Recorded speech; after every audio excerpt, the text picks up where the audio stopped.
see whether or not it's actually brought to that later.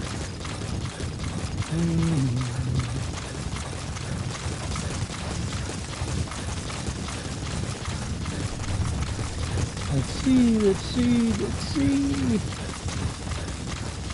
Is it doing the thing? Oh my goodness, I'm so excited. So today, gentles and ladymen, we are not really doing much. So I borrowed a few things. So I tried to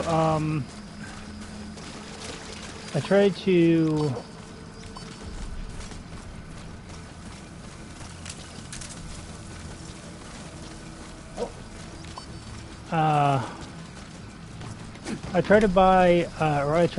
tried to borrow something from the library. Whatchamacallit,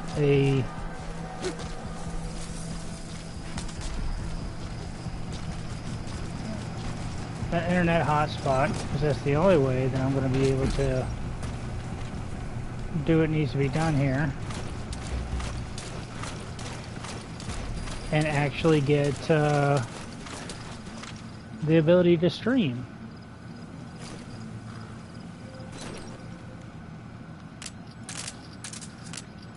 I made it very clear to myself that the only thing that is acceptable for my PlayStation 5 is streaming or recording gameplay videos.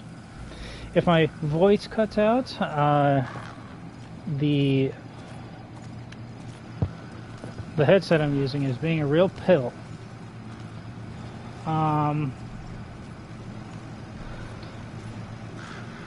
I tried to stream a little while back because it gave me the option, and then that's why there's a video that lasts 2 entire minutes and is a nightmare to watch and it's a nightmare to look at. Things have happened. One, I went ahead and I got the remaining tasks in a couple of the repeat missions. You really don't need me to go and get, especially since I think these are mainly repeat missions. So, it's just not that important.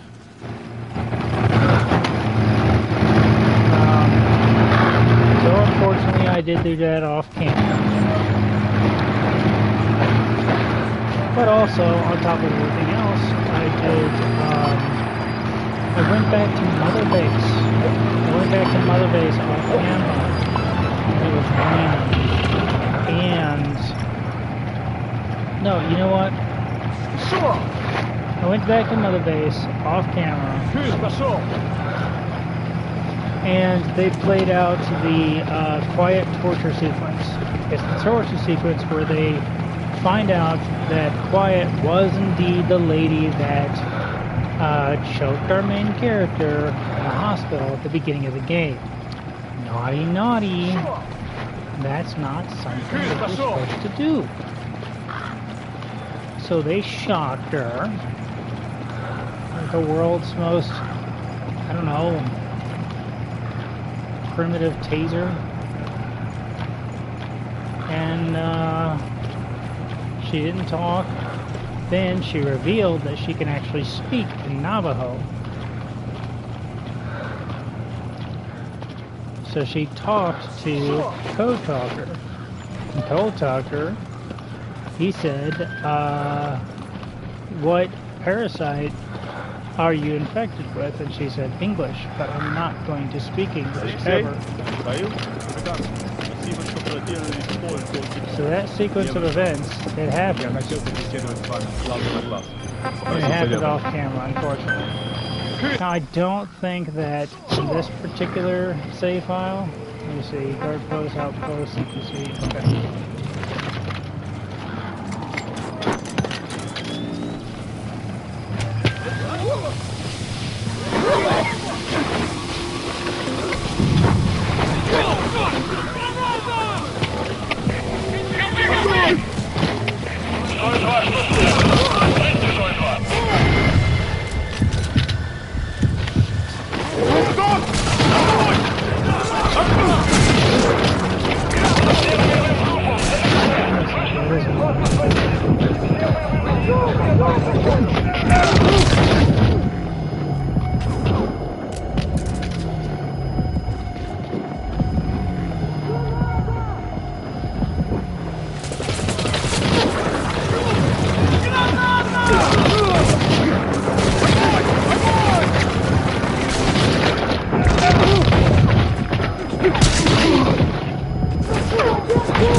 It's not good.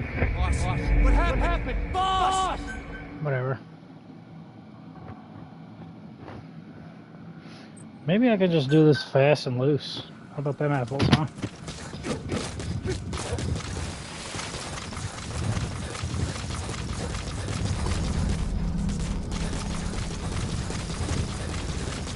Now, I don't think on this particular save file I went home to Mother Base while it was raining, while Quiet was my partner, my buddy. I think that actually happened on my other save file.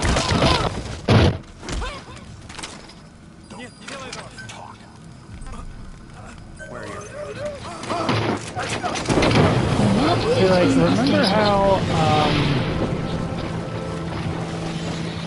remember how,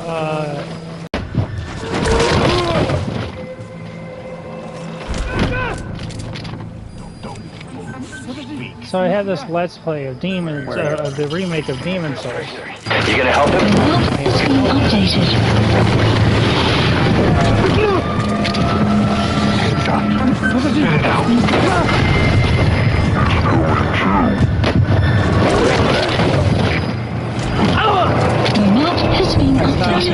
Spit it out.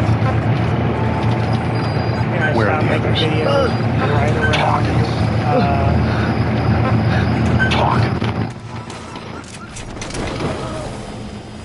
I don't know, February of 2020? No, February of 2022? Remember that? Something weird happened in February 2022, didn't it? Yeah. It was my Gram. She died. And that's not good.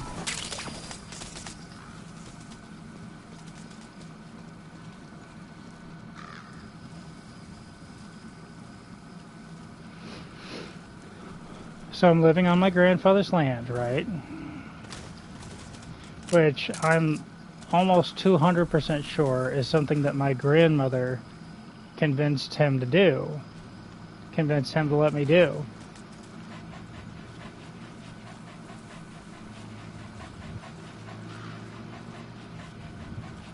I have no idea what direction he comes from.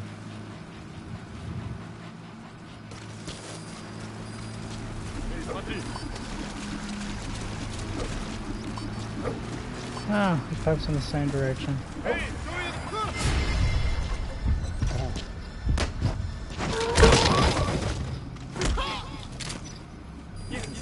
Spit it out.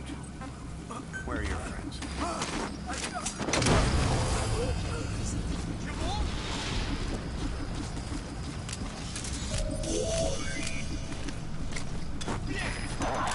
That's the target.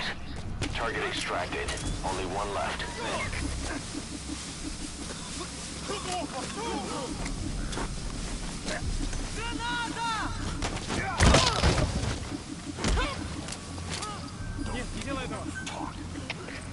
So whenever my grandmother died,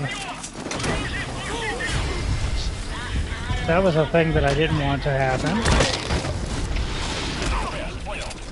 But that's what grandparents do. Sometimes they die, like of old age and such. Leave the rest to us.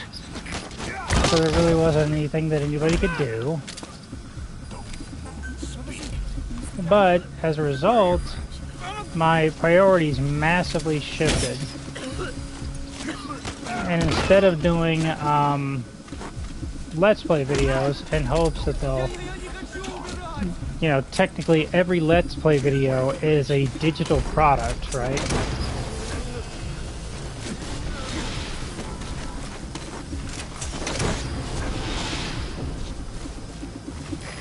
extract him.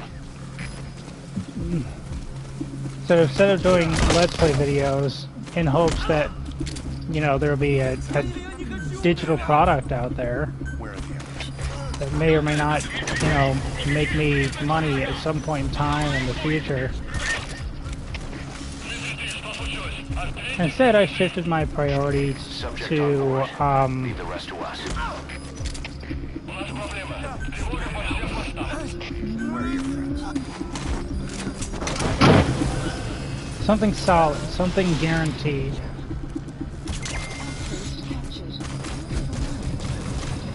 Where are you? He's coming too. Roger that.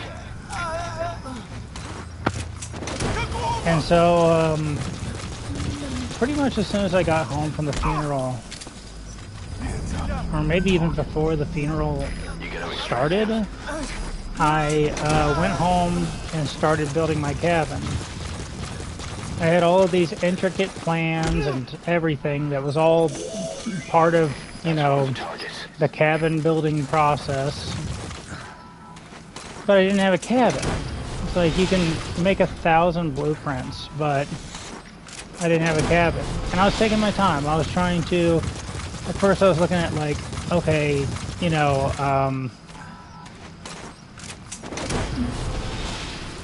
like something to pay attention to,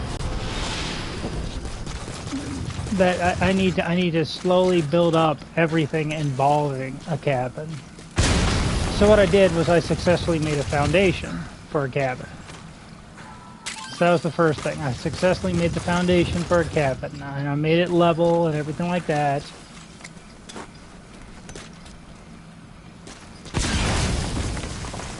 And then I successfully made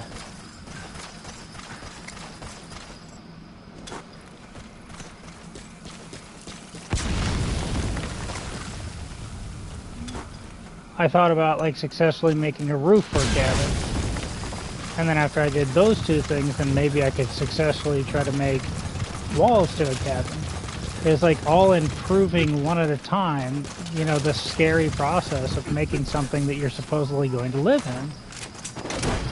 And yeah, sure, we've got tons of videos online of somebody in a, you know, in a developing country somewhere in the world who is, you know, making a mansion out of nothing but 2 sticks. You've seen all of those videos online. But then they were exposed as fake whenever you'd be able to see the damn, like, tire tracks of the construction equipment that came in between takes, you know?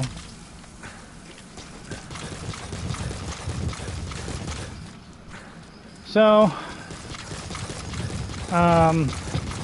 with that, you know, that of course is extremely discouraging whenever you're trying to make a cabin and you don't know how to make a cabin, and you've never made a cabin before, and it's something that you're going to live in, and if you do it wrong, then perhaps it's going to fall down on your head and kill you, you know? Like, whenever a tent falls on your head, that's one thing. Like, it usually doesn't kill you, but whenever, like, a cabin or something falls on your head, like, you end up like the Wicked Witch of the West, you know, like, or was it the Wicked Witch of the East that had the house fall on her head? I don't remember.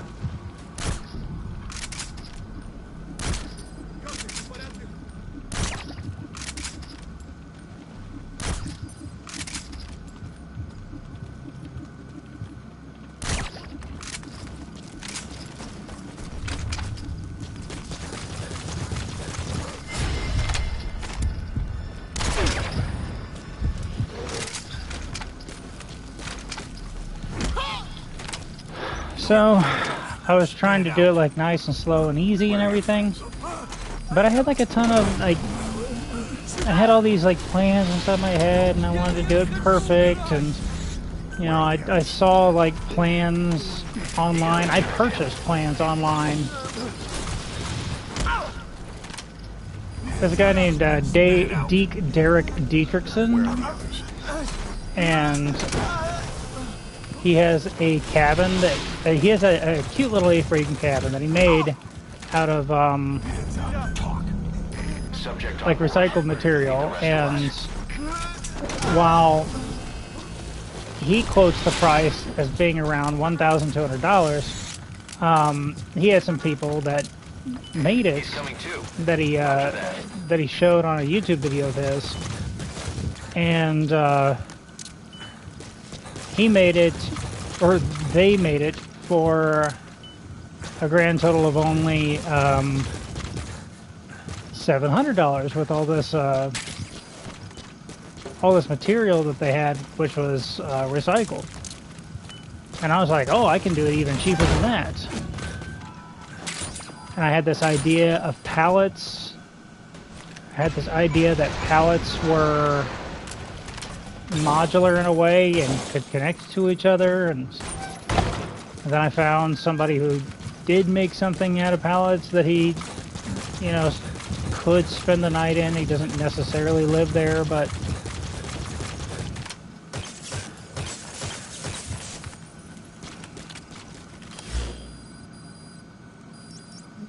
two, three, four, five, no, four. So I'll go ahead and get this one. So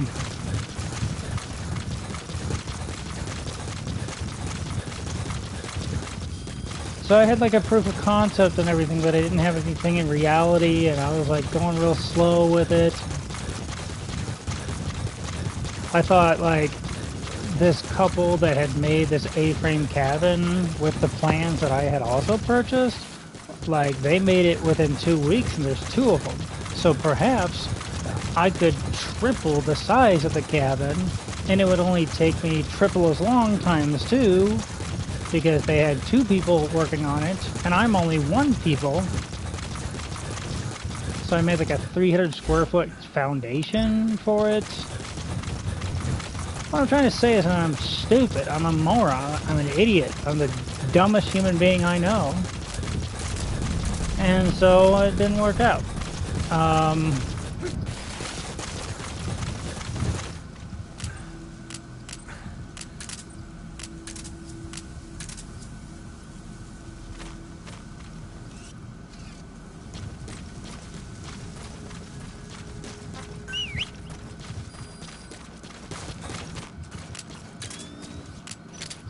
Dog's lost in the sauce somewhere.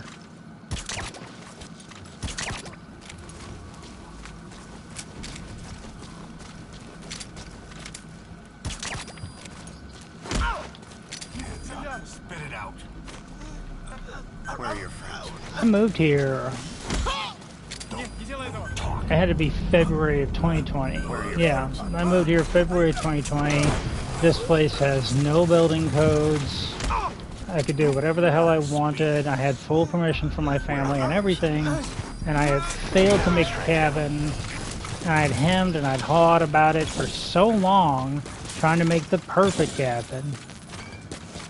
And then my grandmother died. She never got a chance to see the cabin that I built. Nobody has. Because it's still not built. I mean, it's built now. It's built. It just needs to be insulated, and then I can move in. And I can show everybody the cabin.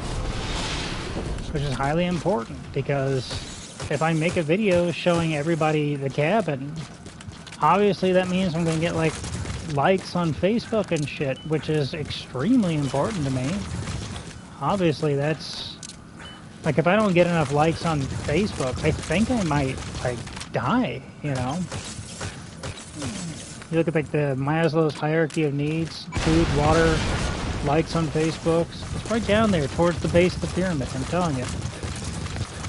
No, I'm like, the big thing is, I don't know, it's like, there's 3 things that are kind of pulling triple duty here.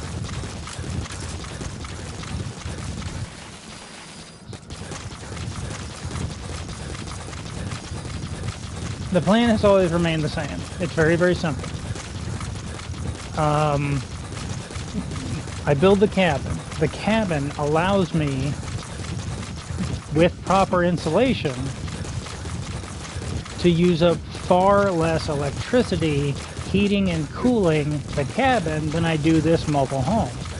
This mobile home that I currently occupy, it has a hole in the floor in front of the door leading into the mobile home. And it also has massive holes in the room next to the living room and the bathroom past the living room, which makes it wholesale unusable pretty much, unless you want to like shimmy around the hole like it's, I don't know, the, you know, bottomless pit in the middle of, you know, the movie 300 in Sparta, you know, like it's a bunch of ridiculous nonsense. I have no messengers to kick down that hole, so I have no use for it. The thought I saw a diamond.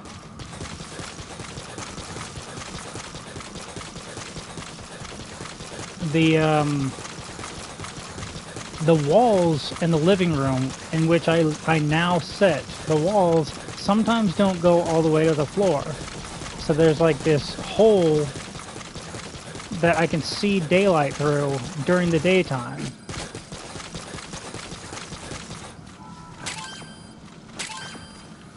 Like, in case you don't like fully understand the problem here, like these holes in your house, they don't really allow you to insulate it very well. Now, mobile homes are famously not insulated very well.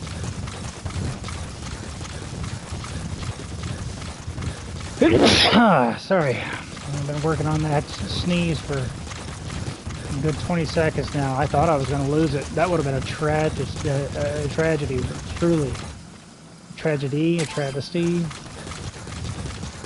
a Travis Grady, all the above. So,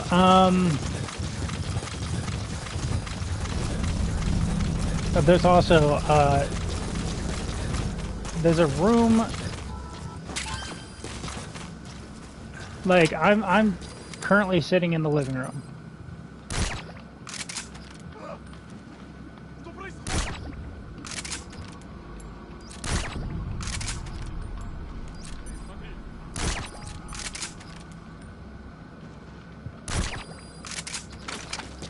And adjacent to the living room is the kitchen. The kitchen doesn't have as many holes, but past that is like the main, Where are the others? well, I guess the bathroom number 2. The room next to me that has the big hole in it, that's the master bedroom. And the room past that, the bathroom past that is the master bathroom, of course. Spit it out. And they both have massive holes in them. The master bathroom has several holes in it. Huge gaping holes in the floor. Where are the others? He's coming too. Roger that. Spit it out. Where are your friends?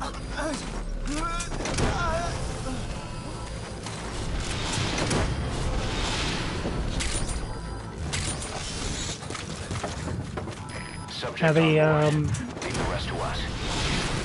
the kitchen next to the living room that I'm currently sitting in, the kitchen doesn't have many holes. It has some holes, not many of them.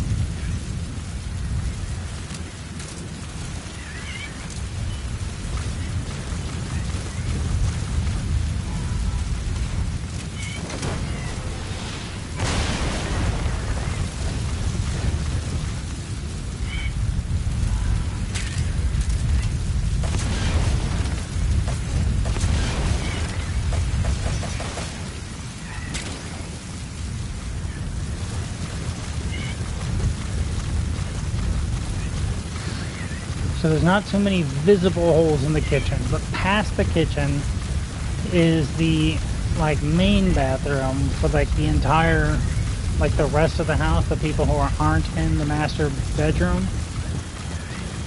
And that one, it doesn't have too many holes in it either. It's in pretty good shape. But bathrooms kind of aren't of any great amount of use to people whenever there's no running water in the house. There's no running water in this mobile home that I'm currently occupying. It's pretty great.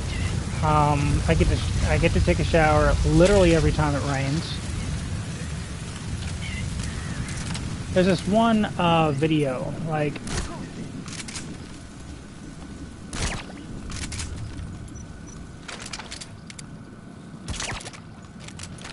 there's this one lady that like specializes in people who live sort of alternative lifestyles.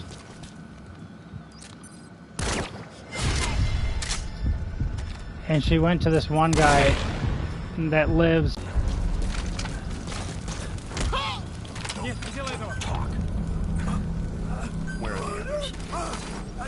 And this guy with a boat, there was actually another guy that did a YouTube video about this very particular situation, because the guy on the boat swore to God that he had like some plants that he had planted, and these plants would magically filter all the water that comes out of his boat before it hits the water that the whole, you know, that the boat is floating on. So he swore up and down that that was the case, and somebody else did a YouTube video about it. I think it was actually Mgsv Fish that did a YouTube video about this particular situation for off-grid grifters. Her video, Off-Grid Grifters. Because as it turns out, of course, like, you can't filter all the water that a human being uses with, like,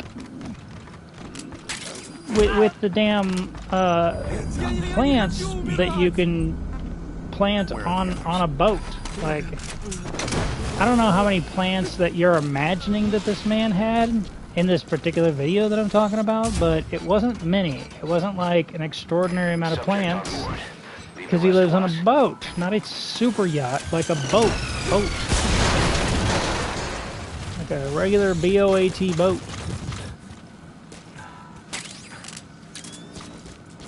But anyways, this guy had this solar shower on that particular video. And a solar shower, it's a black bag, it's got a little tube hanging out of it, and the tube ends in this sort of thing that kind of sort of looks like a shower head, you know? And you hang it up, and after you hang it up, something magical happens. You see the bag, which is black, if you put it out in the sunlight, the black bag absorbs more heat energy from light, and so it warms up, and then you're supposed to like hang it from a tree branch or something stupid so it can pour 5 gallons of water on your head. That's it. And that's the magic of this black bag. But I've been through like 100 of them. Each and every time something crazy happens. It's ripped lots of things out of the wall whenever I've tried to like staple it to the wall or something, you know? Like, I've tried to hang it from various things, and nothing can handle the weight of a 5-gallon black bag. Nothing can. There's no force on Earth that can handle the weight of 5 gallons of water. Because the weight of 5 gallons of water happens to be like, what's it, you know, like each gallon of water weighs about 8 pounds or something like this. This is part of Dungeons and Dragons 3rd edition calculations, so I know I've done this before, but I think it's about 40 pounds. I could be wrong. I think it's about 40 pounds. And he's going to keep running into that wall, which is great. It's very helpful. 10 out of 10. I hope he continues to do that. Silly little doggo, much internet points. However, I'm hoping that he'll follow me whenever I box teleport.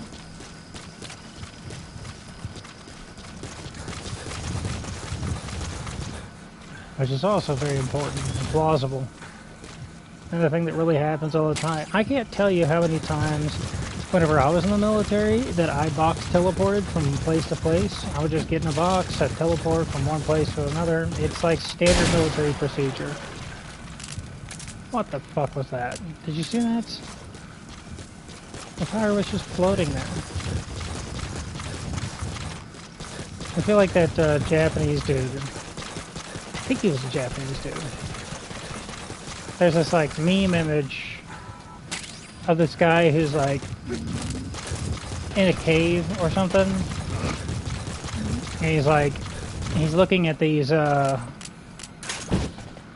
he's looking at these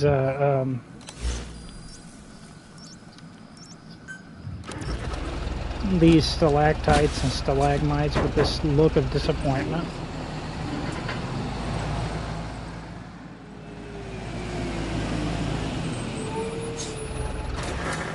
Like, the cave is special because the stalactites and the stalagmites or whatever, they,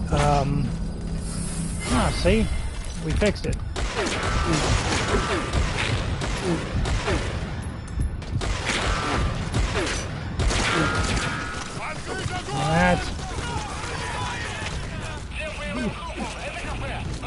They've got a guy in full battle rattle.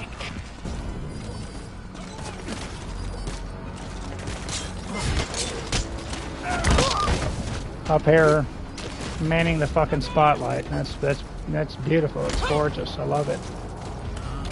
10 out of 10. I want some more of it. That didn't fucking work.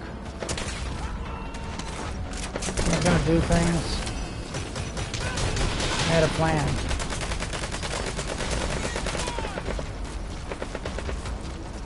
You gotta extract him.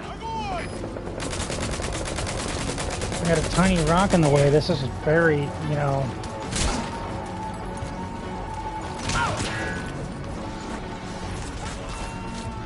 Are you fucking kidding me?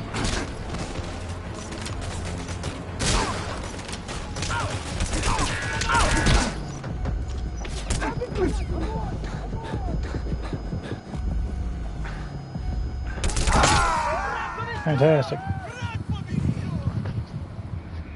Snake, are you okay? Snake! Equip the chicken hat? No, Kojima. No, Kojima. I don't want to equip the chicken hat. I can do this just like a big boy. Two of the 3 Soviet commanders. Only 1 remaining. Be careful. Promise.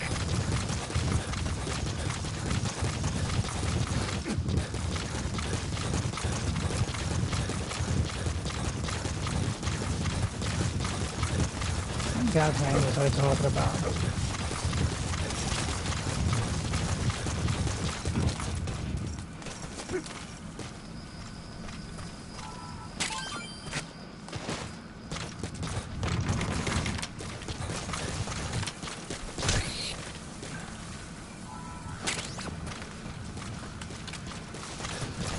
Anyways, I guess with the bag, I've tried a billion ways of trying to hang the solar shower bag. It's never worked.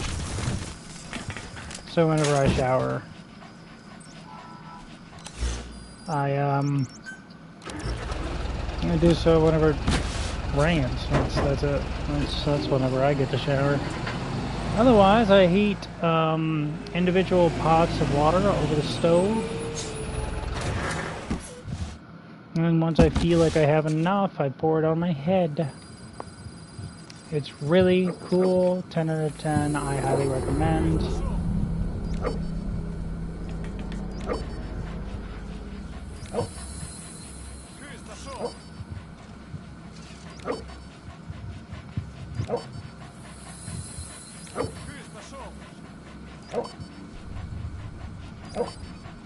It's just gonna keep happening over and over and over again.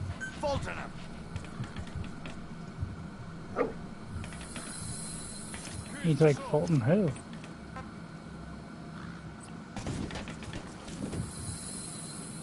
Крыс пошел!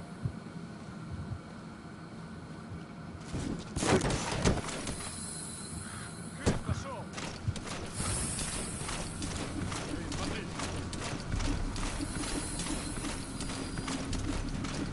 You don't see nothing. Эй, кто это? Разберусь!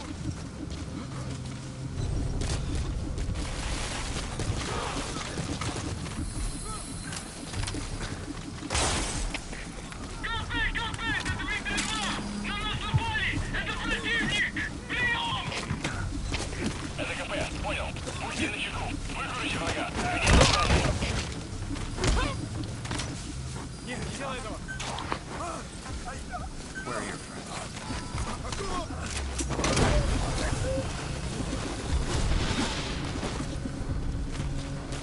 Oh, cool. Subject on board. Leave the rest of us. Нет, не делай этого! Speak. Where are your friends? The big thing that confused me about that video, it's like I didn't even think about the fact that there's no fucking way that he has developed a successful system to purify water on the way out of his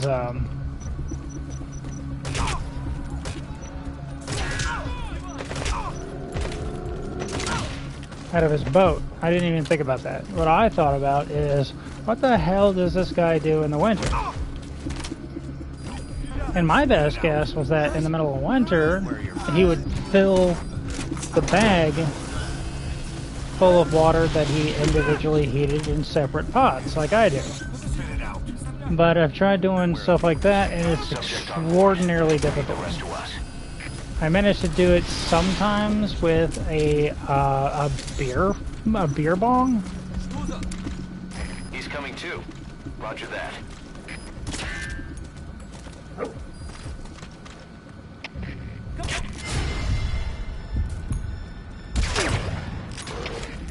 Что случилось? Опять дежурь 6.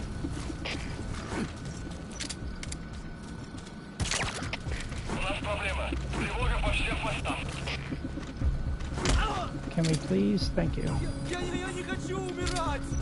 С дороги! Нет, не делай этого! Where are your friends?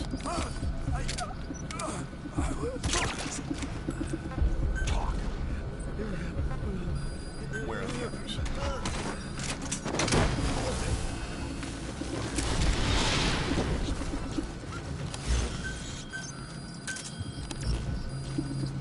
You gonna extract him? Hands up. Speak. Where are your friends?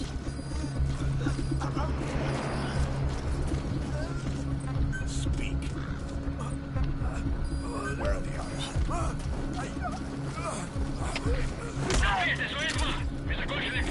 Я не хочу умирать! Where are your friends? Это КП, понял. Будьте наготове. Конец связи.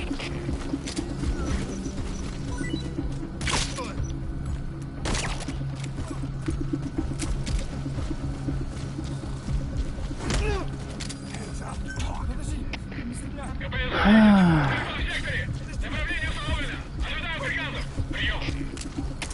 Это КП, понял. Будьте начеку. Выкройте врага. Конец связи.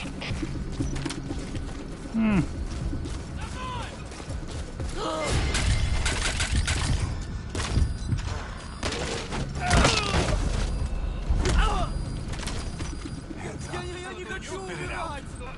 Does not matter if you've got full battle rattle on. It's hard to handle a little bit of judo.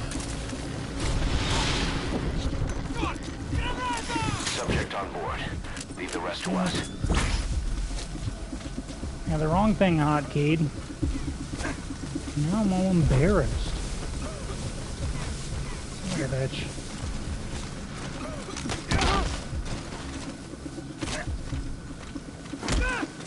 Hands up. Spit it out. Where are your friends?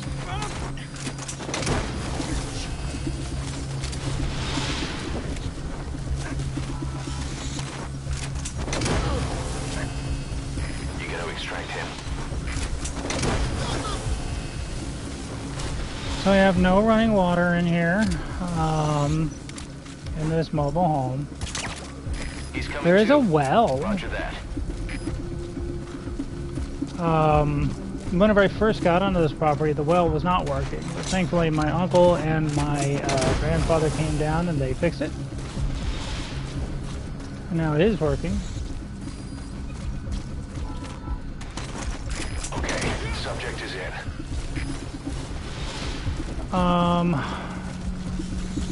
So theoretically, I could drag a garden hose all the way from the well to the house and have running water everywhere, every time. I could have running water at all points in time except any time during winter.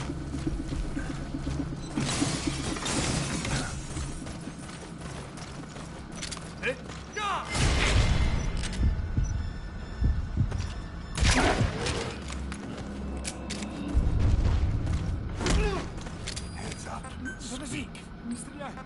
Where are your friends?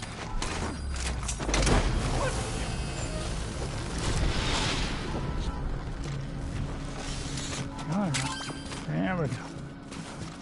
He's coming too. Roger that.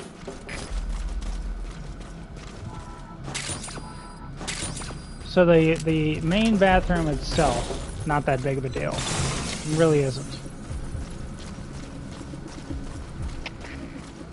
It does have a broken window, which I didn't notice. Like, I'm sure I had seen it from the outside like a billion times, and then suddenly I'm inside, and I couldn't like put the pieces together that the inside matches the outside, you know? And so I'm like, there's like a bunch of blankets on the window, and I'm sitting there like, oh man, why did my uncle, whenever he owned this place, why did he reduce all of this beautiful natural light? And I took like all the blankets and stuff off of the window that he had like stapled up there or something. And it's because the damn thing's broken. And I'm an idiot. I'm a moron. I'm the dumbest human being that I know.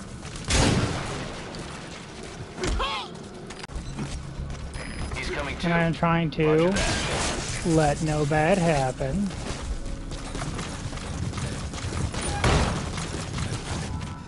So I will go ahead and show you my kill count real quick, so you can hold my feet to the fire and see that I have not been murdering willy-nilly whenever the cameras are off.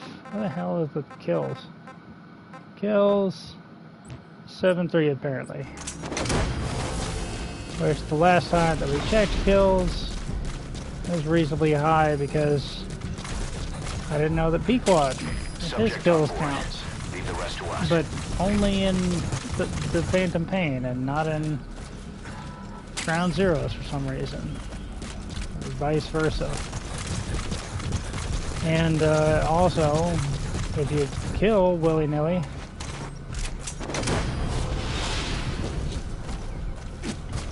somebody is shooing away D-Dog and I don't know who they are.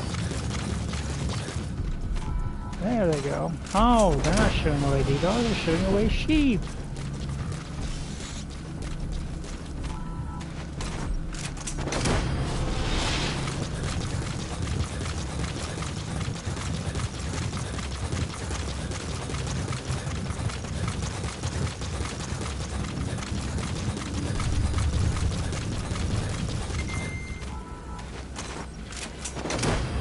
Now, across from the main bathroom in this mobile home is a utility room, and it is whole city.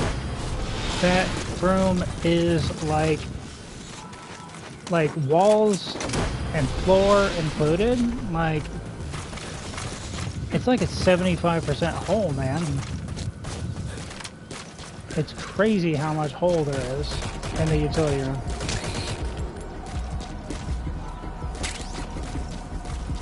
Gotta collect hamsters. That was a non-lethal takedown on a hamster. Believe it or not, that hamster survived the encounter with Big Boss here. Encounter with Venom Snake. Encounter with me.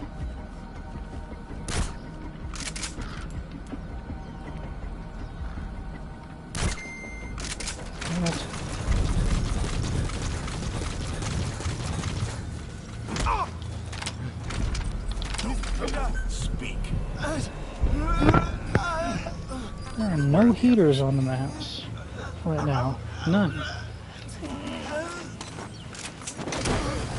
It's still hotter than hell in here, and I don't know why. It wasn't even like a warm day. Not really. And now it's nighttime. Subject on board. Leave the rest to us. What? The AG double hockey sticks.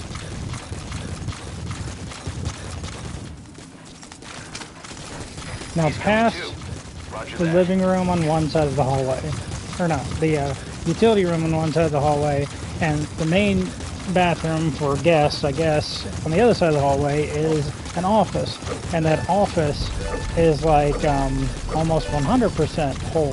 There's more hole than there is, there's more hole than floor in the office.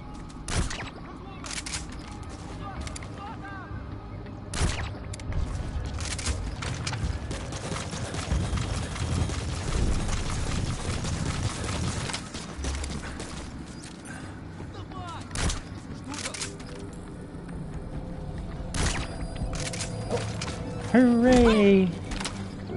I have completed all of the challenges. Where are the others?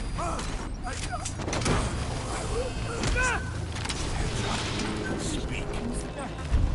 Where are the others? You gotta extract him. So with all the holes that are in this particular mobile home that I currently occupy, the reason why it's all messed up, by the way, is because it was unoccupied for about 15 years, give or take. So it's not like my my uncle took terrible care of it and like was not a good steward to his land. No, he was a landscaper actually, so he did wonderful stewardship of his land. Now, it's just that it was unoccupied for 15 years, and you're thinking to yourself, wow, if I leave a mobile home unoccupied for 15 years, it's going to become like that? It's going to be like mainly whole with like a little bit of mobile home left? Not necessarily, but we live out in the country, so whenever I say it was unoccupied for about 15 years, what I really mean is that it was occupied by animals.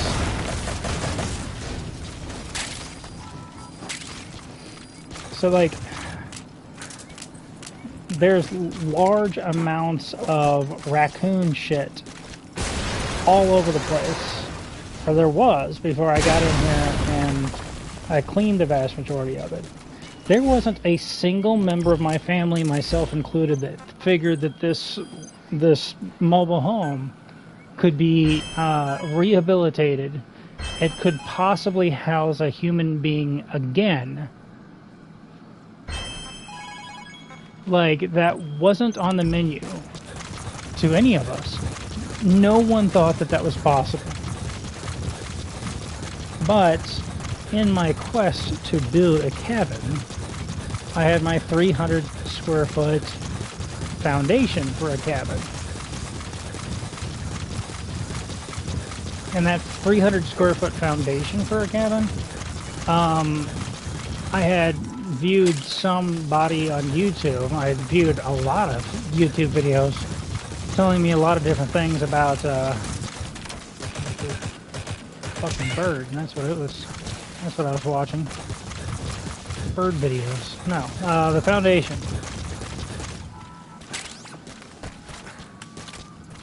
Sorry, I got distracted. Also, like, I'm constantly running out of money on this save file. So, the bonus in cash I get from the environmental NGO that gives us money for wild animals, that bonus goes a long way. But I'm not going to chase down every single rat in this entire game. Just some from time to time.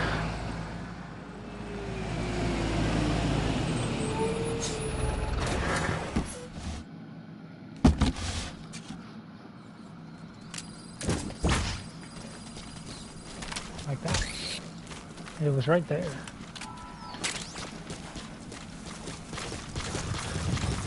So,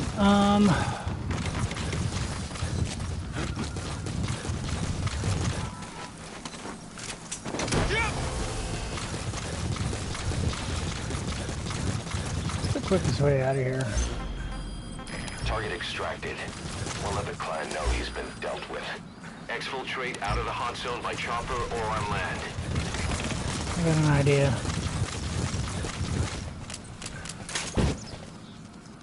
I'm going to use my peculiar transport system. I'm going to use a second peculiar transport system. And those two things are going to make wonderful things occur. When combined together, with their powers combined.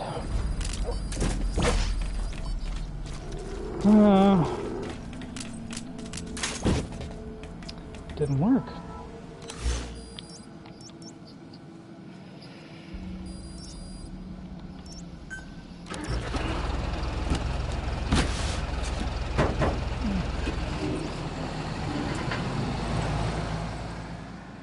Gotta get out of here before the rib scans or hits.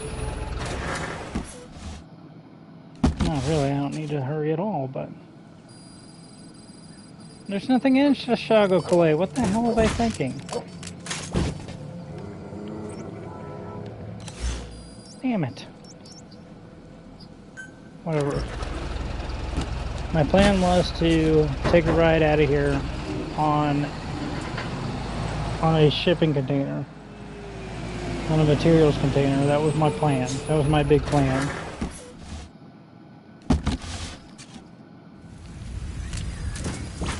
But instead, Roger. all of my, I had already stolen all the shipping containers from Watson Barracks. Then I teleported to Chicago, Calais, thinking that it was, I thought it was the Eastern Communications Outpost for some reason. And then whenever, I realized it was Chicago, and Chicago doesn't have any materials containers, well, we all saw what happened. It was embarrassment to everyone.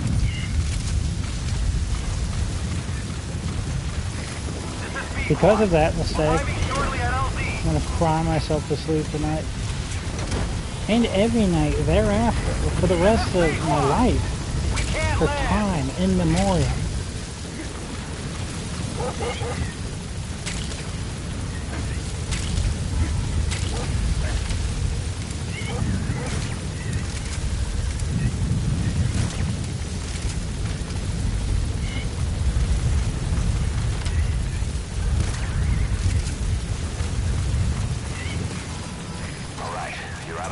Son of a bitch. No enemy forces. What? You're going back? That's it. You've made it out of the hot zone. What? You're going back? Can I get it? All right. You're out of the hot zone. No enemy forces in pursuit. Mission complete. Damn it. Now I'm going to have to call a helicopter again. Oh, I can hit return to ACC. All right, mission complete, boss. Yeah, I know. I'm just the best. Thanks, Miller. Says, boss, you're so damn handsome, and I love you. I love how you hold that controller. And Venom Snake goes, what? This is nothing.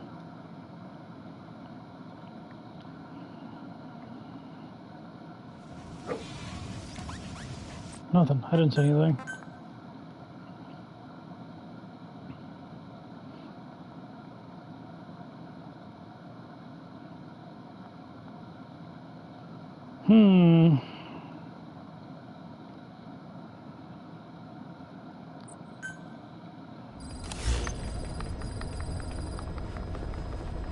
Come on. Footprints of phantoms, submachine guns and walker gears. Submachine guns and walker balkers. walk 'em once and you balk 'em twice. More fun than a pillow fight. Nobody remembers that commercial. It's for sock and boppers.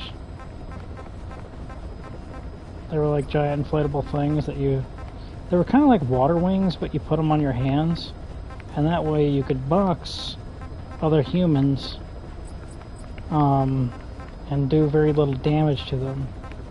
So it was like a Nerf, you know. Famously, Mike Tyson wore them during a match and still got a KO. I'm kidding, that never happened. But, you know, it was a kid's toy. And a handicap for any professional boxer who dared put them on. But no one ever did. And their weakness disgusts me to this day.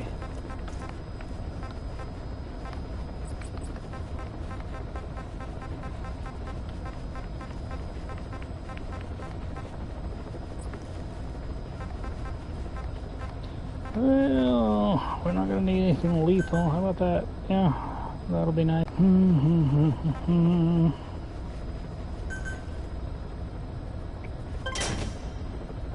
It shall make a fine addition to my collection. Remember whenever General Gravius said that? I remember I was in the middle of the theater and he said that, and I just squeed at the top of my lungs. I said, squee! And all the other people that was watching Star Wars at the time, they also squeed with me. They all said, squee! No, that didn't happen either. Was that episode 1? I think I did go to the theater for episode 1. Somebody dragged me along. There's no way that I went to a Star Wars movie by myself, skipping and frolicking all the way to the theater. I was never into Star Wars. It's like I never saw the originals. And then after I left active duty in 2011, I like tried to catch up on media. See, this is bad because I make fun of my youngest aunt about this. My youngest aunt did like the same thing. After college, she like tried to catch up on all the media that she had missed so that she could like develop a personality, because personality is based off of the media that you have consumed. And so that's how she ended up with a minister from the Universal Life Ministry, the same Universal Life Ministry that I'm a minister of, sitting there quoting, what the hell was it? She quoted like, she quoted Doctor Who like 200 times, and the extremely long like vow exchanging ceremony. It was the dorkiest thing on planet Earth. Be careful down there, boss. But that's her. That she fashions herself as being a dork, and her husband fashions himself as being somebody that puts up with her. You know, a lovely man. You know, it's a real humanitarian service. I have no complaints. I have no complaints about my youngest uncle, I guess. My youngest aunt's husband. And I don't know anybody who does. My youngest aunt's husband might be the most likable person on the planet. He was an Eagle Scout. Like, he's super polite.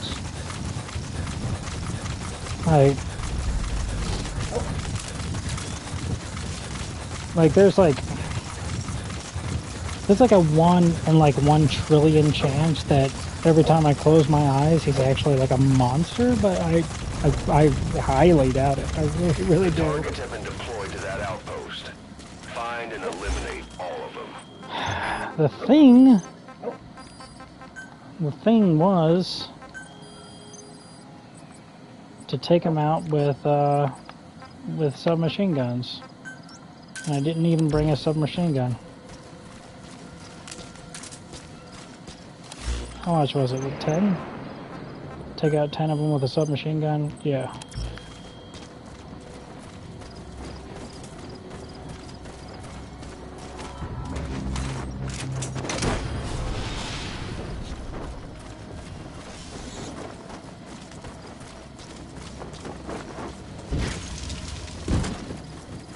But yeah, my aunt, like, after she got, I think like it wasn't after she got her master's degree, because she took an extraordinary amount of time to finish her master's level thesis, which is fine. Like, I did for my bachelor's level thesis, and it's a bachelor's level thesis, you know, it's not anything important.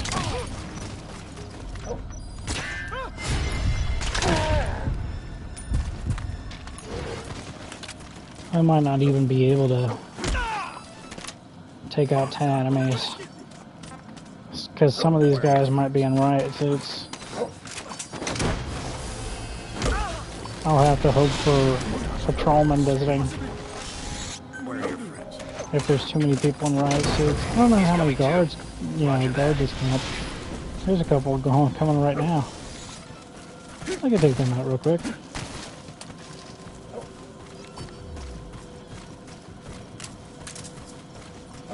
The patrolmen never have riot suits on. I'm calling them riot suits. I don't know what they are.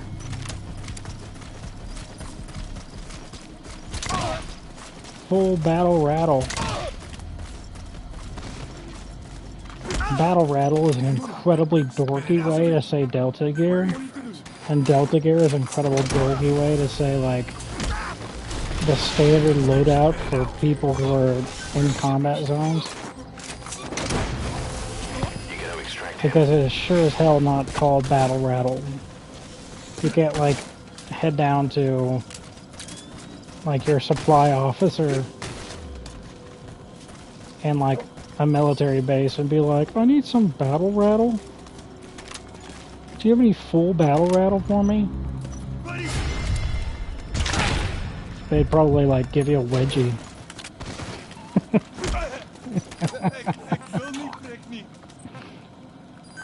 But I was Navy, you know, so they were gonna make fun of me anyways.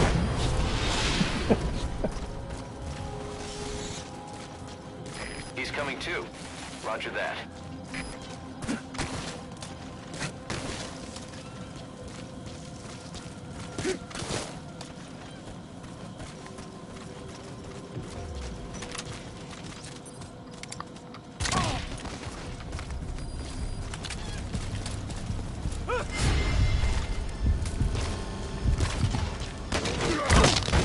What I mean? It's gonna be at least a couple of those guys.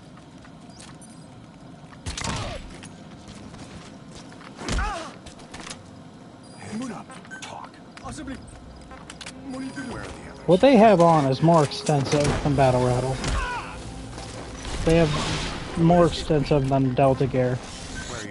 Delta gear, I think, was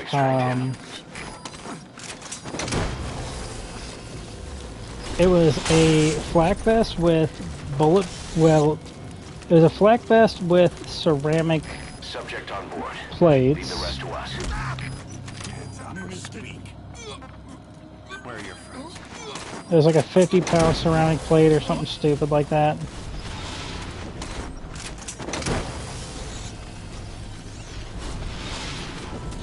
He's coming too. Roger that. Are you in full battle rattle? Good work.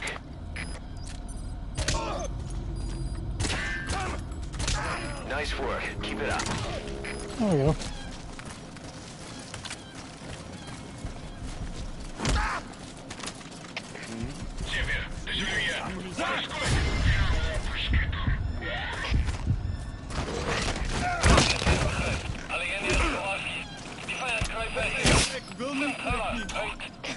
Great, I have no silencer.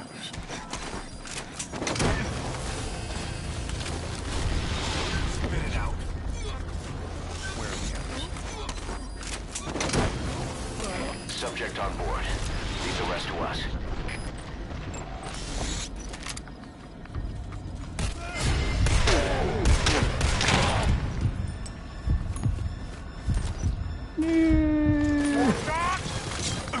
Son of a bitch. Alles geht verder, das seht ihr. Ons is in volle contact met vijandige maag. Alle eenhede bereid voor aanval.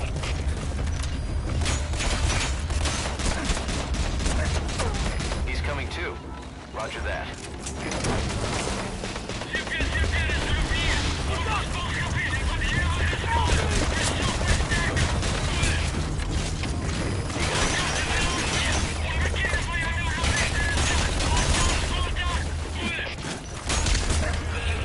Dude, hell yes.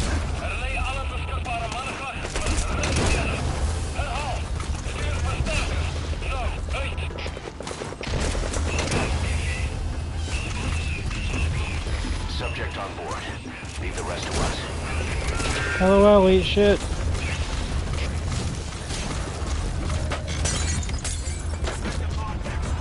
Good work. Great. No targets remaining. Your objective's complete. Exfiltrate out of the hot zone by chopper or on land. See you assholes later.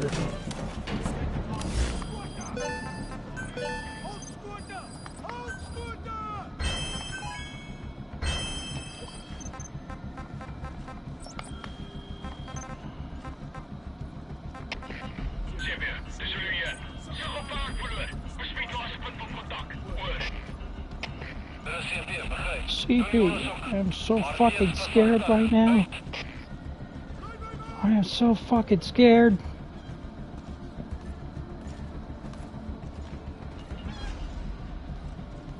CP, hold me.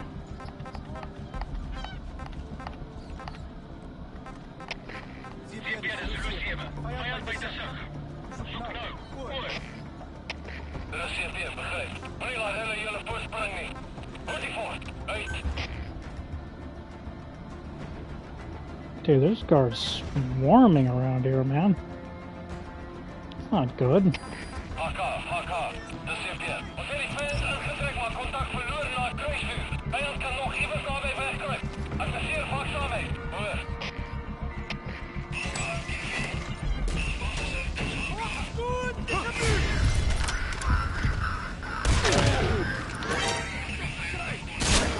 Oh, fantastic.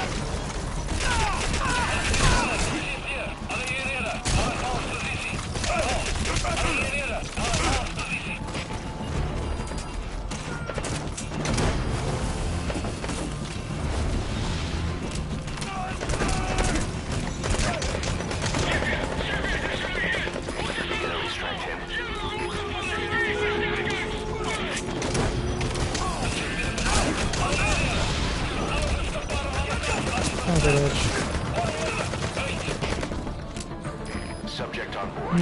Leave the rest to us.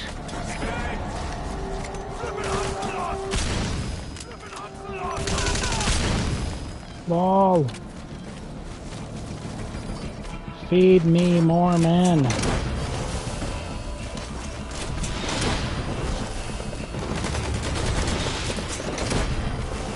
Remember last mission whenever that guy was just like, you cur?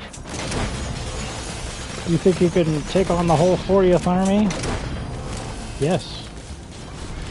In fact, I do probably exactly that. Leave the rest to us. In a later mission. Oh, they got like a little,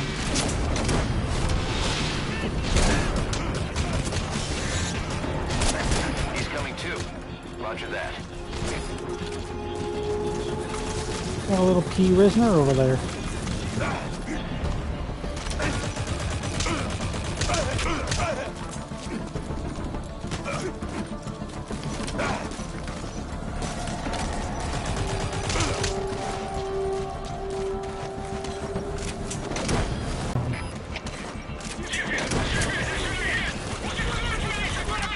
CP, I'm so fucking scared right now. He's coming too. Roger that. What was that, the other guys? Is that the movie? Subject Will on board. Ferrell? Leave the rest to us. Mark Wahlberg is all about the action, or He impudently wants action, but he is far from a Where are your friends? He's coming too. Roger that. special forces SWAT type of person.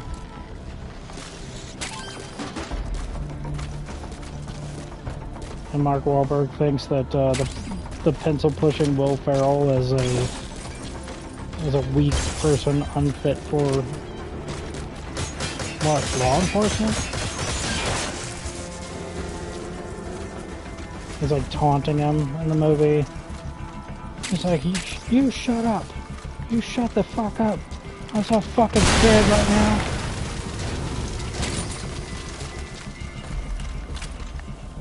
Another incredible film, a total knockout from the visionary Will Ferrell. And people people don't like, some people don't like Will Ferrell, and I don't get it. Like, sure, like, he's got that same kind of sense of humor in most of his productions that he's been in, but like, I think it's a good sense of humor. I don't know. Good dog. Yeah, the action button doubles as a pet the doggo button. It's very important. This particular game got a 10 out of 10 on the pet the doggo meter. The Twitter account canyoupetthedoggio.com gave it an 11 out of 10. Can pet the doggo. Very doggo pet.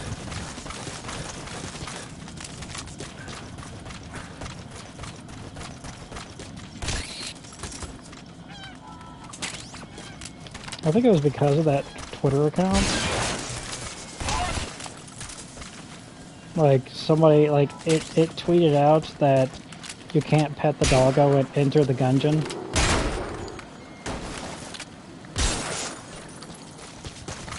And so the developer, like, immediately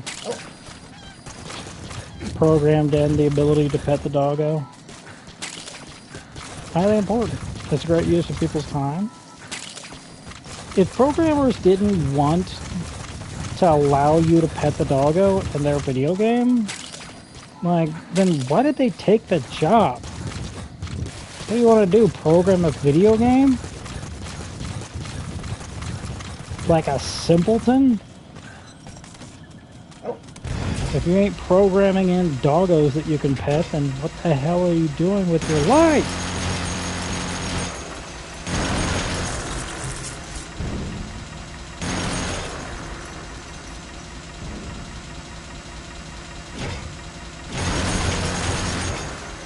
In the Maslow's hierarchy of needs: food, water, pet the doggo.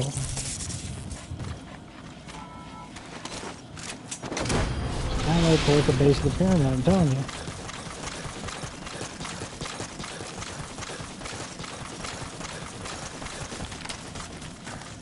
Little kitty cat, what are you up to?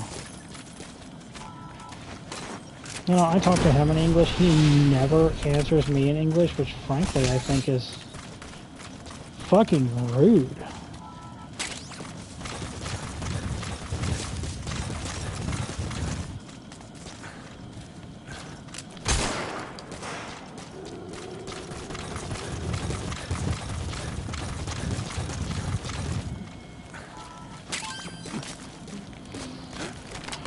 This whole thing's highly unrealistic, I'm gonna be completely honest, because I've been to Africa and very few doggos to pet. Very few. Almost none. Some, but not many. I'm kidding. Okay, subject is in. I haven't been to Africa. But the doggo pet situation, I'm completely unaware of. Cannot advise an Africa doggo pet situations.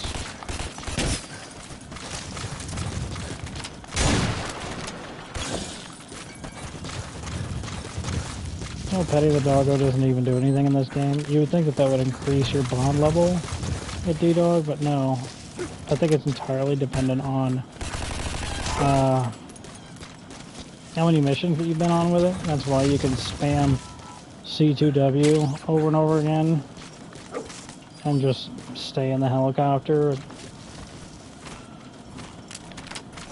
And it works every time.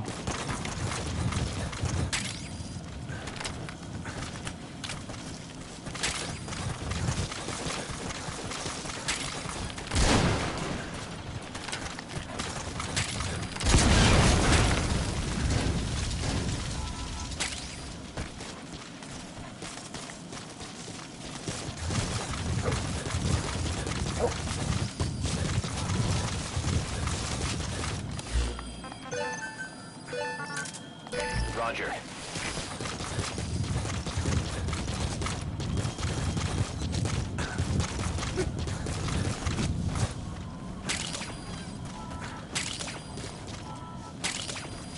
So anyway,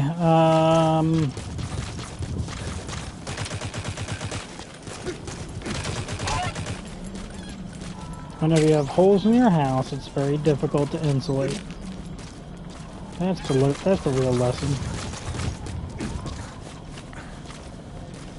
No, after active duty, I tried to like catch up on the media that I had missed from being in the military and not being very worldly, I guess. And so like I watched all 3 Matrix movies, which was a mistake, and watched all the Star Wars films, which was a mistake,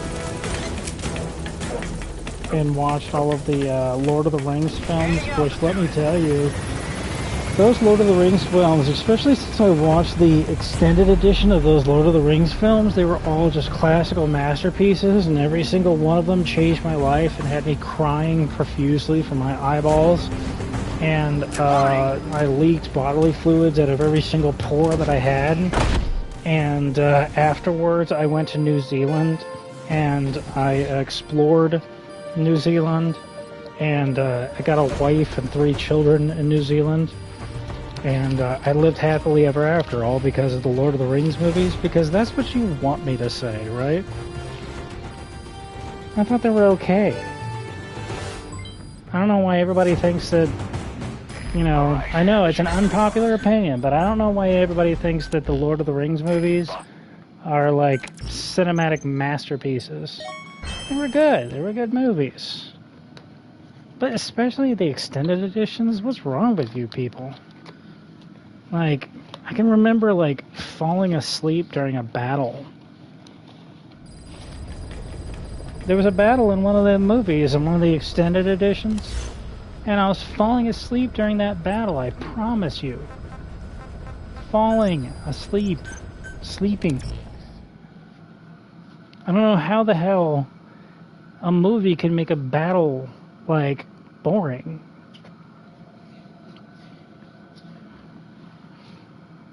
I did not have very refined taste at the time. I watched House MD, and I thought, like, oh my god, that's who I want to be whenever I grow up. Man, I want to be like House MD. I want to be so important that I can just be rude to people. Yeah, I can do whatever the hell I want. Like, I'm unfireable. Like, that would be me. That's my dream job, is being House MD. And then, like, I watched it again in, like, 2015. So I, like, watched it in 2011, I watched it in 2015, and after I re-watched the entire series in 2015, let me tell you, boyo, House is a fucking psychopath. Like, he saves lives on occasion, like, whatever, he's a doctor, blah, blah, but he's the worst. Like, I told my grandmother on my dad's side that, like, I watched House and I thought you were cool. And she was like, I watched House and I thought he was a jackass. I was like, whatever, old lady. House is the coolest. He could do anything. Roger. I know, he's... like, he banged his ex-wife and, like, her husband was in a wheelchair, and like strung that along, ran a car into somebody's house, and into Lisa Edelstein's house. And he did a lot of bad shit, is what I'm saying. He caused a person who had a psychological and constantly breaks laws on a minute-to-minute basis. But, like, the guy, he's not a good guy. Like, he's almost as bad as a doctor can get. Without being, like, I don't know, something substantially worse. I don't... Anyway.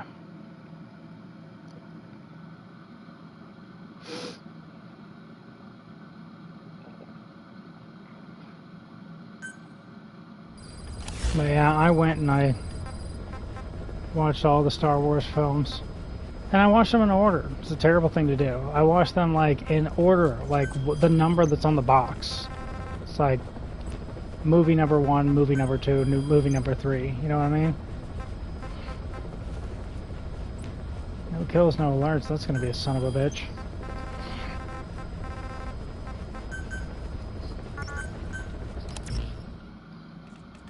Okay. I got my Windruger.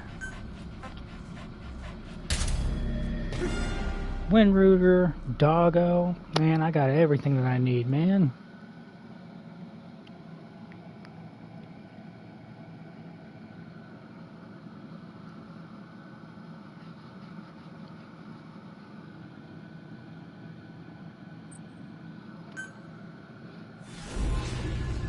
So yeah, I'm not doing much here. I'm not advancing the plot much. I'm actually just testing the equipment. After the last time that I streamed, like a good long stream, what happened was the next time I went down to the library to borrow another hotspot, what I instead got was a brand new hotspot. See, they had switched from, I think, Verizon to T-Mobile.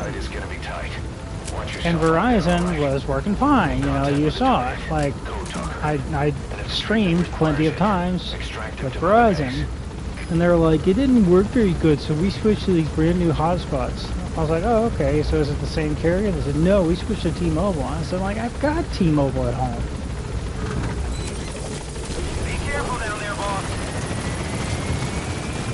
And that's the thing, like, if it was... Like, I don't know what the hell the thing is.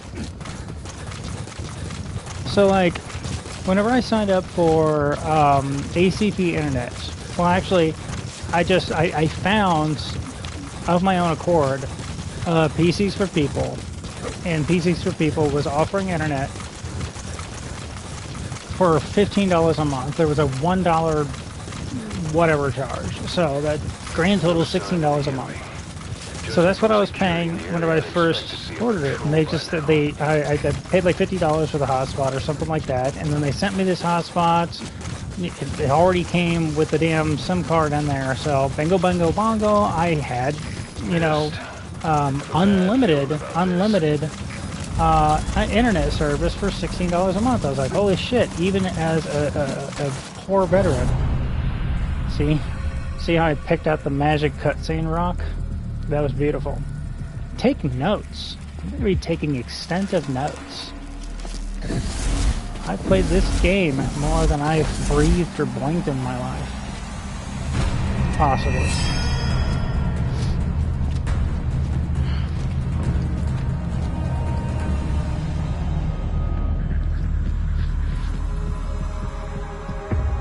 Get in there with that ass shot there, Kojima. No problem. Do you like it? Is that... Boss, it's the skulls. Damn it. So Cypher is behind this. Here's one. Bingo! Get fucking shit on. Yes! She didn't even move, dog. All I do is win, win, win no matter what. Got money on my mind, I can never get enough. Every time I step into the building, everybody's hands go up. And then they stay there. Up, down, up, down, up, down. Shit on me, dude. Where'd the laser go? Now it's gone for good.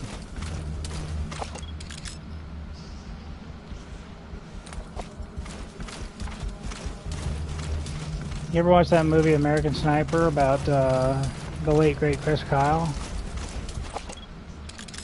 Notice that the guy doesn't use a fucking laser pointer? Weird how that happens. She's behind cover. I can tell because my targeting reticle You see that? doesn't Sniper light up managed to or go whatever. thin air, just like quiet. If you can't mark I them, think there's she's no way behind to cover tell where too. they'll strike from next. No. Stay on your guard.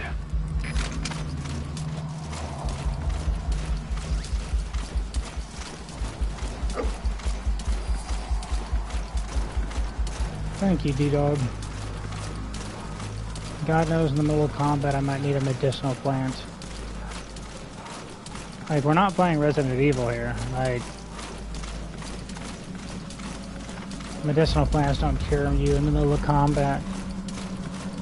They're just a resource to be used to make guns and bullets or whatever else.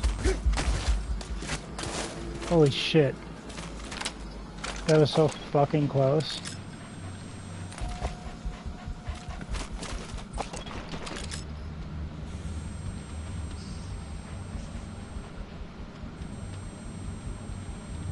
She's fucking over there.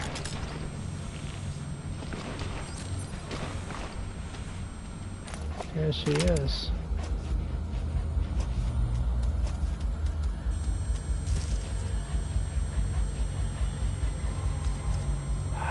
There's no way I'm sneaking up on her.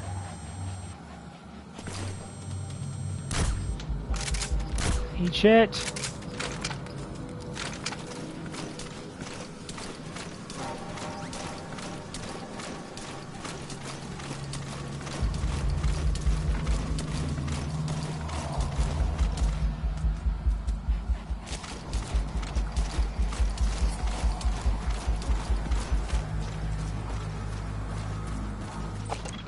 I see a laser pointer. She's over there. Hear that high-pitched whine? That's definitely about where she is. She's just behind cover. Shit. She must have moved.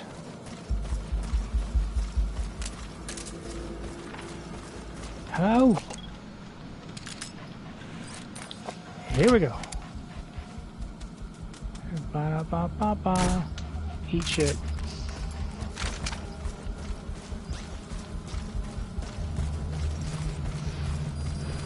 So since, you know, so I got PCs for People, I paid for the hotspot, it was like a $50 hotspot or whatever, and then they sent it to me.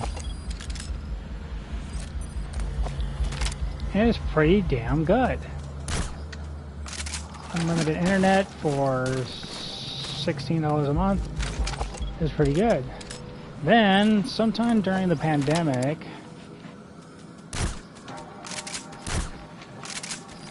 fuck you!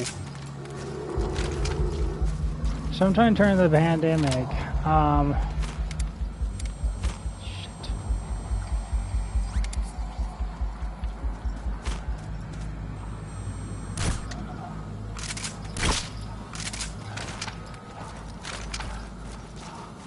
Sometime during the pandemic, I think the government came out with some sort of thing. It was like EBT, ETB, EEE. I don't know. It was something for poor people to have internet. or at least I discovered it during the pandemic, and then at some point in time, after the pandemic had been going on for a while, they released the ACP, the Affordable Connectivity Program, which I don't think it covered as much as the old program did, but it was something. Either way, my $16 a month for unlimited internet became $0 because I don't make that much money. I don't make any money. I donate plasma, I bleed, and then a plasma center. Hey, no! Sniper, where are they? Son of a fucking bitch!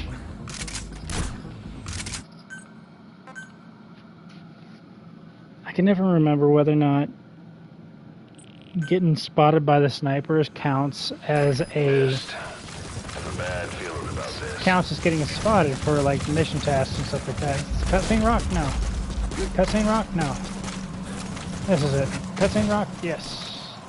Right? No? Cutscene rock? This one? Cutscene rock? Yes. See? Got it in the first try. Every time. Damn it.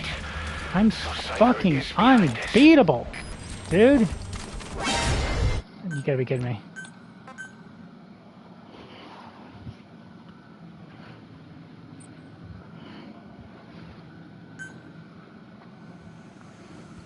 Missed. Have a bad So then suddenly, out of nowhere, the PCs for People sends me a message and says, hey, you know, just a quick message for our most handsome user. They always address me that way. I'm kidding, they don't address me that way. But, It's the skulls. well, they address me that way. They just won't address you that way. Is behind this.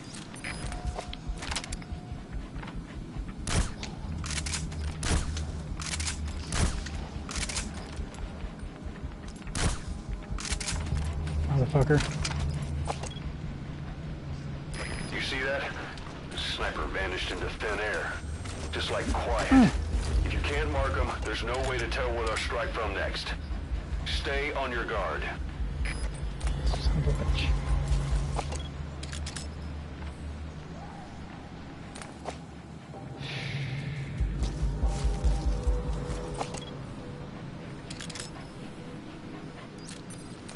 Gotcha.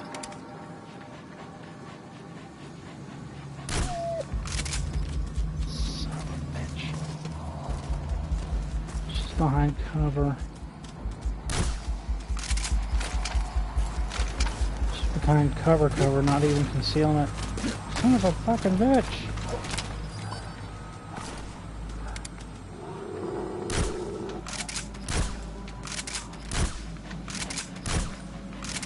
Good shit.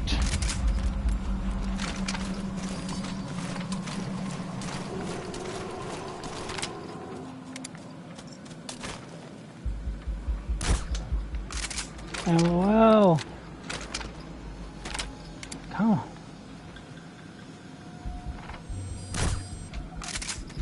Woo! Sightline's fucking up. There we go.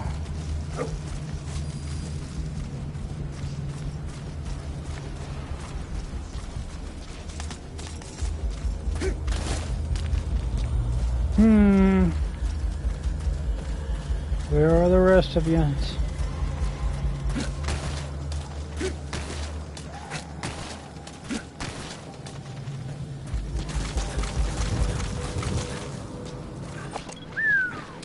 I see you.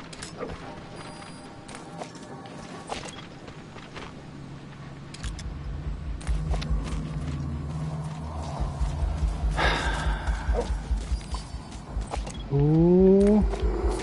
D-Dog sniffed you out. Ooh, she's right there.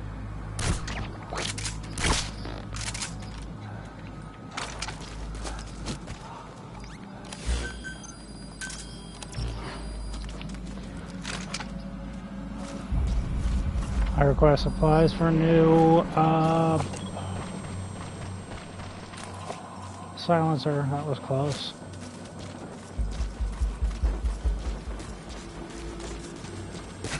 You gotta be kidding me.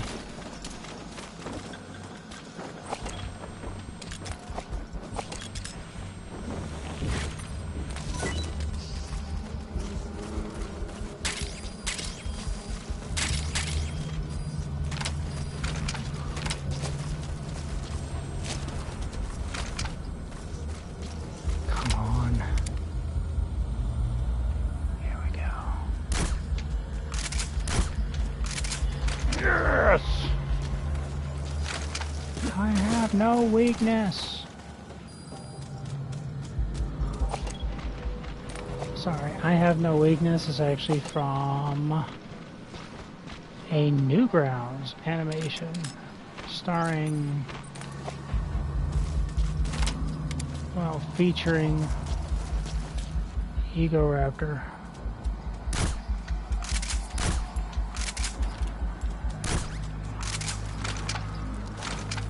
In the famous words of Super Bunny Hop, Egoraptor, I love you, buddy, but whenever you talk like this, it makes me want to pull my balls out through my gooch.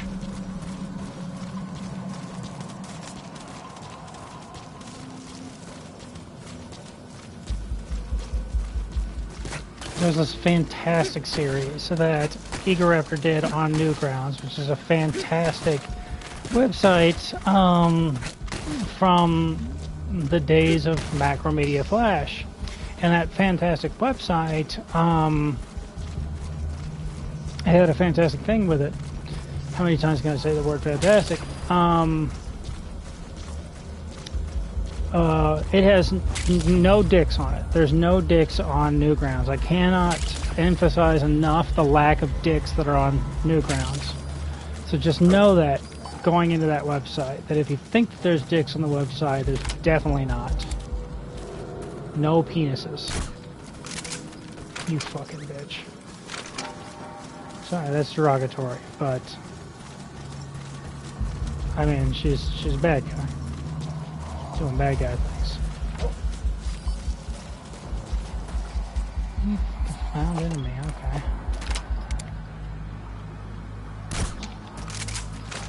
Alright, that's the last time I can hit her.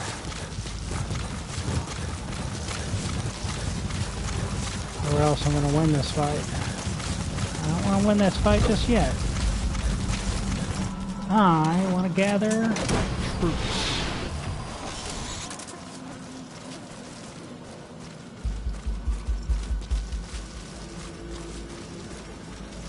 Spread my recruitment campaign.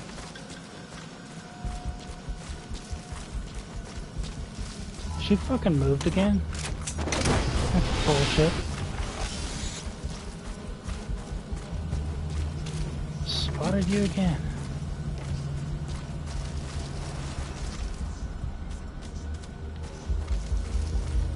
Oh, she was moving. Here we go. Alright, get behind cover and fuck you. Out of here.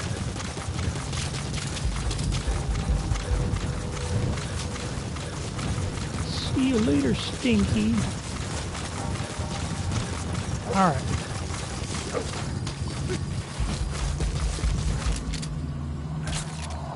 You bitch. See, that's not derogatory because it's actually, I know that the game is going to tell us that it's like a hedgehog, but it's actually a very small female dog. You don't know. You don't know. Maybe I'm telling the truth. You have any objective proof or not? Yeah, that's what I thought.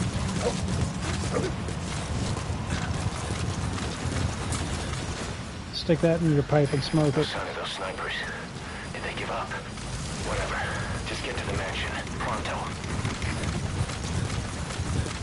Anybody know what pronto means? That's where you'll find the target code talker. That's another, like, that's all she wrote type of thing.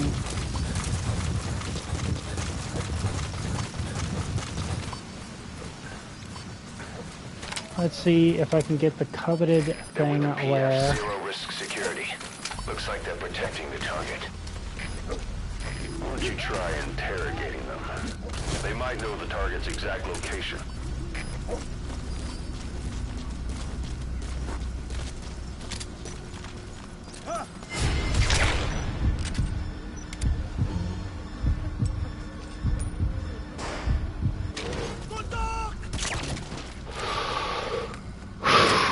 That was so fucking close. I did not realize that he saw me.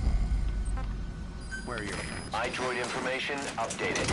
There's more than one entrance. How do you plan on sneaking in?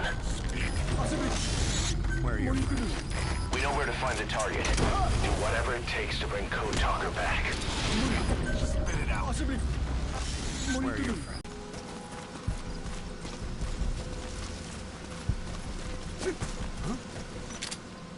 Must have been the wind.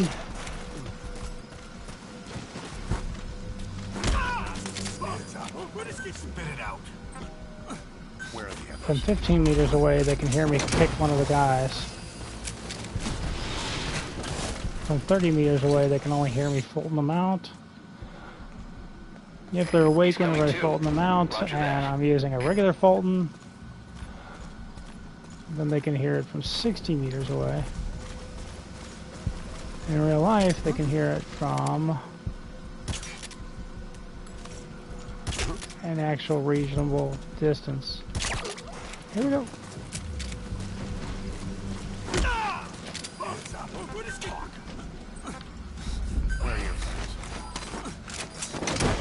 I have lots of recordings, BDW, that I plan on putting up because obviously something that's only an audio file is going to be a hell of a lot easier to upload than video files.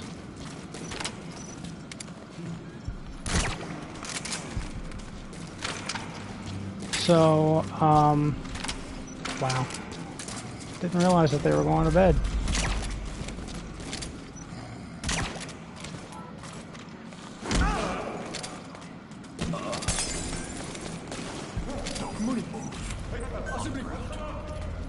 Spit it out. Where are your friends?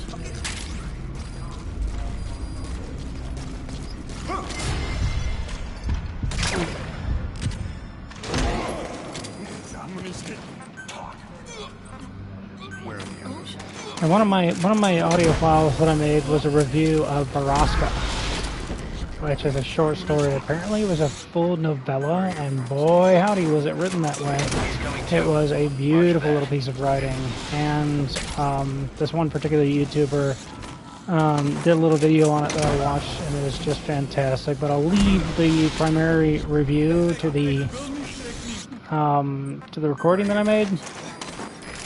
And hopefully we'll upload someday before I die.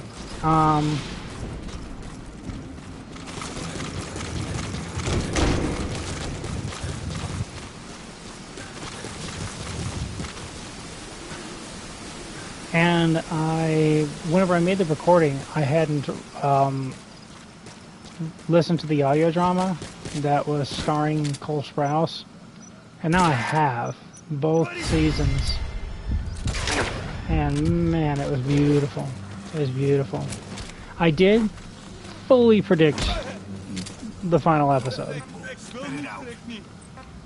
It was pretty predictable. I don't know. Maybe I've come across too many Hollywood tropes or something like that, but I predicted literally every part, parcel, and piece. Well, He's coming too. Roger that. I thought the roommate would come save them, and that the parole officer would come in from the with the cavalry. Spit it out. That didn't happen. Where are the others? It ended in some other way, but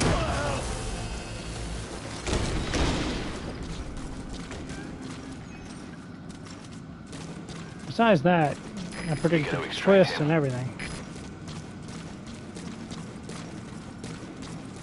But I gave my thoughts on it because, like, I didn't. Whenever I was first listening to it, I was just like, "Oh, okay, that's great." And It's like your stereotypical scary story or whatever. Had a lot of tropes in it, and I was waiting to see exactly what the hell was going on with it. Like, okay, is it like a thing where, like, is it going to be supernatural in origin? Is it going to be like a rather mundane explanation for all the crazy stuff that goes on?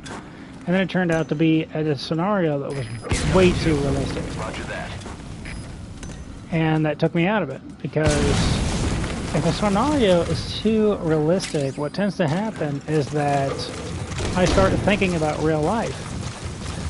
Tim Ferriss, of 4-Hour Workweek fame, he recommends that you listen to fiction, or at least read fiction before you go to bed. And if you do so, then it helps your mind for sort of think in a sort of non-linear way, I guess you could say. Because if you just think and listen and you just do all this, you know, stuff all normal, what tends to happen to people like me is that we can't shut our brain off. And if you can't shut your brain off, then, you know, like, you can't go to bed. You're constantly planning and stuff like that. You're constantly thinking like, oh my goodness, I gotta think of this, I gotta think of that.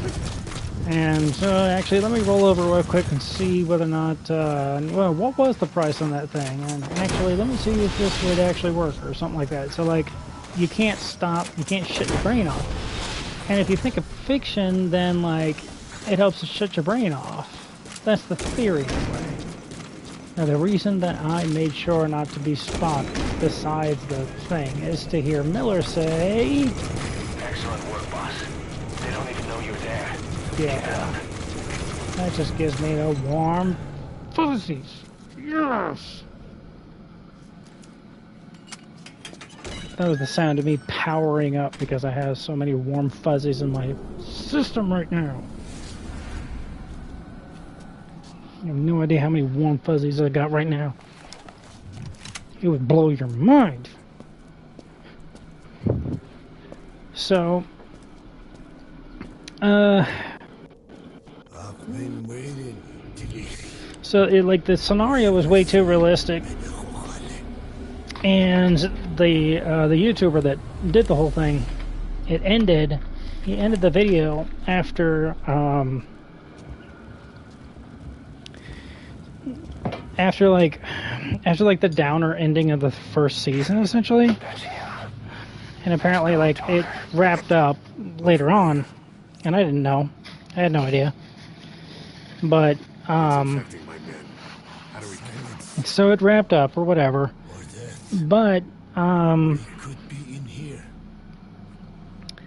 Life depends on it.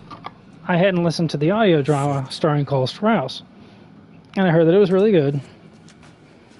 The parasite. But I hadn't listened to it. Then, Those are its lava. after I made my little review or whatever, my little audio recording, after all that, I went ahead and I listened to it. They mimic the host. And it was incredible. It was absolutely incredible. You know how, like, all the tapes here in Metal Gear, it's a really good audio drama. Sorry, I'm opening a can of tuna for the cat. The cat gets...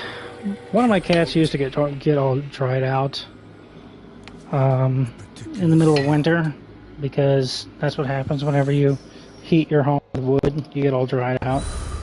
You need like a humidifier or 2 or 3. But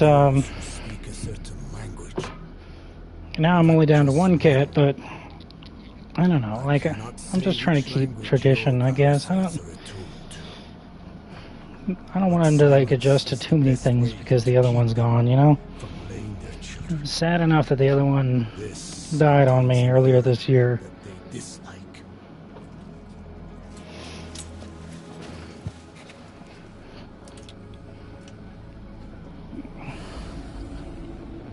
So we're like halfway pretending that she's still alive by giving them wet food. You have bought yourself some time. Speak. Is there a cure? But anyway, One symptom the audio drama with Cole Sprouse was really incredible. And at the end of the first season, it has this like downer ending with this twist. And it ends a little bit differently than the writing version. There is a way. And I didn't like it because it ended in such a realistic scenario. That realistic scenario takes me out of the fiction, disallows me from falling asleep. After I made that recording, I went ahead and I finally listened to the audio drama starring Cole Sprouse. And I can't recommend it enough. It is really, really good. Now, notably, with the first season and its downer ending being very realistic, with that whole situation, like I said, like the audio drama, it ends a little bit differently than that. It doesn't end with the downer ending, and the downer ending ends a little bit different, and reveals it ends on like a different.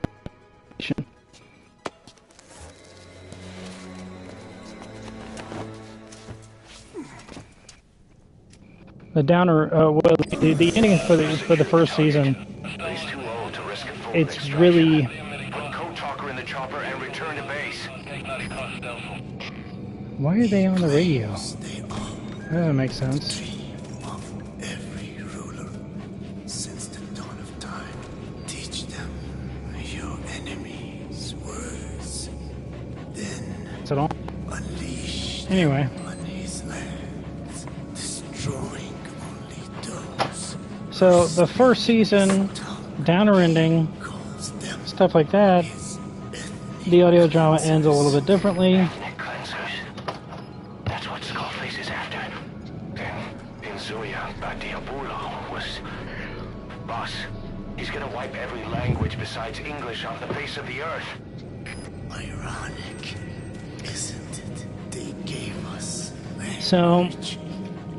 And now of course, the only thing left in the second season is to them wish fulfillment. first How do they get revenge? You know, how do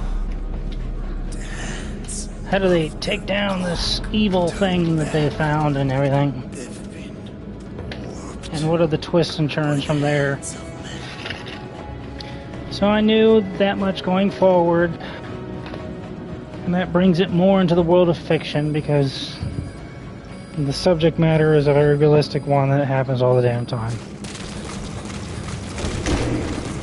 Just sprint full speed with this old man on my back. Wee, wee, wee, wee, wee, wee, wee, wee, wee. Take a seat, old man. Try to get him somewhere where he's not glitched out like that. I've had him like appear in the wrong place before. It was weird. The guards Look. are acting strange, almost puppet-like. It could be the skulls.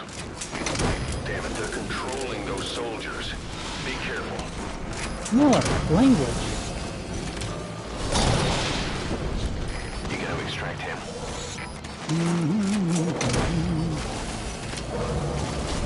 Whenever the puppet soldiers see you, that's not what you call it. He's being spotted or Subject on whatever. board.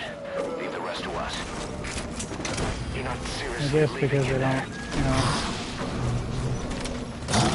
they don't cause an alert. No, pull back up. He's coming too. Roger that.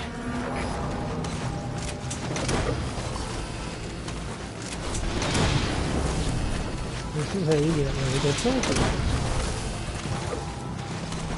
Subject There's another one. I'll sneeze all I want. You can't stop me. Don't endanger No the one can target like stop that. me. You have to bring him back here. Not the sneeze police.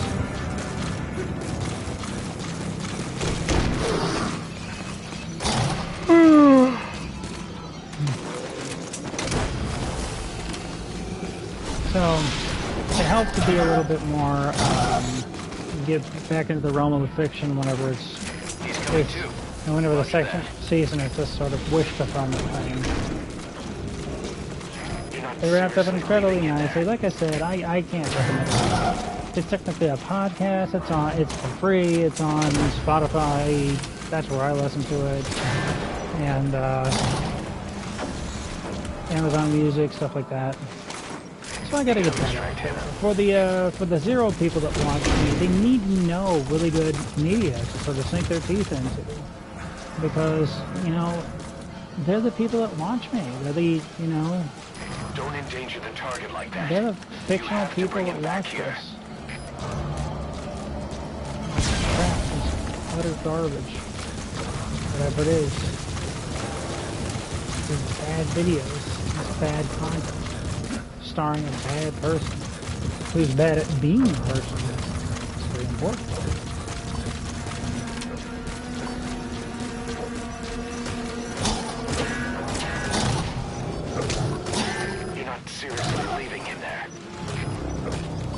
PCs for People. PCs for People, one day, they send me a message, they're like, hey, listen, our most handsome user, we're upgrading our equipment. So we're still going to be going through a subsidiary of T-Mobile and using the network and whatever. So wherever you got coverage, you're going to continue to have coverage. The leak rate, everything can be swell. But we're upgrading to brand new equipment, so we're going to send you for free a brand new hotspot. I'm like, okay, you know, so I don't know what the hell I'm going to do with my old hotspot, but I'm still using the old hotspot? I guess not, okay. And then they sent me a new hotspot, and it worked terribly. Suddenly, the internet that I only got whenever I hung it in like a certain window, I would only get it whenever I like hang it out my window with like a bag on a stick so that it doesn't get rained on. But there's that. And I complained about it, and so they gave me another one. And then I complained about it again because it still didn't work, and they gave me another one.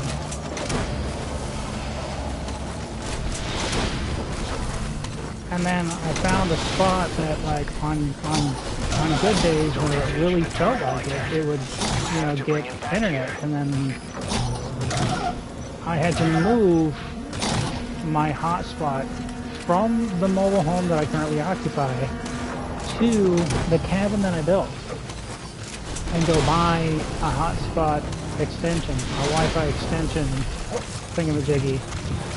Subject on board. Leave the rest to us. And that was the series of actions that I had to perform to get internet. And it's still not good enough internet to stream, and you know that for certain because I tried.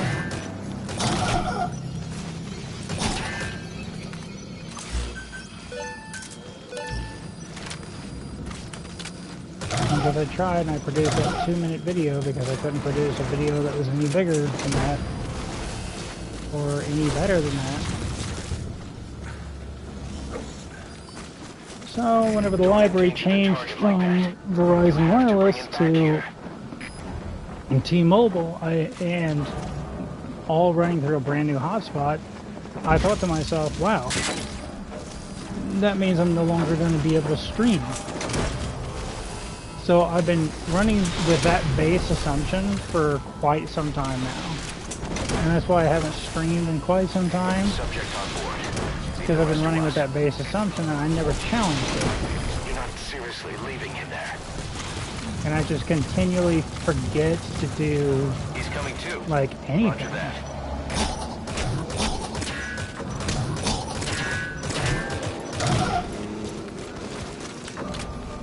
I'll forget to, like, upload old gameplay videos. I'll forget to do all that stuff. Old Let's Play videos. I'll forget to, you know, test out the streaming. So this is the first time I'm testing out the streaming with a new hotspot. So if this stream is working out well, which, you know, my phone still has me streaming, so it's still on the stream video. I'm my only watcher on the stream right now. And my normal viewership is roughly, you know, 36 billion people, which of course means that we are not just borrowing people from other planets, but we're also borrowing people from alternate timelines, like the multiverse, just to watch my streams. That's how famous and popular I am. He's coming too. Roger that. Kidding. Of course. But you already know that because you've seen how many views is on my videos.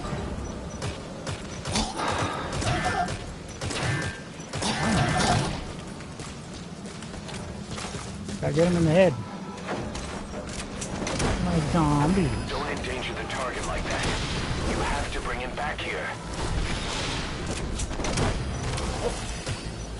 You gotta extract him.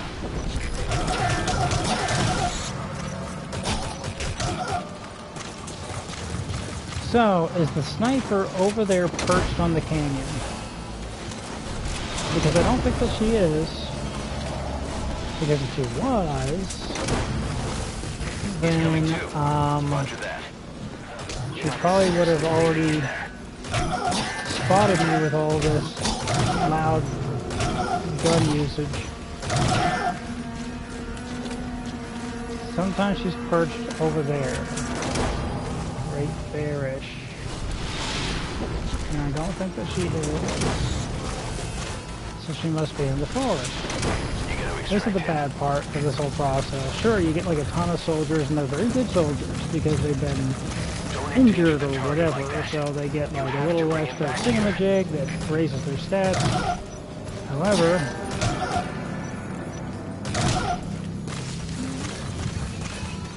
the last sniper will hide from you. The snipers, they'll all hide from you. They won't set up an ambush or anything. They'll hide from you. And that makes it especially difficult to take out the last one, which makes it especially difficult to get another, whatchamacallit, get another invisibility mist parasite from their bodies. And I'll say the word bodies. I'll use the word bodies, even though quite obviously Subject on board. Leave the rest to us. I knocked it out. Don't endanger the target. And they never actually die, even if you quote unquote kill them.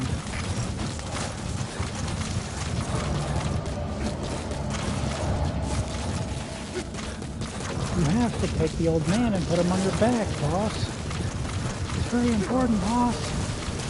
If you don't do it that way, boss, and put him in direct danger wherever you're going, I'm going to keep yelling at you the entire mission. It's very important.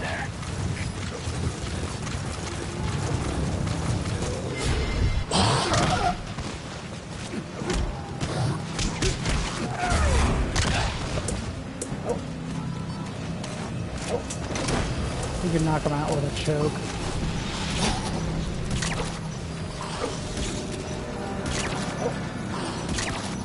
You got to extract him. Don't endanger the target like that. You have to bring him back here. But if you throw them or punch them, then you're going to have to do it twice, at least. He's coming too. Roger that.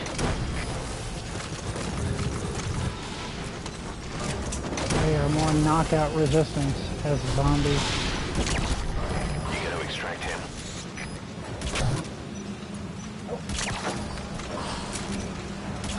Fun fact, Seriously leaving him there. if you take the soldiers,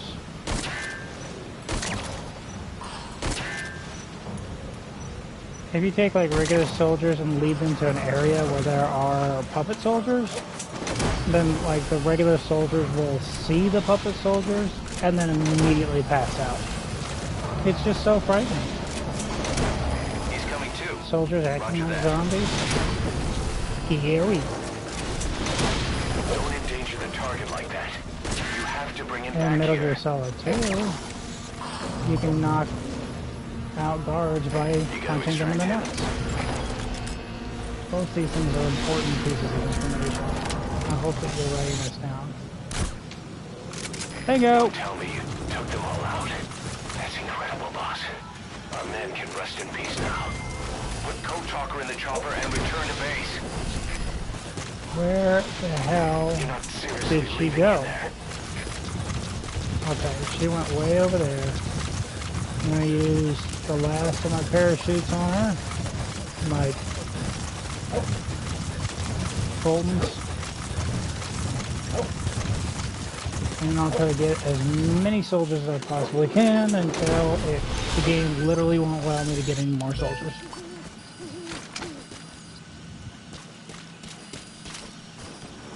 Don't endanger the target like that. You have to bring him back here.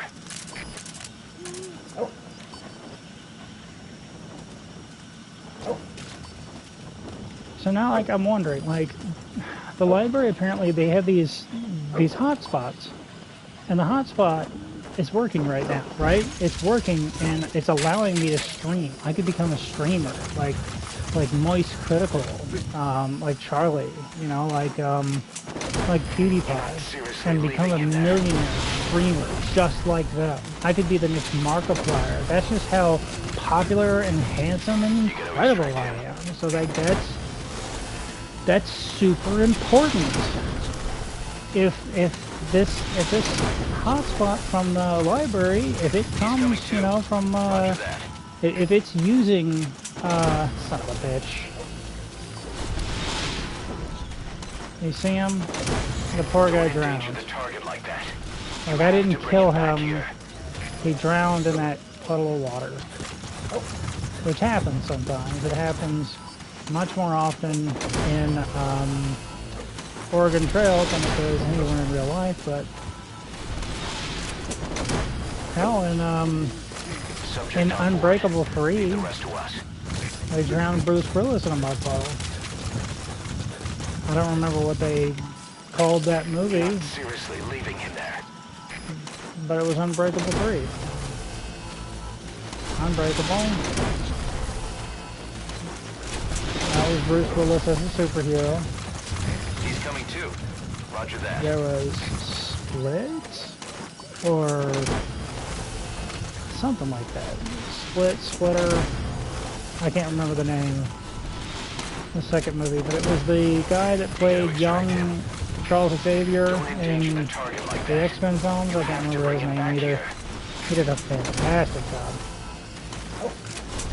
And then they essentially had Unbreakable 3. Coming too. Roger that. Where it was Bruce Willis as the superhero, and young Charles Xavier, that actor, as the guy with a bunch of personalities, and Samuel L. Jackson as the bad guy with that illness that gives him glass bones and paper skin.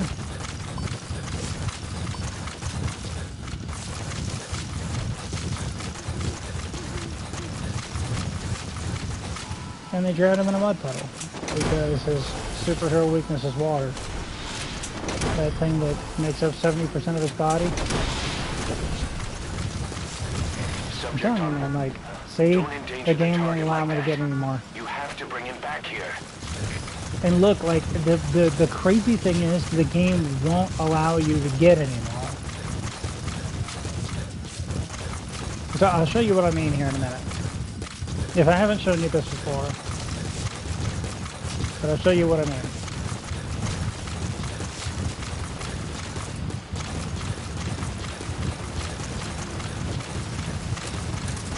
You're not seriously leaving him there.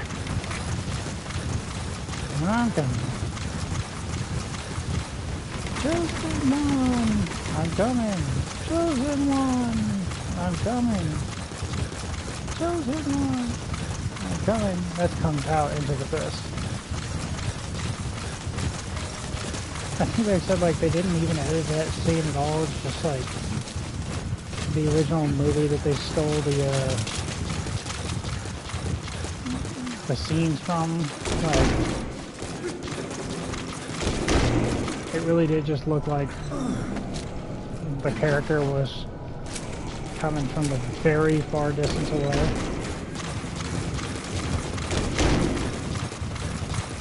Victims of the experiments. Victims of the experiments. They were implanted without my knowledge. Roger. Even had I known, there is nothing I could have done. Are the MIA intel team members buried there too? Bastards. They're gonna pay for this. How much are they going to pay for this? What's the Diamond Dog's life insurance policy? How much is each Diamond Dog soldier worth dead?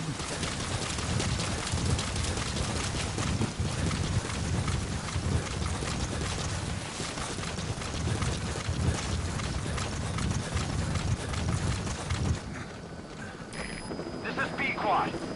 So you're thinking to yourself, okay, the game won't let me Fulton any more soldiers. I've collected 99 soldiers during this mission. It's perfectly reasonable. I'll just call the helicopter and leave the mission with the helicopter. But you can't. The game won't let you. Why won't the game let you? Because instead of leaving the mission, you could stick more soldiers onto the helicopter, right? It's disallowing you from extracting any more soldiers. I think it probably has something to do with the memory or something like that. Like, the system can't handle any more soldiers being extracted in a singular mission. I don't know. So, all I'm doing is guessing at this point. But after 99 soldiers, you can extract any more soldiers. You can't even leave this mission via the intended path. That's just how bad it is.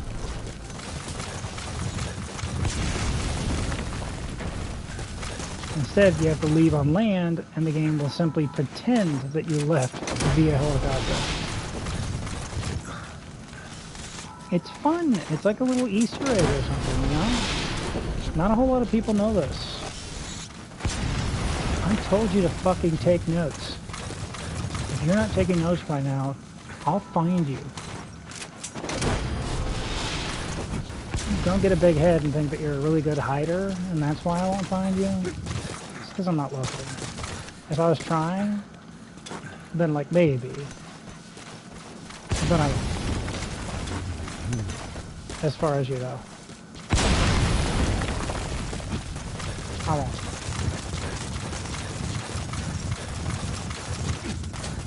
But maybe.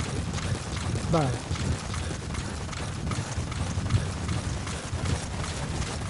so now that I know that like the library has this special hotspot that they're using, I think it's called the Mgsv or something, I don't know. But now that I know that the library has a special hotspot that they're using, and it's using the T-Mobile network, which is the exact same network that that PCs for People uses, then doesn't that mean that I can just buy that hotspot and then plug the SIM card from my old hotspot into the new hotspot and just use the same model of hotspot that the library is using? Or is there something in particular with the SIM card itself? Because remember, whenever PCs for People upgraded their system, they sent me a brand new hotspot. So is everything tied to the hotspot? Is there something special about the hotspot so I can only use this particular thing with this particular hotspot? Or is it something where I can like take out the SIM card and put it into something else? Because I know that you can't take a SIM card out of a phone and then put it into a hotspot, for example. Like there's hotspot like SIM cards, and then there's like cell phone SIM cards. So I am entirely confused about this entire system, and I don't even know where to start to try to get some answers to this. So, dear viewer, I'm talking directly to you. Do you know the answer to this question? And I'm talking to no one. No one's ever going to watch this. I'm going to die alone. Fact. But anyway. Yeah. Yeah, so I don't know the answer to these questions. But if I could just buy the hotspot, ooh, I got 100 soldiers, not 99, 100. So Amazing. Mission complete. That right if there I is just why bought you're the same best boss. hotspot that they're using at the library that I'm currently borrowing to be on stream with you right now, if I purchase that hotspot, then could I just take my SIM card from the hotspot that doesn't work and put it in the hotspot that does work? Or is there something about the library's unlimited plan? Because the library has an unlimited plan. I'm able to use unlimited data from the library's hotspot so long as that I'm borrowing it. And they actually cut off that data if you don't give them back their hotspot by the due date, then they give you 3 more days. Each additional day, they'll charge you a $5 late fee. So if you don't give them back their hotspot by that 3rd day, they cut you off. So it's not like I can just keep the hotspot. Plus, the next time that I go to any library ever, they'll charge me the late fees.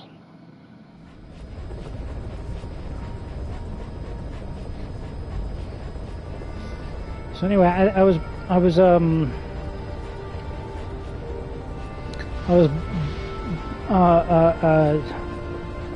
watching coverage of that game Sifu a while back, like weeks ago, probably even like a month ago. I was watching it and it looked really good, and it gave me a craving to like play it. And I'm like, I'm never gonna play it. And I was like, well, I can rent it, and I'm like, I'm never gonna rent it. And plus, like, Redbox doesn't rent anymore. I don't want to like sign up for GameFly or doing something stupid like that. And I was like, hold on a second. You know what else has games? The library has games. Let me check, and wouldn't you know, the library has Sifu. So today I took back a book that I was reading, and then they had Sifu. It was finally in stock. And so I was like, well, like, I borrowed Sifu for the PlayStation 5. Like, you know. It's like, okie dokie, I borrowed Sifu for the PlayStation 5, and the PlayStation 5 is very particularly, like, I treat it as like a investment, you know. So since I treat it as an investment, I need to continue to treat it as an investment. So if I'm going to play Sifu, if I'm going to play anything on the PlayStation 5, then I need to play it on stream. So I was like, okay, well, let me see if the stream works, because I'm borrowing a hotspot, and now I'm borrowing Sifu. And I gotta give back the hotspot on the 30th. And I gotta give back Sifu sometime next month. I don't know if it has any extensions with it as well. I think that's why it took so long to borrow it. First and foremost, that particular library doesn't have it, and so they had to like send it from something else. But also, like, somebody was probably borrowing it already, and they probably like extended 100 times. Probably just liked the game. And finally they had to give it back, and that was my turn. So they mailed it to my library, and then I went to my library and I picked it up. And that's the story of Dark Plagueis the Wise. Either way, let me get some of this stuff out of the way. And then I'll wrap up here. I might even... Let's see, Afghanistan. We got one in Bampev.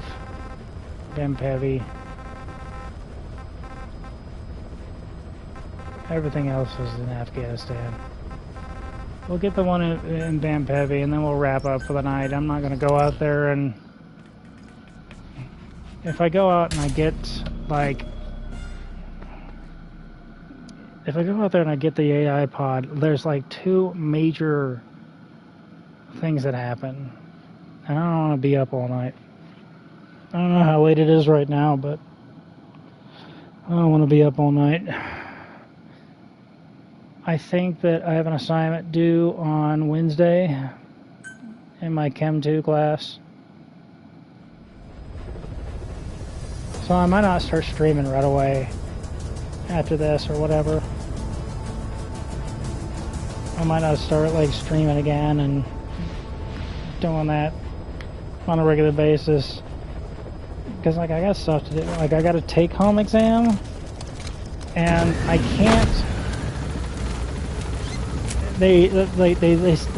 My teacher gave us like a thingamajig to sign that says like I'm not gonna like get anybody's help on this test, and it's like it's really cool. And I'm not. I don't know. I wouldn't even know how. Like I don't know like the smart people in my class. And the one person that I do know is kind of the blind, leaving the blind situation. So like if we got together, chances are we'd actually have less right answers. But the fact of the matter is that I'm not going to. And the reason that I'm not going to be completely honest, is because that's not how these classes work. Like if you're going to pass the classes, then the only possible option for you is to actually learn what the hell is going on. So you not only have to learn how to do the math and you know, you have to learn the formulas and stuff like that, but you also need to know what problems relate to what formulas. This entire semester has been nothing but like formulas. There's a different formula for titration. There's a different formula for buffer solutions. There's a different formula for pH. There's a different formula for KSP. There's a different formula for K. There's a different formula for KEQ. There's a different formula for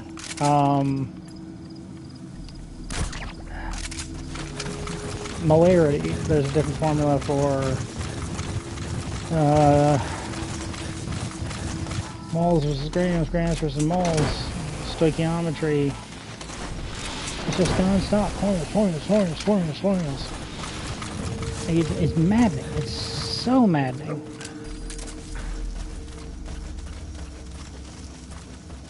I used to do this number just to challenge myself. Because on missions, the more headshots you get, the more likely you're going to get a an S rank. And if you get an S rank, you usually get more you get more money.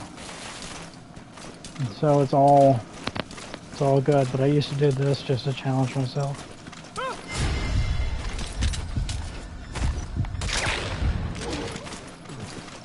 I would try to sneak up and try to hold them up.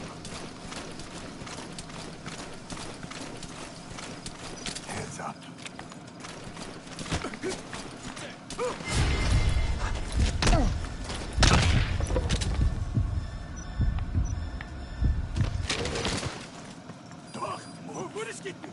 Talk.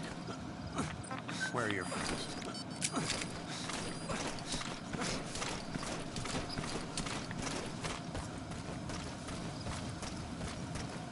This was especially difficult whenever you don't have the sneaking suit. Because your footsteps make noise. This little maneuver, I tried to do this maneuver all the time to challenge myself. Speak. Because it's kind of a tough one. You have to push 2 buttons in rapid succession. It's like the hold up button closely followed by the Where are the others?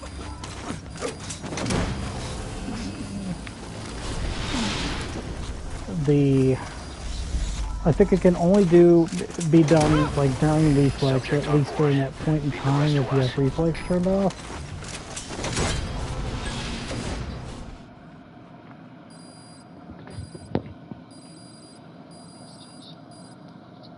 And so like you have to, during that period of time, or at least whenever you're very close to your enemy, you have to push the CQC button and then quickly push the hold up button and hold it down, and that's the only way that you can do that maneuver. So it's kind of difficult. So I used to, just to challenge myself, I would try to hold up every enemy whenever I wasn't on a mission. Hey look, there's another one. And it's in Mgsv again. I'll do everything in Africa, but I don't want to be up all night.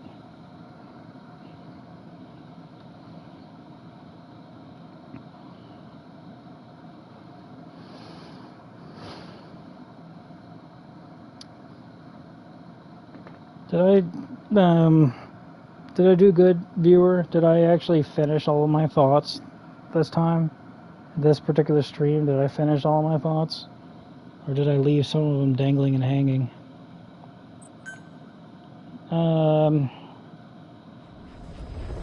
The mobile home that I'm currently in, since it has holes in it, it's kind of hard to, you know,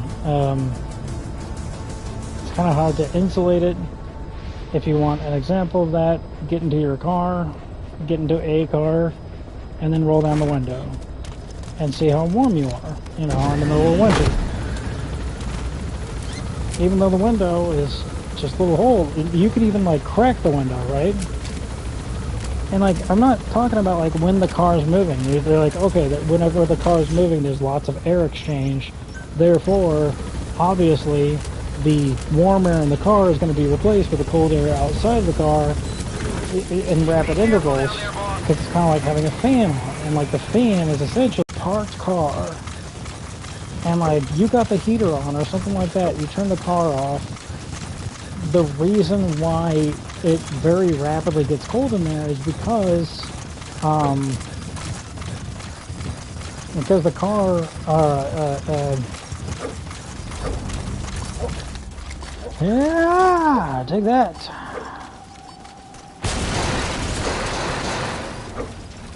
Take that, fiend. Have at you.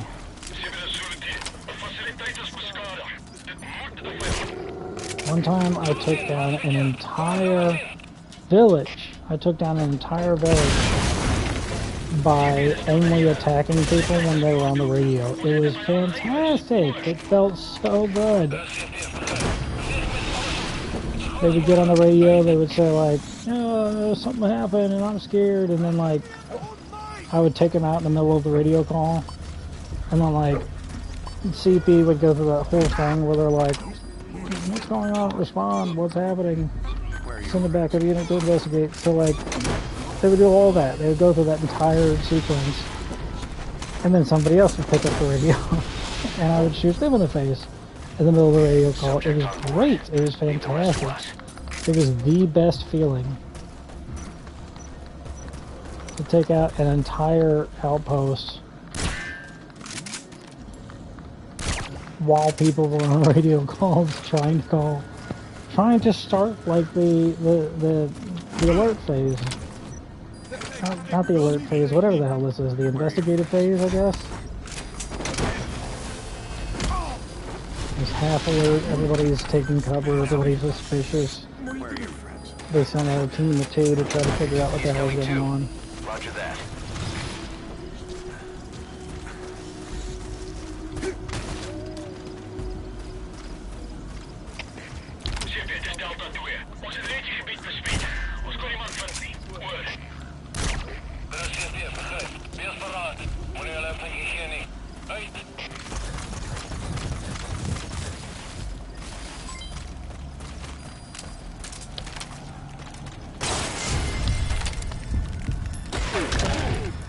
Bingo!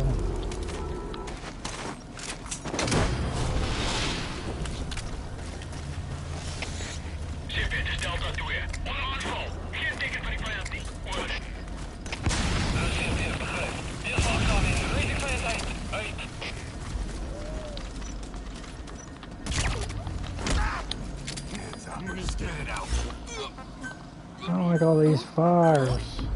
Where are the others? I really don't have the money to call random airstrikes. I'm like, I got my quirks. I don't like any of the things glow Leave the rest to us. on the night vision. Where are your friends? If my friend was in the chat, he'd be like, "Yeah, that's a sign of autism," because like,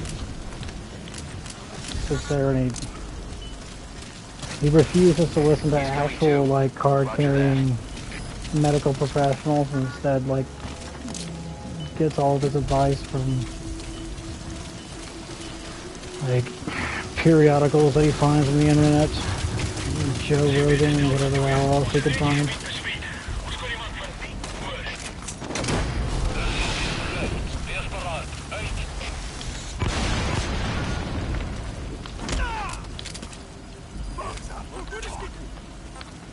Where are the others?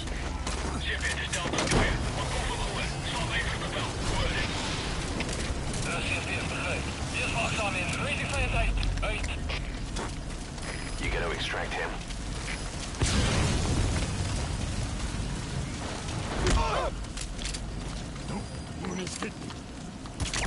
Yes! Speak. Fucking got him. Where are your friends? Hell yeah.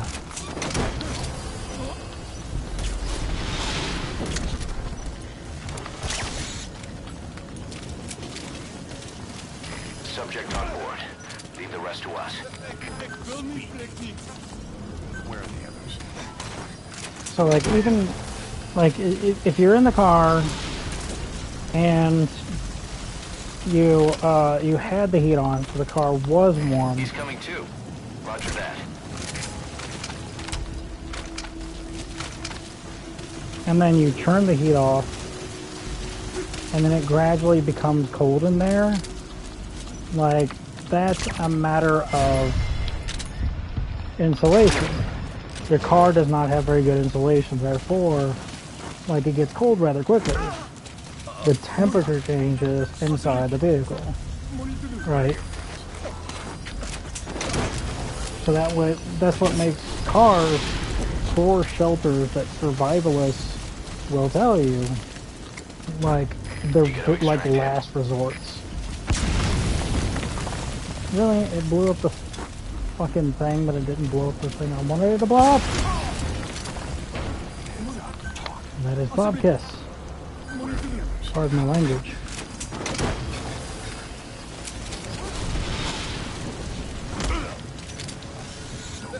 Am I remembering this correctly? Alright. He's coming too. Roger that. Did Rocky name his dog Bob Kiss? Did Rocky Balboa name his dog Bob Kiss? I thought he named his dog Bob Kiss. Where are your friends? By the way, Sylvester Stallone still has the turtles from the Rocky movies. Like the Teenage Mutant variety? No, like the regular turtles from the Rocky movies. And they look every bit as good as he does. Which everybody's like, oh, Sylvester Stallone looks old. Sylvester Stallone is old. He looks fantastic for being his age. If I look like that whenever I get to his age, then that would be a miracle. He's coming too. Roger that. I'd be happy as hell to look like Sylvester Stallone whenever I reach his age. But he still has the turtles from Rocky. And they look every bit as good as he does.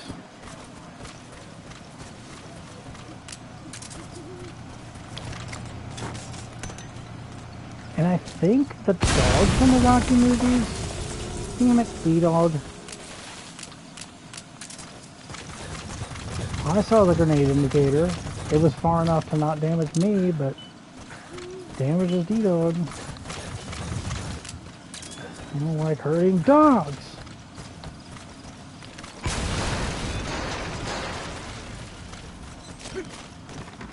Yeah, thanks. That's what I wanted to do. What is that? Look at the thatch on that roof.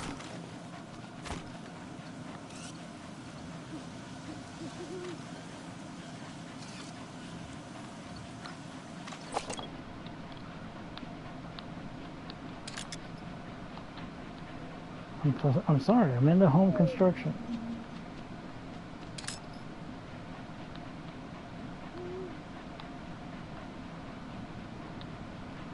It just doesn't look like thatch.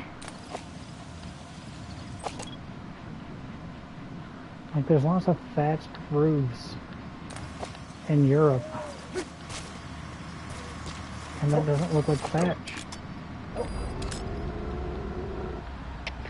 It looks like shit. That's what it looks like. It sure as hell doesn't look like thatch. Thatching is a skill. It is very particular. It's...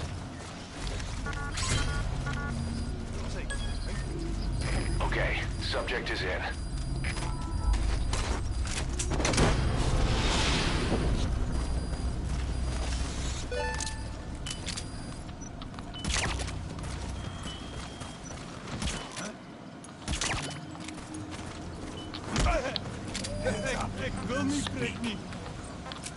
Where are your friends?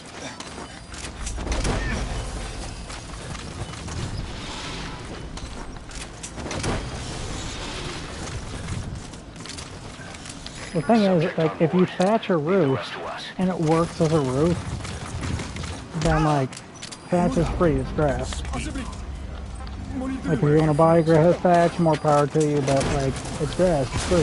Like, you can just, you know, you can go pluck it out of the ground. But since it's such a specialized skill, it gets passed down from, like, father to son, mother to daughter, all the damn time sort of thing. Like, because of that,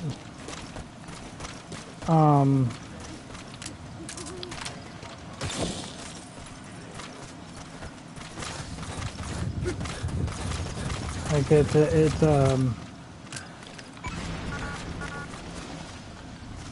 it's something very particular.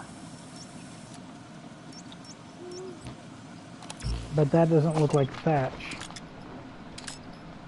It looks like shit, but if it works, if it actually works, then that would be a free roof that works very well as a roof, without all the skill necessary to do a traditional thatching job. But that's the big question, does it work? If I found examples of this in real life, do they work or does it leak? So like I said with the car, survivalists will tell you that use your car as a shelter, as like a last resort, because cars don't have very good insulation. And you can see just how bad the insulation is by warming up the car in the middle of winter and then turn off the car and see how long it takes to get cold. Now, a house doesn't do that, right? If you got a good proper house that's well insulated, there's a delta T, there's a change in temperature in between outside and inside. The outside is trying to make the inside the same temperature as the outside. But it can't do that if there's like, you know, if there's some insulation that is, you know, preventing that change. Eventually, the outside's going to win. The larger environment's going to win. But it can take so long to do that change in temperature that it's practically non-existent. You know, if you heat your home with a wood-burning stove, for example, then and you have like trees on your property or something like that, then you can heat your home for free. And if you have a very, very poorly, like if you have like a teepee or something like that, so like a stick and some blankets, then what tends to happen is that since it's a teepee, heck, it's another thing by Bampevi Plantation. I should have clicked yes, but whatever.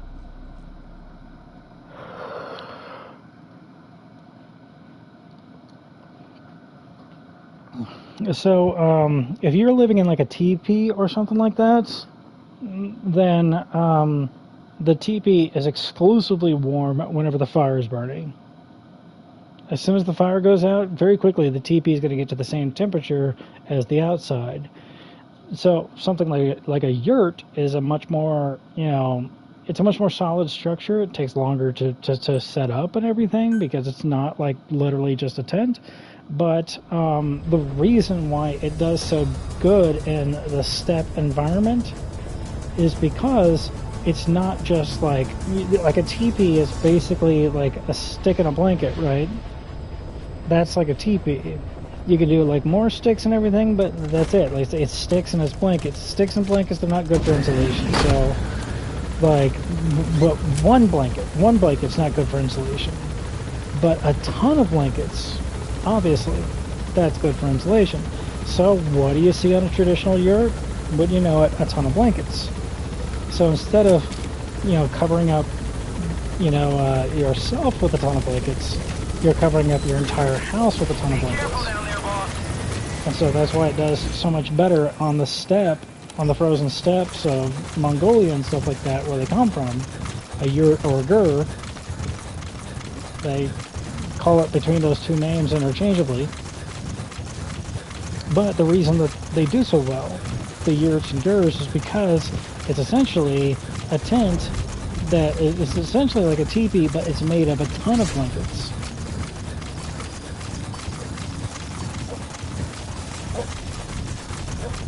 So you climb into a car, you turn the heat on, you bunch of motherfuckers. It's a setup. Highly skilled soldier, huh?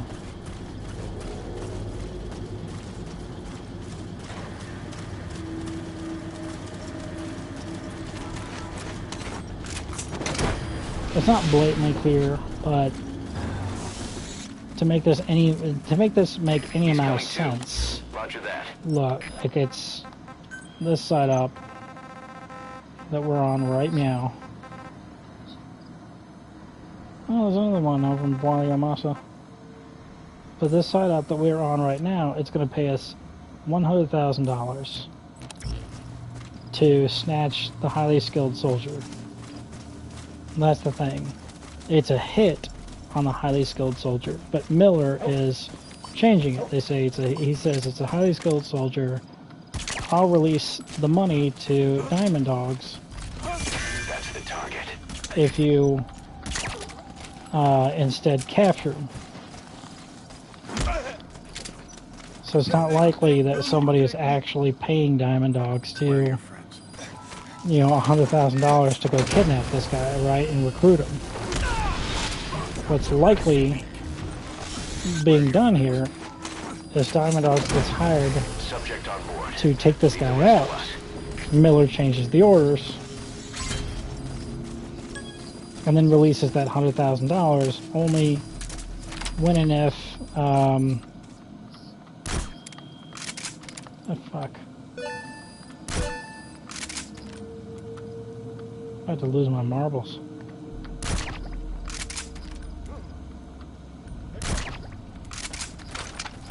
I don't know why I'm trying for headshots. This is free roam. I can do whatever I want. Walk up to him, punch him in the penis, whatever the hell I want to do. Where are your friends?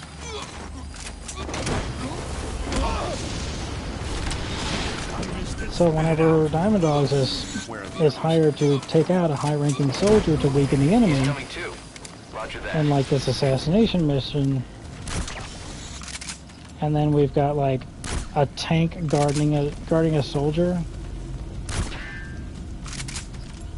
Like, how many tanks do you see guarding anybody?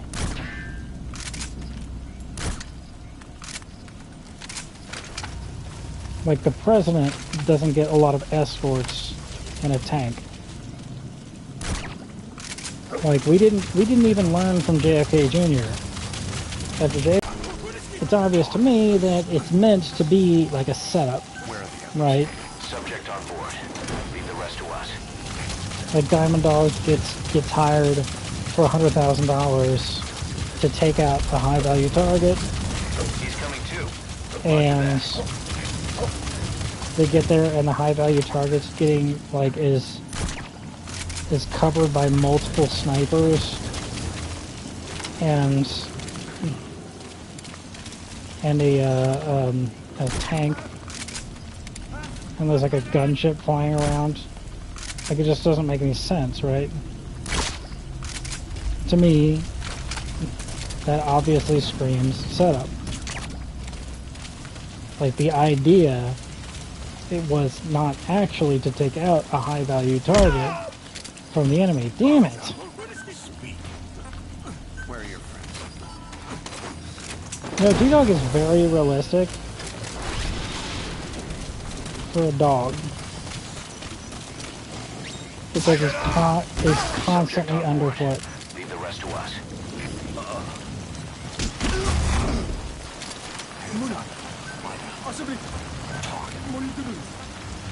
Where are your friends?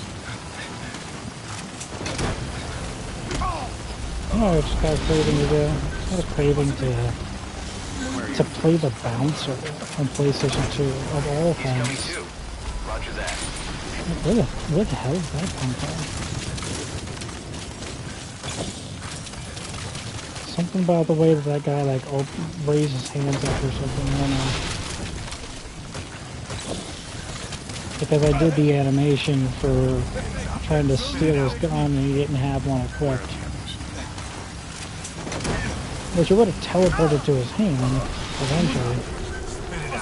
Once he snapped out of it. But You gotta extract him. so in my mind, the whole situation screams setup to me. It seems to me that like somebody spent $100,000 to actually try to assassinate some high-ranking member of Diamond Dogs. More than likely, you know, they were trying to take out, you know, me. They were trying to take out Matt Motley, the guy who's playing this game. No, they were trying to take out Venom Snake here, leader of Diamond Dogs. Now, remember, we saw another one down there at the no, not the the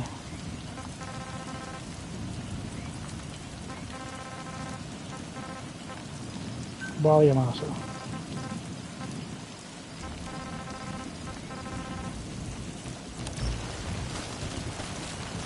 There's no way to really...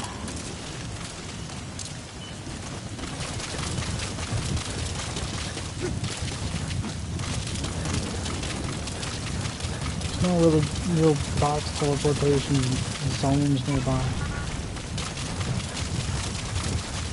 So I'll just hook it. How are you doing? Tell me about your day, man. What's been going on with you, man? You been doing alright? Yeah? Yeah, I can't believe that she treated you that way either. Actually, like, whenever you say the story like that, I actually kind of think that you deserve it, but that's neither here nor there. I do think that you deserve it, though. I'm kidding. Obviously, it was her fault. I didn't take the dog. That was a miracle.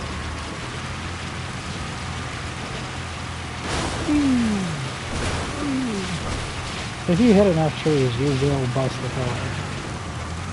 But what is more fun than hitting trees? Tell me, Drew. Tell me what's more fun than ramming into a tree. Because I don't know. Very highly important. I also think I got a music tape off camera. That's another thing I did off camera, I think. So I know what you're thinking. Okay, so if you get into a car and you warm it up in the middle of winter and you turn the car off and then it gets cold again relatively quickly, and that's because of a lack of insulation. And teepees have the same problem, but yurts don't have as much of a problem because of all of the blankets that they put on the yurt instead of just using one blanket like a teepee. Then can I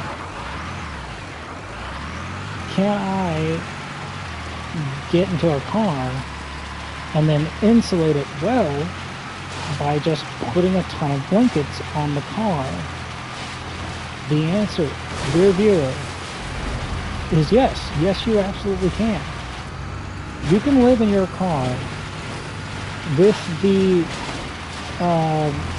comfort of living in like a place that is this the thing? I think this is the thing. Oh, damn it, no. No. Damn it to hell. Like, there goes 2 potential Diamond Dog members. All because of these stupid dogs. And I didn't want anyone to die. I didn't want the dogs to die. I didn't want the Diamond Dogs members to die. No, I got 2 dead guys. And I got the dog, but these guys. I thought this was another thing like they do at the ruins where you meet Quiet. At the ruins where you meet Quiet, every now and again they'll have a Okay, subject is in. they'll have a prisoner rescue mission where like the prisoner will be like smack dab in the middle of the ruins and they'll be watched over by like 4 or 5 snipers. You know, it reeks of a setup, right?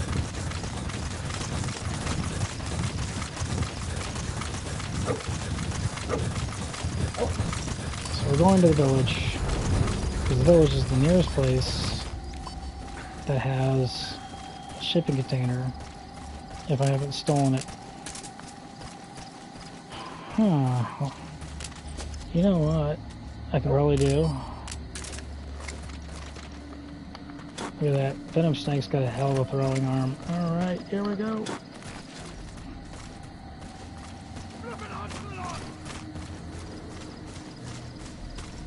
Did I get him?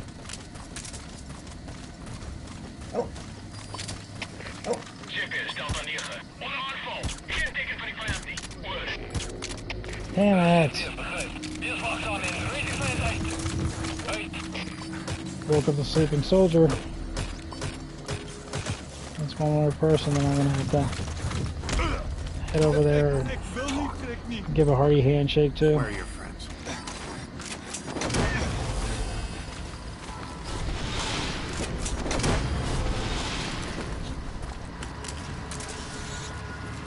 He's coming too. We got another truck. Or was it the same truck as earlier? Because we never got the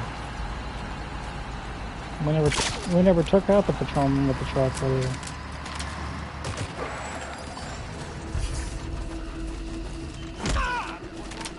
I just wanted them to stop that truck so I could take the truck. Because if I can take the truck, then I can sell the truck.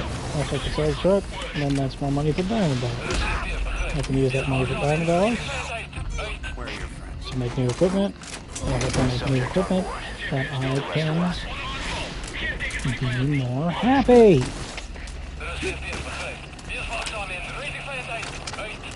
The whole thing works out perfectly, doesn't it?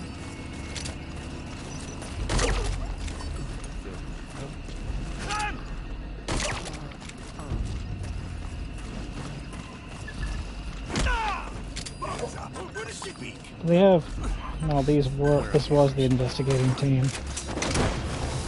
It's like, looking like, well, who's the investigating team? Who's the 2 men that they send out to investigate gunshots like this? Roger that. This was the investigating team. 2 soldiers, 1, 2. Damn it. You gotta extract him.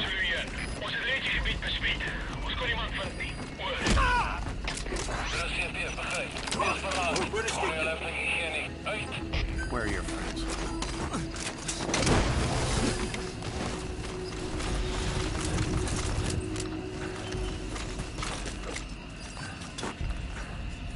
Subject on board. Leave the rest to us.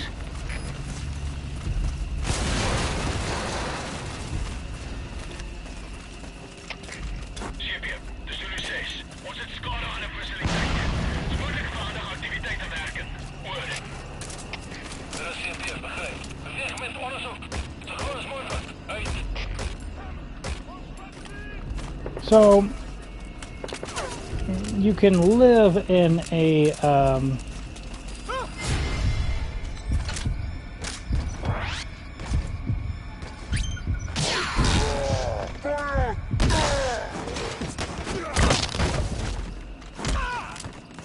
that works. Spit it out. It's kind of like throwing out the rocket launch whenever you got, whenever you're in reflex mode. Silent and deadly.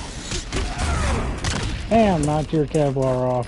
He's coming too. Bingo, bango, bongo. I'm gonna have to get this guy out of here real quick before he drowns. Where are the others?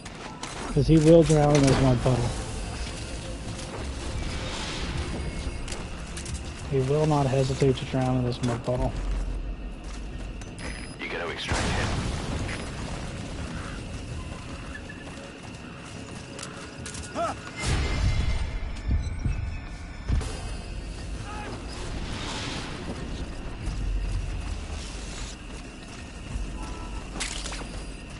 Subject on board. Leave the rest to us. Mine.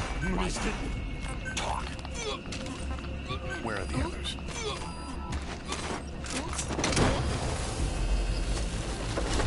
Did we put this on wrong? No. See, it's a wattle and daub structure, but the plaster has been worn off at the bottom by the rain splash.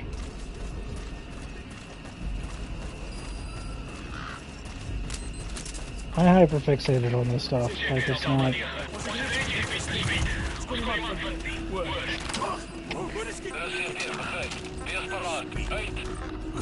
Where are your friends?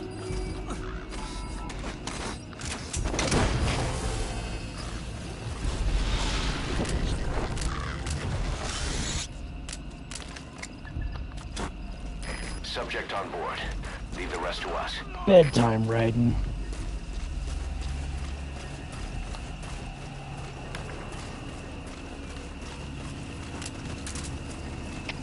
Spit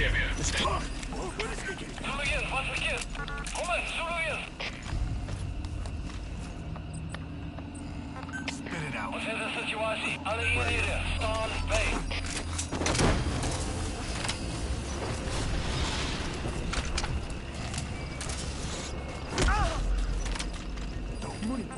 He's coming too. Roger that. Almighty fuck, Mango!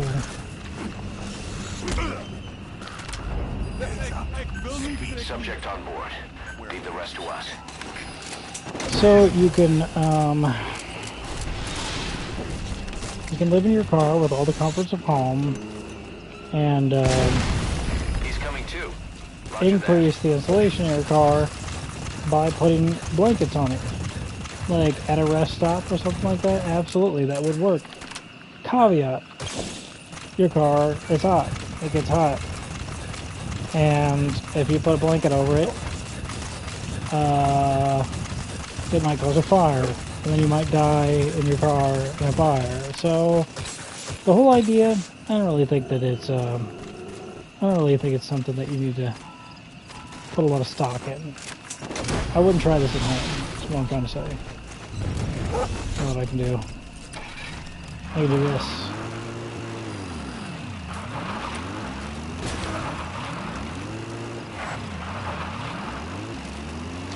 Oh yeah.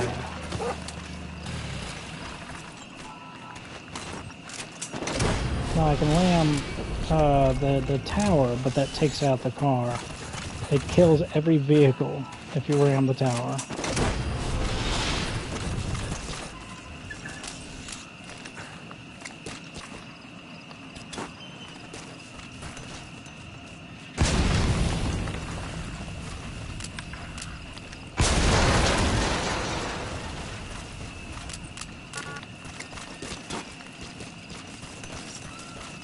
don't know how I don't know how this village gets its power. There are some places like that, you know, that have lights on in them, in these buildings. And I don't know how they're getting their power. Unlike every other place that you find in this damn game, like, there's no generator. So I don't know how these places get power.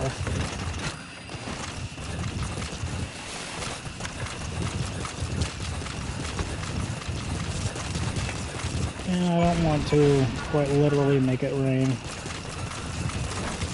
BT dubs, just in case you don't know, we can make it rain. The United States military actually can make it rain. And I know that sounds insane. It sounds like the ramblings of a madman, but we did it in Vietnam. It's called cloud seeding. So you already know what rain is, right? A bunch of, you know, condensate. It's the water cycle. You learned about it in basic science class, whatever. So, like, the water cycle, the rain, it evaporates, and then, like, eventually, like, the evaporation, like, it goes up, and then it condenses up in the air, and then it becomes a cloud, and that cloud is you know, it gets, like, full of, you know, condensated water, right? And then it turns back into water, and then water doesn't like to stay up in the sky, so it rains back down on the earth, right? So what they do, I think, is they fly into and or over clouds or something like that. They release some sort of thing, and it's basically, I don't know, something or the other that makes the clouds do the thing. You know, like it makes the clouds rain. And what that does for us is, like, we can, it's not very accurate. It doesn't have pinpoint accuracy. Not by far. So, no, there's another one. There's two. Hooray. It's never gonna fucking stop. Alright. Whatever. I'll just keep on going. Doesn't matter. There we go.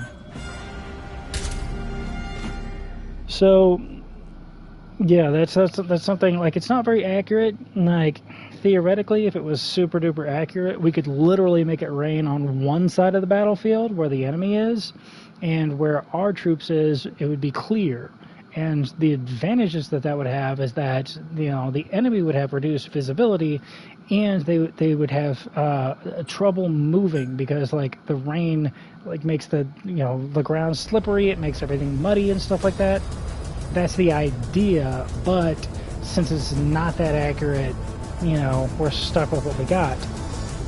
But still, we can make, you know, their home base very, very muddy, and, you know, by the time that we get to it to attack it or whatever, you know, they're having a hell of a time moving around and stuff like that, and they got reduced visibility, and they can't hear that well either, because the rain is making all this noise. So it gives us an advantage on the battlefield. The United States military, that is.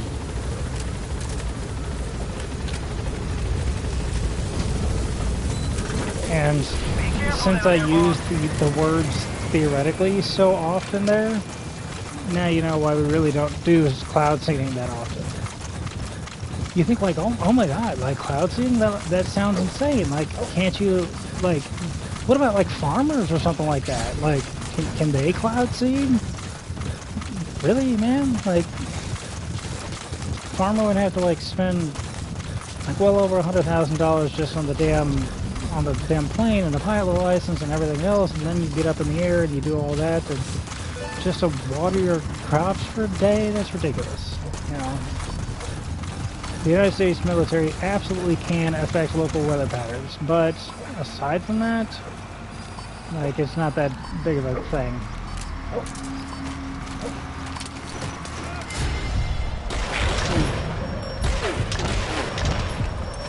Hell yeah. This is a heavy infantry unit, isn't it? All riot suits, yep.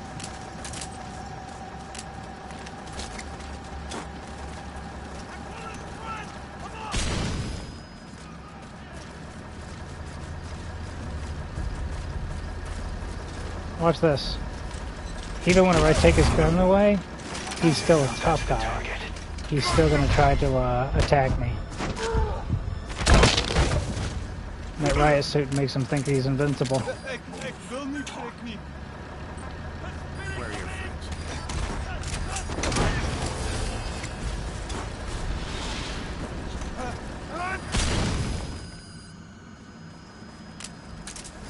Subject on board. Leave the rest to us. Gentlemen. Where are your friends?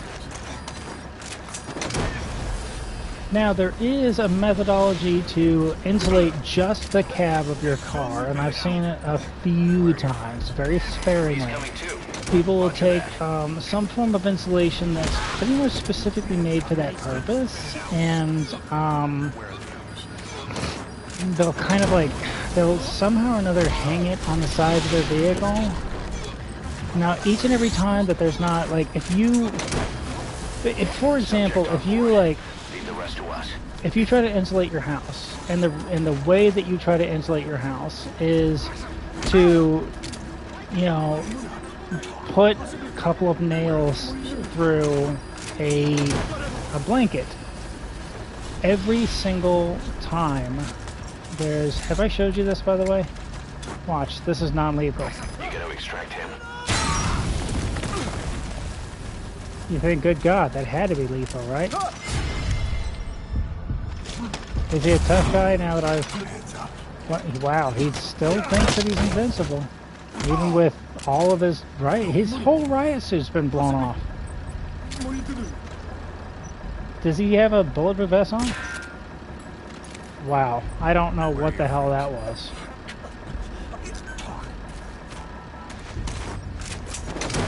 That's weird. Visually, his suit is off, but I guess some pieces of it is still on? I don't know. Subject on board. Leave the rest to us. But that's weird, right? That's, you know, the riot suit is so effective that it's literally... It causes even grenades to be non-lethal. And you think that that's BS, right? This riot suit, like, it cannot possibly be... Damn it. I pressed the one twice. Where are your friends?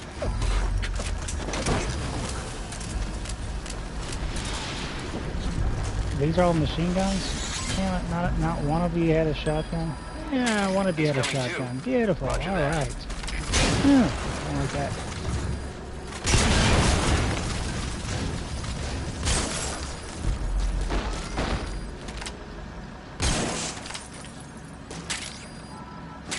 So there are,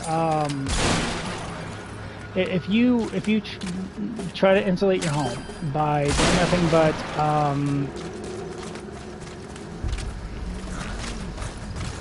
doing nothing but, like taking a blanket and then putting it up on your wall and like putting a couple of nails or tacks in it or something like that to kind of hang it up against the wall, then each and every, like, you know, like the blanket is going to go up and down like a wave, right? You know what I mean? It's going to go up and down like a wave. Like it's going to go up where you've got a nail through it, but it's going to go down in between the nails, right? You know what I'm talking about? While it's like hanging up on the wall, and those little places where like it's not completely attached and or glued or something to the wall, those places are going to act like whenever you crack your window in the car. That's what's going on. That's what's happening. That's the problem. So, yes, they do make pretty much insulation for just the cab of your car, because the cab of your car is not going to overheat.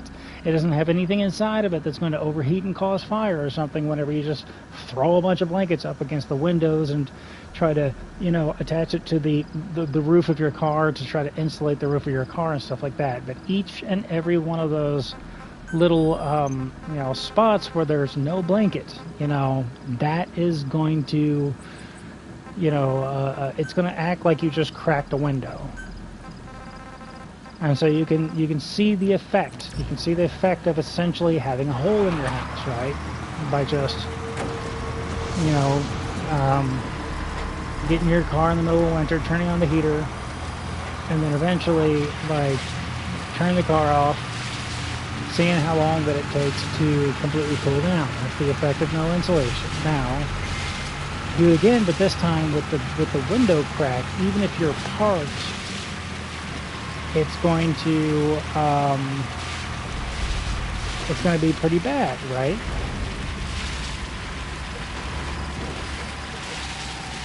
Even if you're parked, it's going to hyper accelerate the time in between when you while you're warm and when you get cold. Where are the others? Oh, there's a blueprint. I don't know where the blueprint is. Look at the stuff guy. Wow, I don't know why that happened, but whatever. I wasn't pointing directly at him whenever I stole his not weapon. You can turn tough guys into not tough guys by stealing their weapon. Literally, even if they don't have a weapon.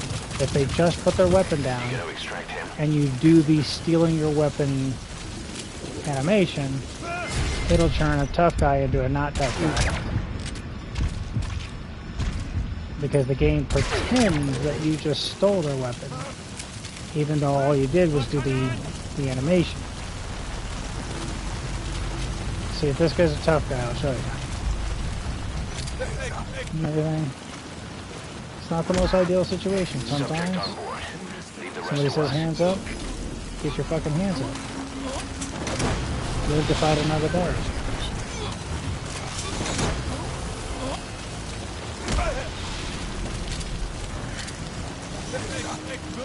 It's like what a lot of martial arts teachers will tell you. You know, what happens whenever somebody comes up to you and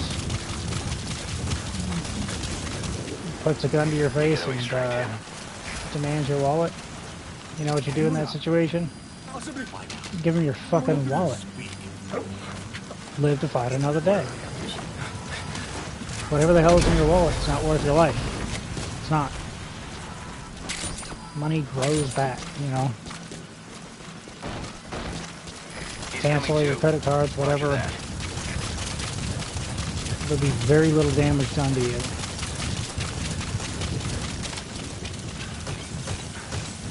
Try to fight, you might die. Give them your credit card, give them your wallet, and give them whatever the hell they want. You live to fight another day. Maybe. Unless they want to kill you anyway for whatever reason.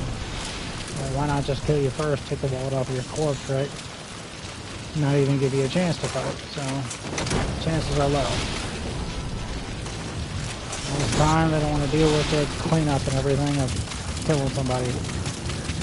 They just want your wallet, let them have it, and live to fight another day. Like fuck me, like Special Forces, Navy SEALs, they'll have the exact same advice for you. And they'll have the exact same advice for each other. Like, it's not just because you're not a Special Forces person, and if you were, then you totally just use your ninja moves or whatever. No. They'll have the same advice for each other. Some club on the street wants your wallet, give him your wallet. You don't know, that could be Chuck Liddell. And they've proven plenty of times that just because you're in Special Forces doesn't mean you're going to win a fight with Chuck Liddell. You know how to do Special Forces stuff, Chuck Liddell knows how to fight. Period. In the words of one particular Marine in the Human Weapon episode about the Marine Corps Martial Art Program, he said, it's all the way in the Mgsv industrial zone. And I don't know whether or not they got it blocked off over yonder, but I might as well check.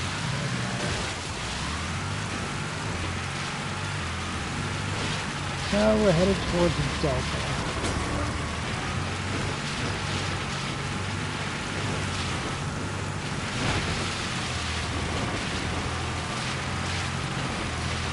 So if you're in your car, even if you're parked and you crack the window, it's gonna get, and it's cold outside, then it's gonna get cold inside your car that much faster because there's a hole in your house. There's a hole in your shelter, right? Everything making sense so far? Picking up what I'm dropping?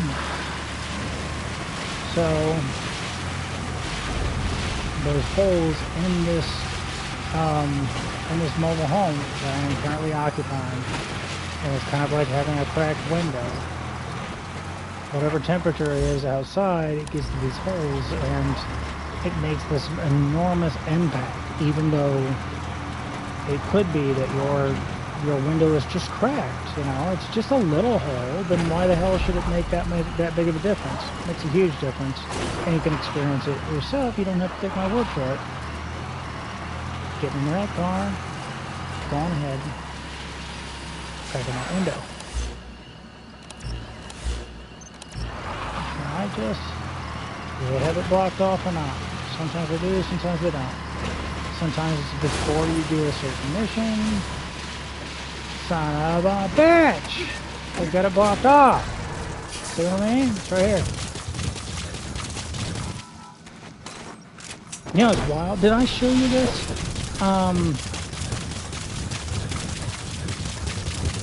Before, there's a point in time, you have to do something. I can't remember what the hell it is. But there's a point in time where, I bet you we have, if I head down to 16, I've got over to 20 probably. So now we're going towards Echo.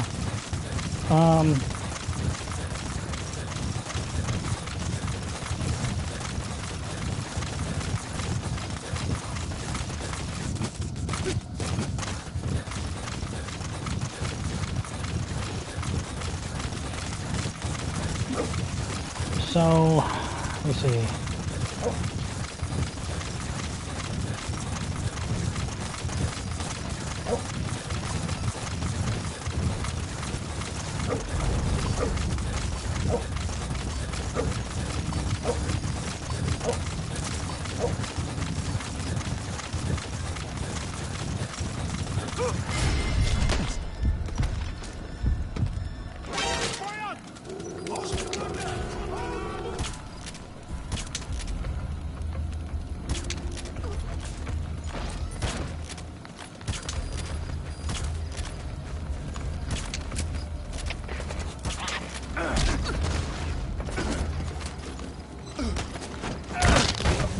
I did not mean to get spotted. What I meant to do is do the move where I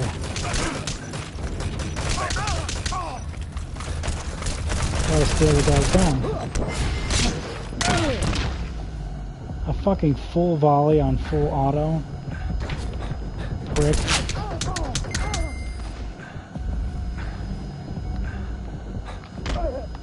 Hands up. Dick move, kid. Where are the others? I meant to do the move where I steal his gun and point it at him. Where are the But others? instead I held on to the CQC button for too long, so Snake went in for a grab. Hands up. Where are the others? Look at that. Two of our guys that were knocked out are already back on their feet. He's coming too. Roger that.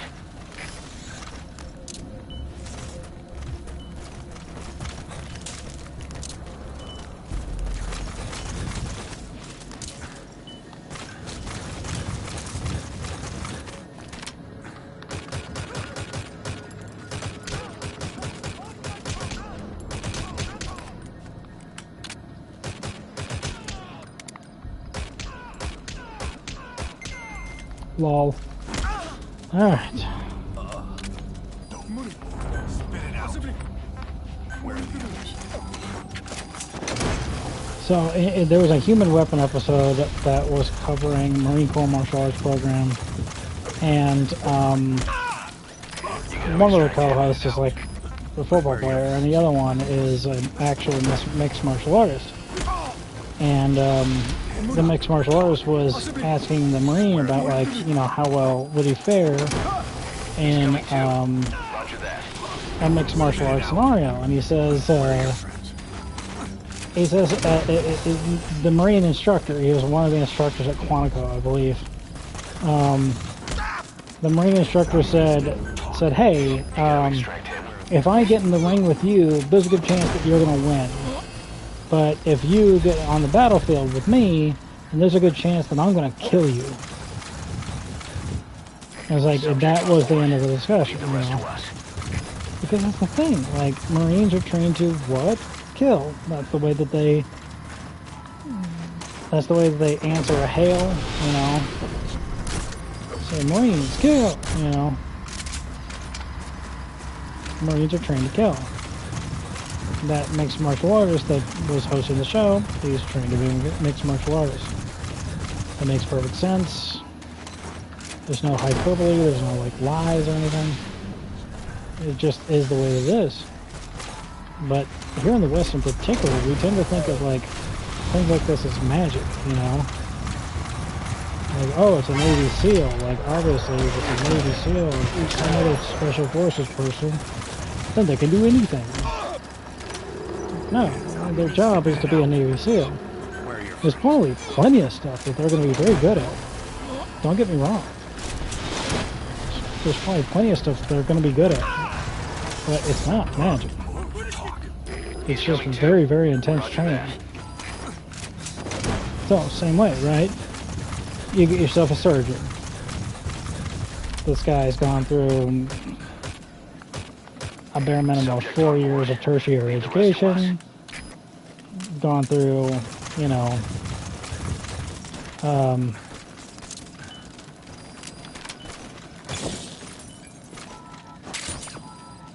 gone through 4 years of tertiary education. You've gone through,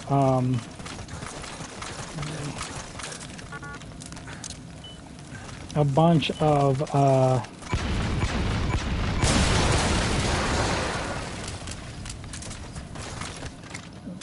gone through a bare minimum of 4 years of medical school. After medical school, 3 to 7 years of a residency. After the residency, still, like, basically, well, you know, a good time, like, working with doctors and stuff like that, all these other different,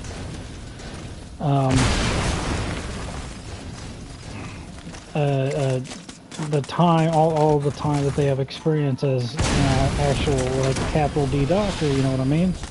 Medical doctor, doctor of osteopathy, whatever. MD, DO. And so, out in the medical care field, this guy is the special forces of medical care. Not maybe the best doctor, but a doctor. You can't really get much higher than that, you know. You can certainly go lower. You can certainly go with and be a nurse or X-ray tech or the custodian of the hospital, like whatever. There's plenty of ways to go lower, but there's not too many ways to go higher than being a doctor. So, yeah, with minimal recovery and stuff like that. Time again, people will take the, they'll take one example. That's a thing. That's an exceptional example. There's, I can't remember what the hell it is. It's tokenism. That's what they call it in sociology.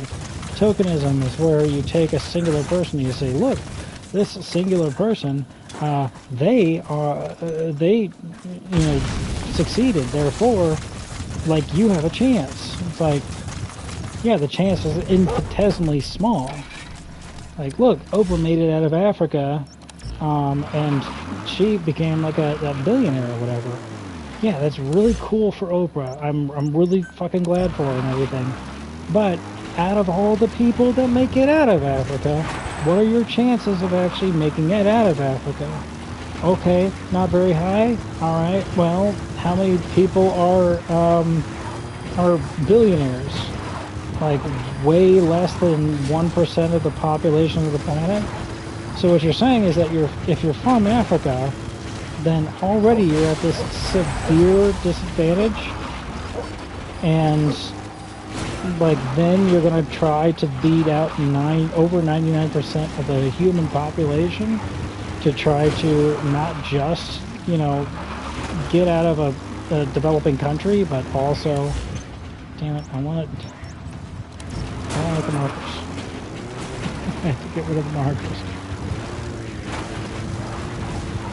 I like to get rid of the marker by, you know, getting into the marker, then it disappears on its own. Whatever. So, you know, the chances have not changed. It's like if you continue to say like, oh, Elon Musk is from South Africa, therefore, like, being from Africa, that doesn't really, you know, that doesn't mean that you can't succeed, right? Like, you can still succeed even if you're from Africa, because look at Elon Musk, and like, telling that story doesn't change the chances. It changes them a little bit. It goes from 0 to 1, right? Roger that. If you can only think of one example of somebody who has done the thing that you were trying to do, then the chances have gone from 0 to 1. Like, okay, it's possible. But is that the type of horse that you're going to bet on? Are you going to go after a goal that you have an over 99% chance of failing at? Because if you are, congratulations. But the thing is, it's not the right horse to bet on. It's not a very good horse to bet on.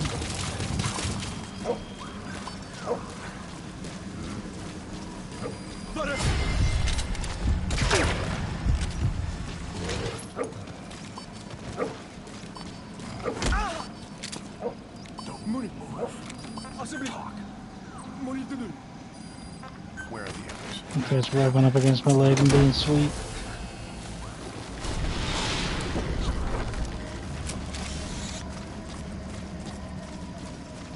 He's such a little sweetheart.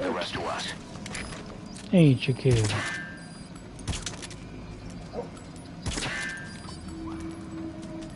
Listen, my mom named him something dumb like D'Artagnan or something like that.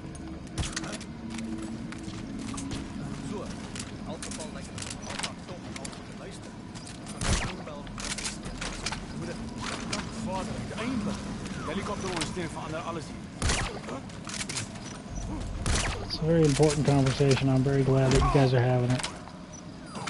Spit it out. Where are your friends? This guy up on the ledge is, of course, a sniper.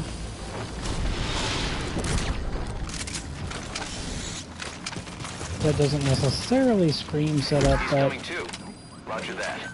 certainly doesn't inspire confidence. And I gotta get this guy out of the way before he drowns.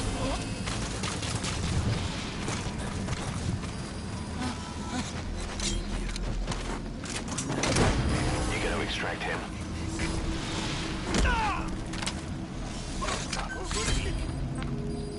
Where are the others? Okay, subject is in.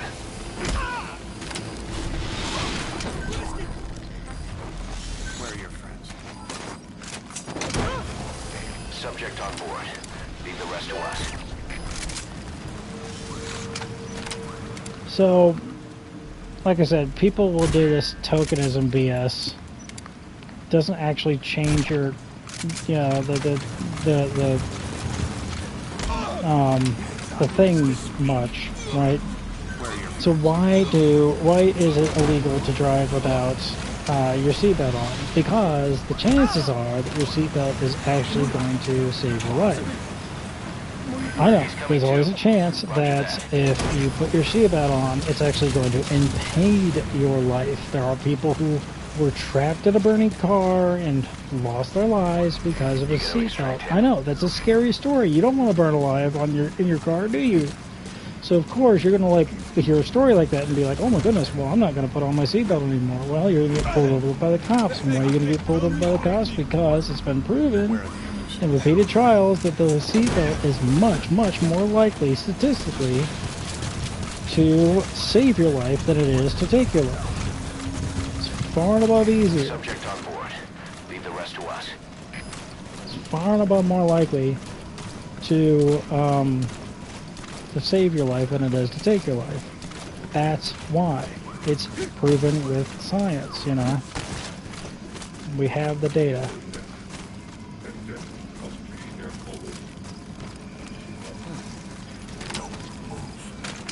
So watch this. He takes it, puts it on the ground, and then boom, I do the animation, and now he's no longer a tough guy. Even though I didn't actually steal his weapon, it's the animation that does it. And you know about this little thing, right? This particular radio is doing the You gotta extract him. the PT thing.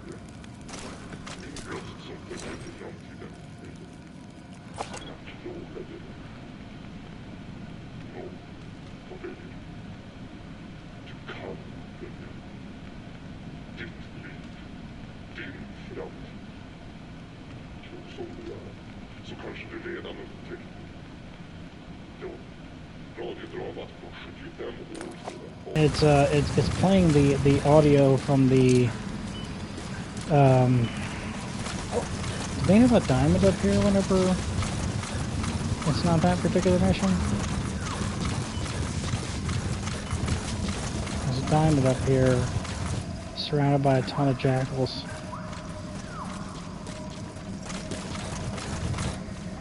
No, I guess that's mission specific. I was looking for the diamond up on the ledge where the sniper was, and it wasn't there either, so that must be something they put in just during that mission. You know what mission I'm talking about? The one where you come on down to Mgsv by Diabulu.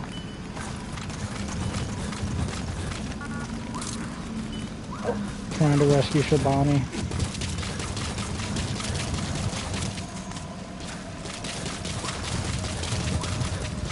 I stopped. I thought that was a plant to get. We were gonna grab it real quick. It kind of was poking out of the water like it was a plant. Kind of had the same like leaf thing, but if I checked it on night vision, it wouldn't glow. So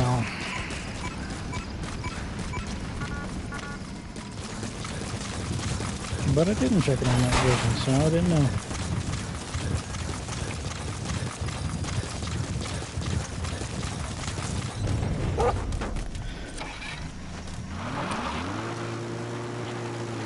So, with this tokenism and everything, it's not super good. People will be like, oh, you know, you can,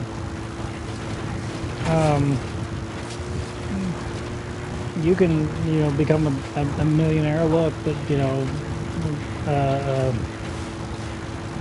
Oprah was from Africa, and one of the, you know, really, you know, not so good parts. And she managed to make it out of there, and she's a billionaire, so damn it. I need to do that. That does kill them, by the way. And we're trying to let no bad happen, so that's a bad thing. But we've already let some bad happen, so we're just trying to get to the end of this. We're trying to minimize the bad that's happening. That's all we can do. Minimize the bad that happens.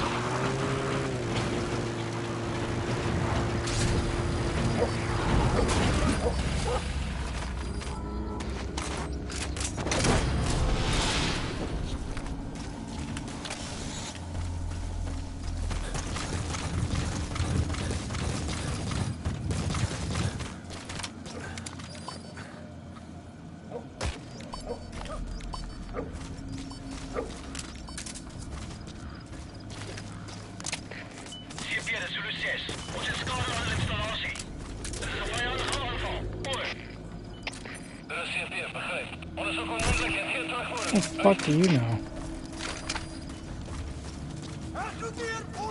It could be an errant shot from a hunter out here. You don't know. You don't know, fucker.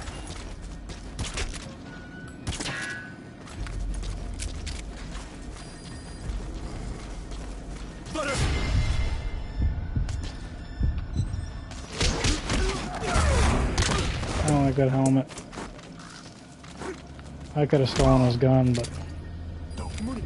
Talk. I like knocking off helmets. Where are the others?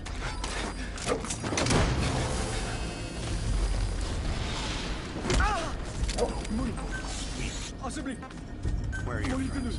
Send me 2 more men. Subject on board. Leave the rest to us.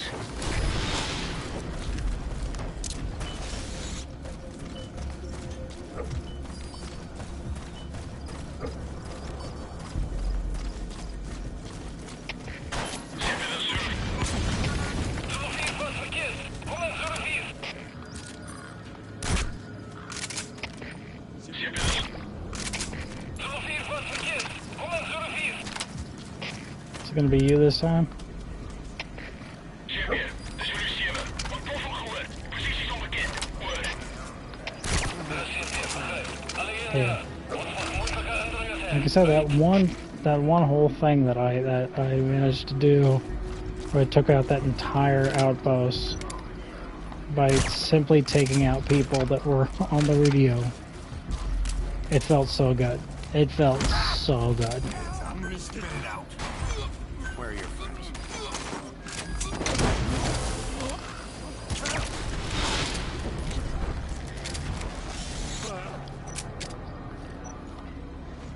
He's coming too. Roger that. Whatever.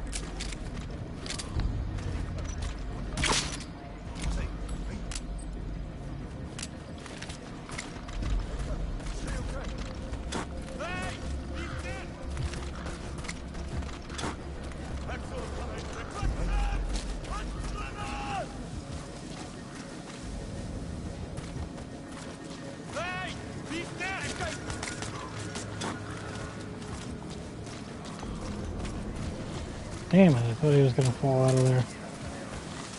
That would have been nice, but whatever. Where are your friends? You know you can call an airstrike on an outpost, and it doesn't have to be Subject on board. Leave the rest doesn't to have us. to be a lethal one. You can bombard an outpost with smoke grenades, and you can bombard an outpost with sleep grenades.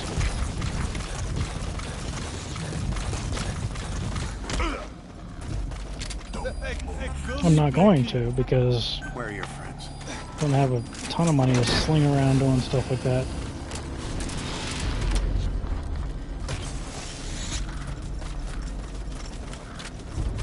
You gotta extract him. Champion, de Zulu 7. Gaan we hier vuren. Positie bevestigd. Stuurbaar wel. Word. Dat is CMP, begrijp. Where are So with this,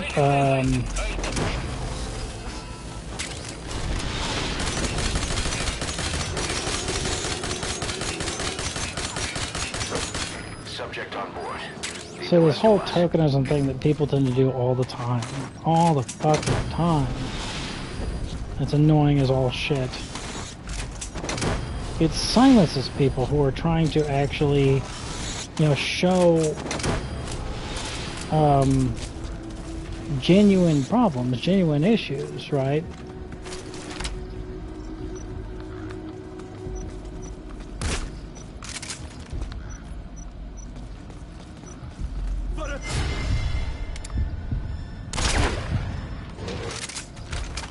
So you say like, wow, over 99% of the world's wealth is controlled by less than 1% of people. Where are your friends? So, with you just telling me to stop being poor, I can't fucking stop being poor. And then they'll say something like, well, Oprah was from, one of the poorer regions of Africa, and she made it out, and therefore, like, you really don't have any excuse, do you? Because, she could do it, so obviously you can. No. That argument doesn't make any fucking sense. It doesn't change the statistics at all. Still, over 99% of the world's wealth is controlled by less than 1% of people. But they'll constantly drag up this tokenism, this like whataboutism. It's like you're trying to talk about income inequality, and they keep bringing up these singular case examples of people who don't fit the particular bill. Where are your friends? And so like, there's not too many. It's like the vast majority of highly wealthy people are white, and they're white males. And you say, well, you know, oh, percent of white male. Okay, that's really cool. That's a really nice argument and everything. Doesn't change the income disparity between the different races. So sure, you can sit there and, you know, and blame the racists and say like, oh well, it's the racist problems and everything, and come up with a bunch of racist arguments without much in the way of any type of actual evidence, but doesn't make much sense. One of the famous cases of statistical racism usually comes in the people who bring up that figure that they bring up all the damn time. They say that, what the hell is it? 50% of all crime is committed by less than 13% of people.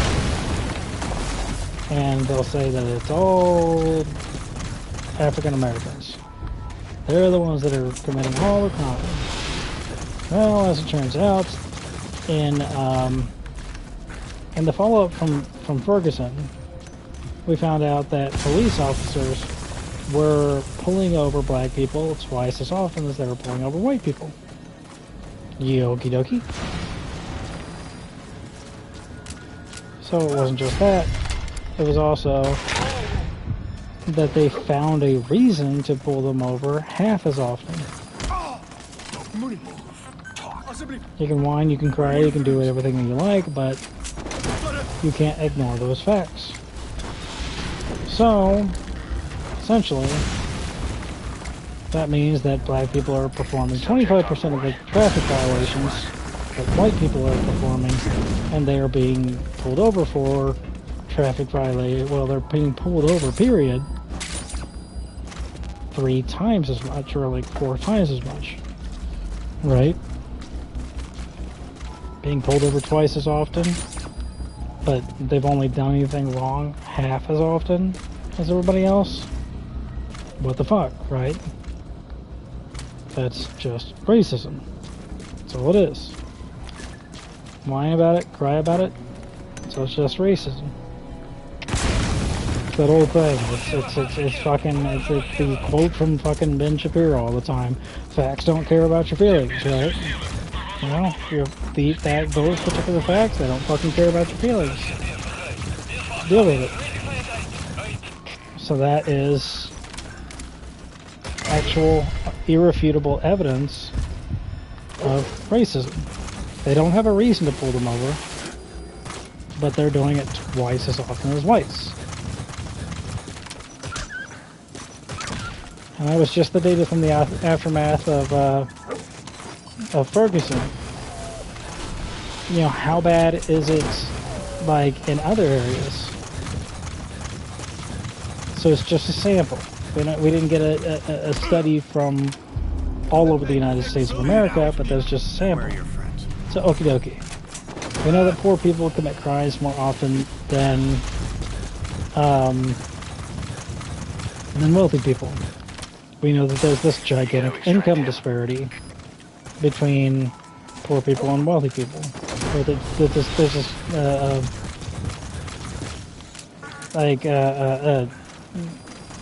poor people commit more crimes than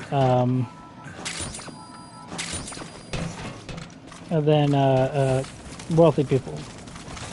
And we know that there's this giant income disparity between the races, right? That whites are wealthier than blacks. And we also know from the whole thing with whatchamacallit,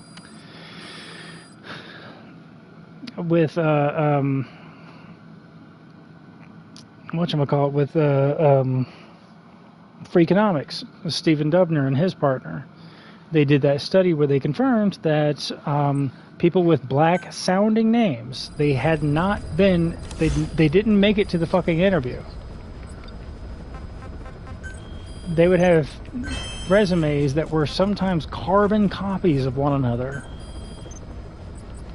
And people with black sounding names would get hired half as often as people with white-sounding names. So we know that the income inequality between African Americans and, you know, and white people, we know that income inequality is not their fault. It is 100% racism, and it's not yes, it's a systemic racism, but that does not necessarily mean that they're doing it on purpose, right?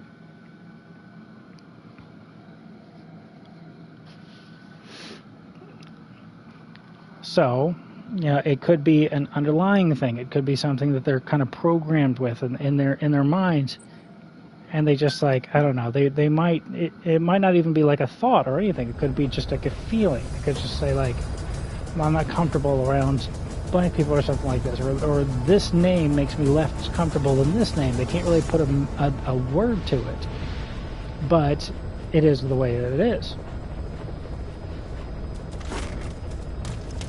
So, so that automatically kind of plays into it, right? So we also know that there's this multiplicative nature. So if you just take, you know, the first factor and say, okay, well, they're doing crimes half the time and being pulled over twice as often, that means you can kind of cut the number. Cut the number, like, not just in half, but like by like a third. But let's not even do that. Let's just, you know, let's say, let's assume that the racists actually have a point, and we'll just cut the number in half. So now, you know, 50% of the crime is done by 26% of the population, or 25% of the crime is done by 13% of the population. Now, it looks a little bit different, but it's still egregious, right? Okay, well, as it turns out, African Americans that are committed of a crime will get convicted twice as often as whites. This is a very, very, like, common. See, this is an obvious setup right here. Boss, get down. The enemy sniper. Stay low. That's the target.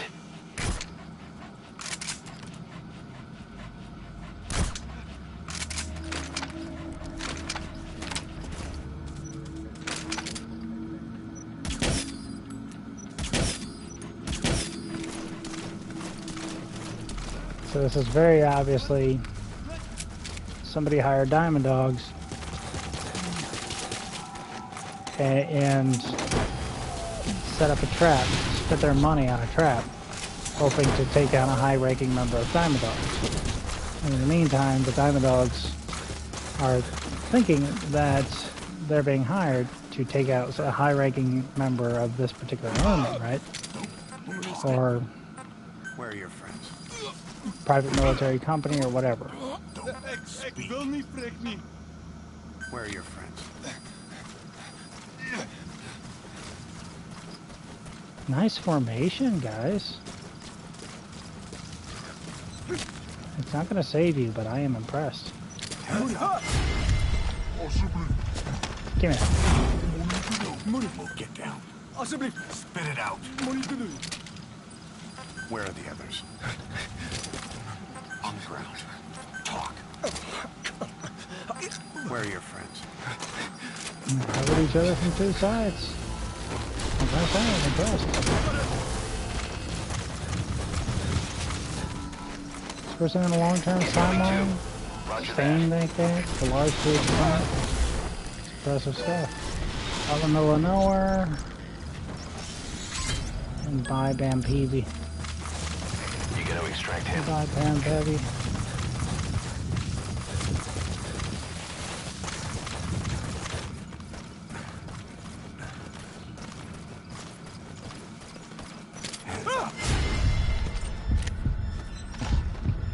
We're gonna have to get both of you out. Because your buddy boy right there was a tough guy. Hands up.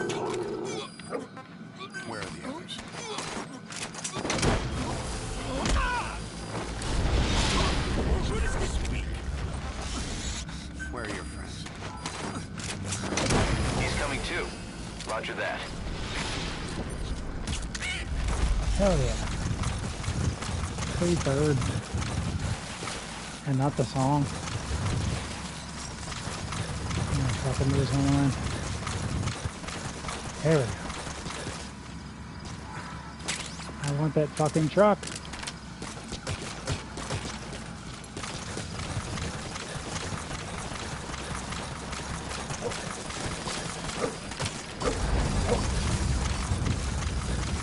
There we go. That'll speed up this whole process. Oh, they were parking anyway.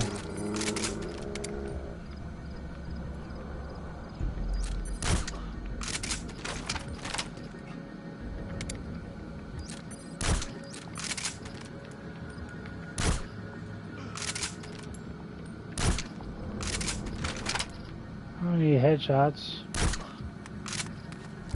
If I shoot you all on the thigh just once, eventually you'll fall down.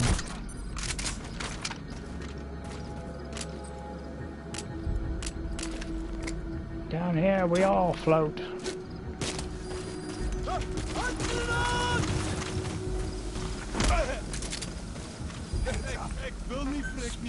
I get him? I guess not.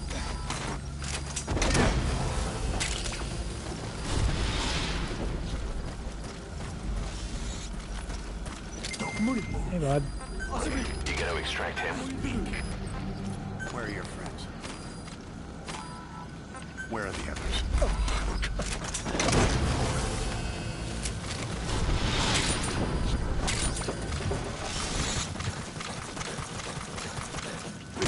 Subject on board.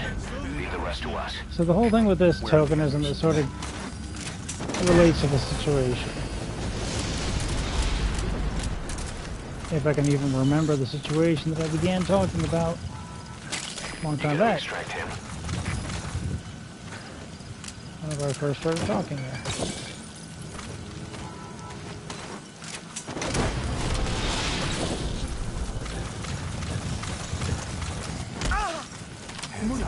Spit it out. Where are your friends? Let's see.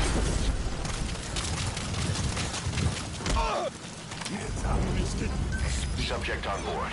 Leave the rest to us.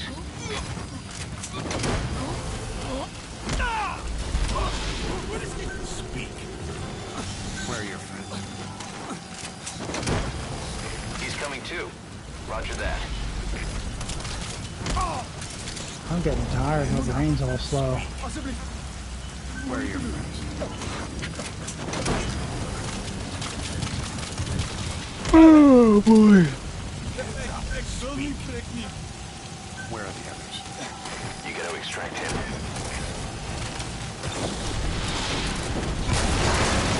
They're all worth it.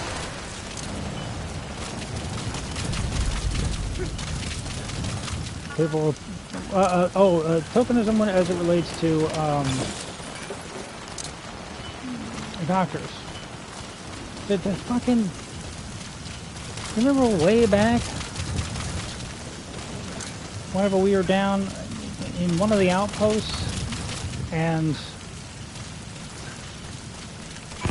one of the people there fucking told us that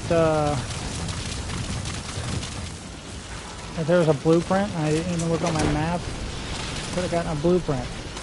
And that blueprint could have been incredibly important. I could have fucking developed the rubber ducky or something. Could have developed a fucking Mr. Potato Head. You know how much that would help on my next mission? Damn it. Anyway, tokenism as it relates to doctors. There was, or surgeons. There was one particular human being out there that was in a very poor area of Africa. And he successfully performed some amount of heart surgeries. And he doesn't have a day of training. Doesn't have a day of training, doesn't have a day of medical school, doesn't have a day of tertiary education. anything like that. So obviously that means that anybody can do fucking heart surgery. Well, why don't you just try it out now? You know, next time that your grandpa or something has a heart attack, just get on in there, grab a knife, grab whatever, get on in there, fucking start doing the heart surgery. It's easy as peasy, right? Like, obviously. That's the fucking, that's the type of story that they're trying to tell with this tokenism aspect. How'd the heart surgery go? If these were successful heart surgeries, how many of them were successful? How many of them did he fail? See, there's that blueprint. That's why I'm down here. I would have just driven past. I remember that fucking blueprint, and I was like, we gotta get back.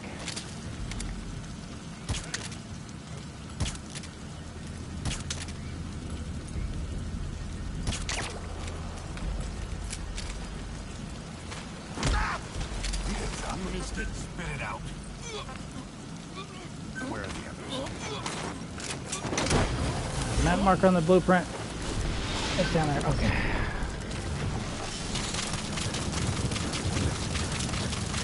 Subject on board. Leave the rest to us. Speak. Where are the others?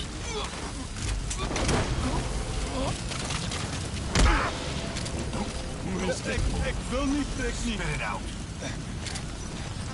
Where are the others? He's coming too. Roger that. Spit it out. So, the guy performed a bunch of successful heart surgeries. How many of them were Gotta successful? extract him.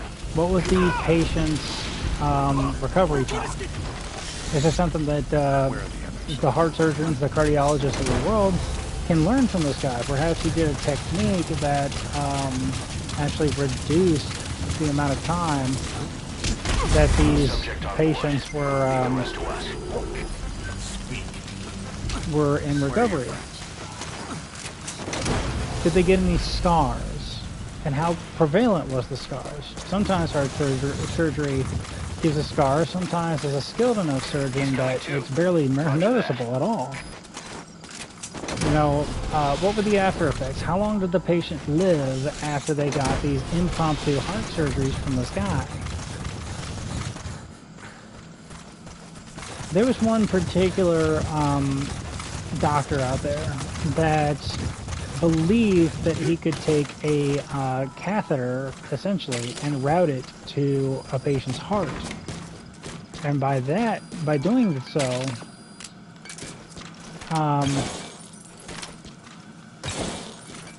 so, you would be able to look directly at the affected organ, and at any point in time in the organ failure, there was a possibility that you could repair sort of the pipeline to the organ itself. Nobody believed him because there's so many, I don't know, miles of blood vessels in the body that seemed ridiculous that you'd be able to take a camera on a string, essentially, or whatever, and then route it all the way through all of them blood vessels to get all the way to the heart. That sounds ridiculous.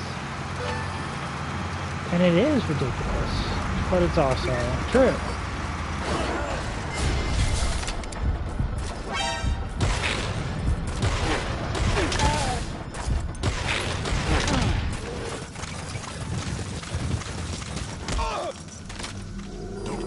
Spit it out.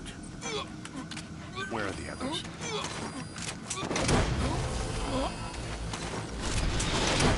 So, that person, he invented this whole thing. Since nobody believed that he could even do it, what he did is he fucking did it to himself. And he wired this thing all the way through his blood vessels, all the way into his fucking heart, and then stepped into an x-ray machine to prove that what he did. Roger that. And then he taught everybody else to do it, and it revolutionized the medical industry.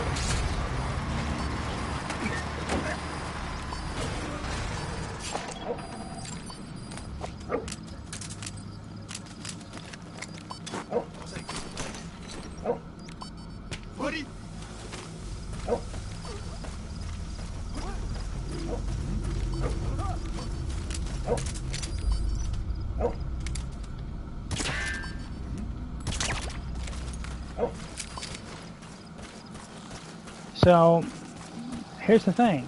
We've got this story, right? We've got the story that there's this guy that was in one of the poor regions of Africa that performed many successful heart surgeries. Where are the others? It's an inspiring tale. He's clearly an incredible guy. But if he had something to teach the rest of the medical industry, then, simply put, he would have. Much like the guy that routed that thing all the way to the heart and then took a picture of himself with an x-ray to prove that he'd done it. He revolutionized the medical care industry. There was many patients that managed to live because of what that man did. It was an incredible and dangerous thing that he managed to do. And he had something to teach the rest of us. Where are the others? And so he did. That's the way things happen whenever it comes to incredible Where are your friends? You gotta extract him. discoveries and stuff like that. So whenever people just use this tokenism, oh, you don't need to go through all that medical school and everything, just go and start fucking performing surgeries on people. There's that one dude in Africa that did it. Like, no, it doesn't change the possibilities of success. It doesn't change the possibilities that, you know, you're going to horribly scar the patient. It doesn't change the possibilities of how long the patient was put in recovery and stuff like that. These things are investigated. It's not like, you know, these things are just like, oh, there's a guy in Africa that performed a bunch of successful heart surgeries and then fucking disappeared from human history. Like, those patient records were taken. Somebody investigated all of this. There's a reason that we know that this even happened. Okay, subject is in. If he had something to teach the medical industry, then he would have taught the medical industry that lesson. But he didn't. So whatever the hell happened between that particular guy, well, you know, I'm glad that his patient survived. I'm glad that he was able to perform all of those successful heart surgeries. I really am. I'm over the moon about it.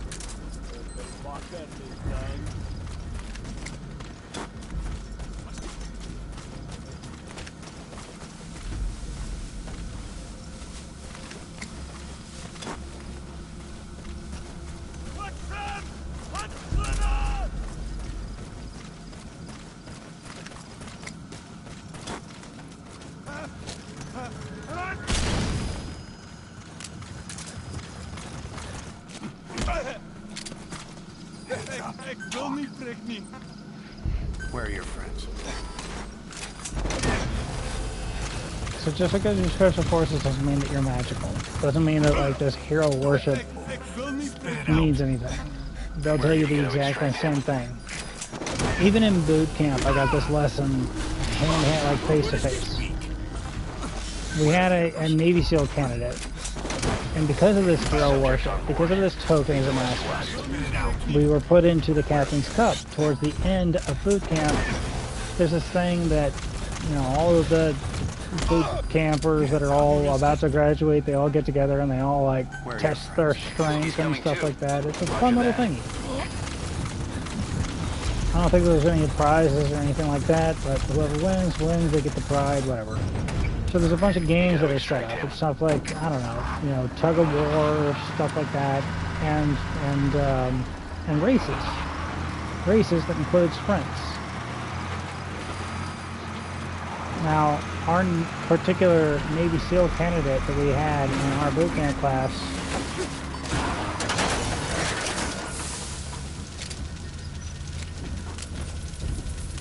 would you please fucking get back? Okay, thank goodness.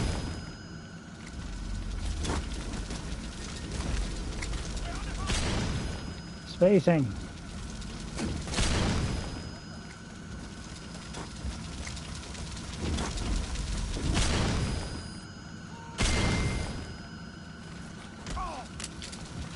Spacing is something that they say in the military.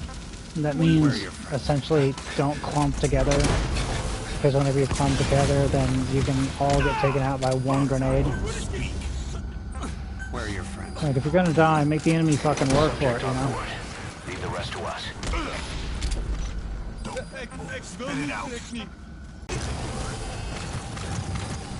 Gotta get more Fultons.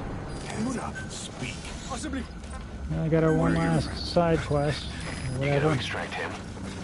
And then after that, I think I'm fucking going to bed. I'm fucking tired.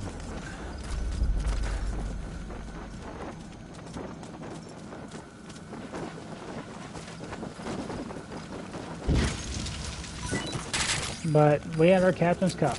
So we had our Captain's Cup. Oh, by the way, I didn't mean to actually destroy that truck. In case you were wondering what I was doing there. I just meant to scare the people inside the Subject on board. the guard post, and by doing so, hopefully I would like distract them and be able to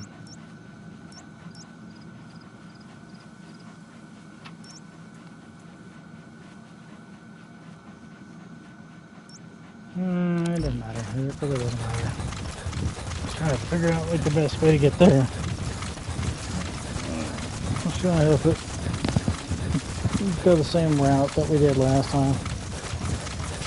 Just on foot. During this Captain's Cup, whenever I was in Navy boot camp, we had an event where we had a sprint, and our Navy SEAL candidate was trying to tell the rest of them that he is trained. He's an endurance athlete. That is what you have to be a Navy SEAL. There's not a whole lot of sprinting involved in basic underwater demolition / SEAL training. That's their basic job training. There's lots of stuff that goes on the end of it. 6 months is just your entrance into being a SEAL. You probably have a lot closer to about 2 years of training total to be a Navy SEAL. Oh no, are you still with me? Oh, I think that the server is undergoing maintenance. Yeah. I saw earlier that that the weekly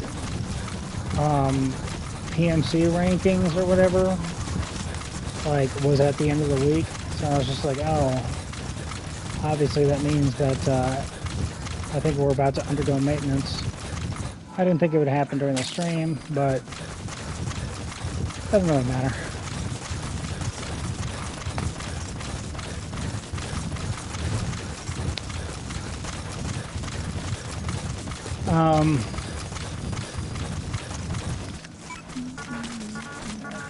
So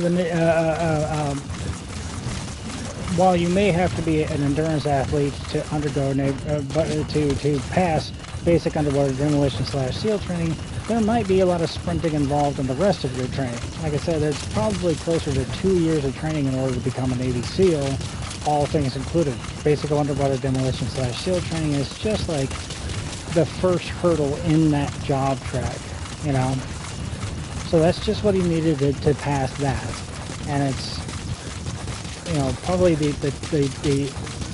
biggest hurdle that weeds out the most people. So you might as well be well prepared for it. So he was trying to tell him he's an endurance athlete. He doesn't sprint, and there are probably faster runners even here in boot camp. But because of this tokenism and hero worship, there was a bunch of people in my boot camp training class that just did not like understand it. They just thought like, oh, he's a Navy SEAL candidate. Obviously, he's going to be able to outrun it because he can do anything better than anyone. But it's just not the case. And so we lost that foot race because he's not an endurance athlete. Now, I was sitting there trying to tell them that there are type 1 muscle fibers and type 2 muscle fibers, and that he had, you know, trained his type 1 muscle fibers and not his type 2 nor his type 2B muscle fibers, and that, you know, his ATP is going to run out, you know, and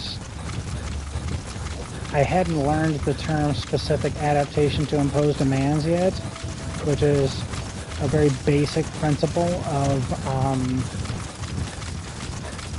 of exercise science. But, you know, I was trying to tell him, like, he's right, guys, he's not going to be able to sprint. But nobody even wanted to listen to me. There were so many people that were just engaged in this tokenism and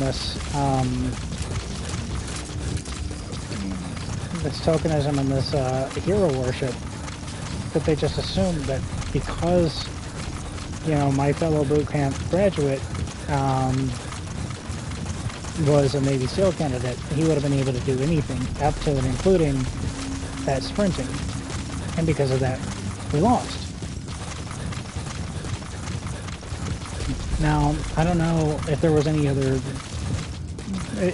people in my boot camp class that would have definitely allowed us to win that particular event. I know that we lost, like, most of them, because our brother division across the street, or across the hallway, our brother division across the hallway was, they were just punished ad nauseum. They were IT'd, intensively trained. But nearly the entire time that they weren't undergoing direct training related to being a sailor. He's coming too. So, like, Roger that. almost the entire time.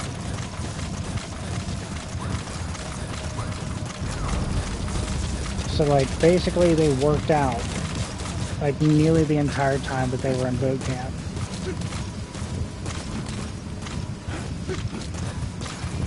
So because of it, they had gotten insanely strong. I know, anybody with a basic level of exercise science is going to say, well, that doesn't allow them enough, you know, enough time for the muscles to recover from exercise, therefore they should be weaker at the end of the training cycle and not stronger. There are infinite, like absolutely infinite CrossFit athletes that can prove you wrong. CrossFit games and everything like that. People don't like CrossFit, but you can't argue with results, man.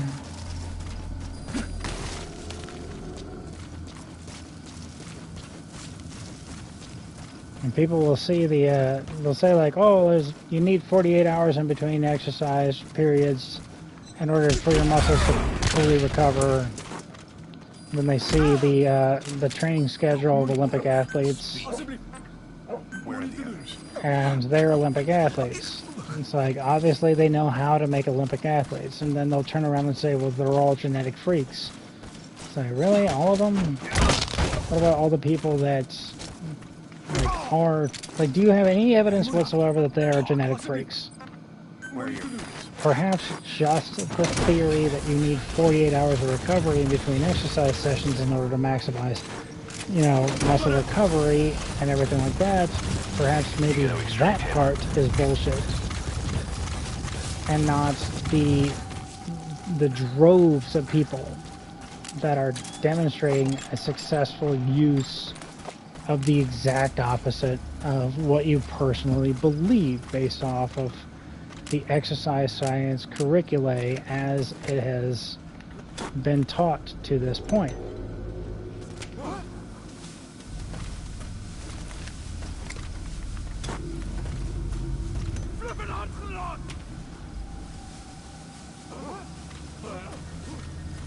Is she okay?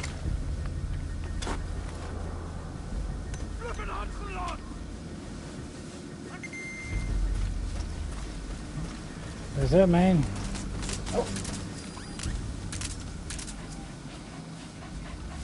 I'm waiting for the smoke to clear.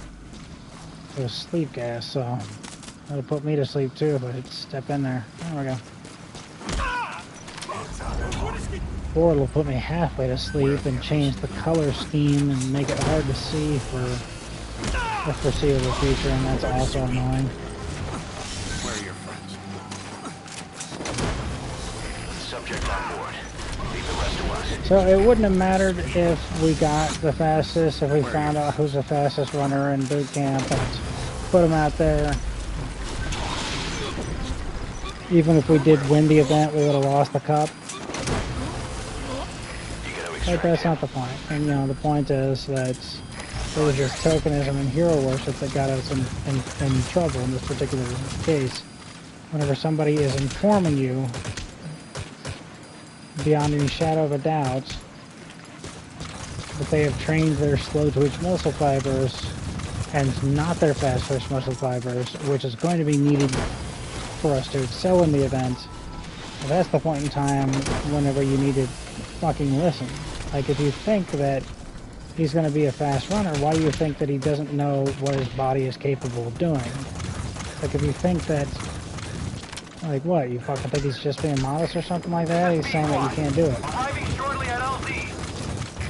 And he couldn't. What the fuck? This is Pequot. Have arrived at LZ. That's just that one tiny little example in boot camp, you know?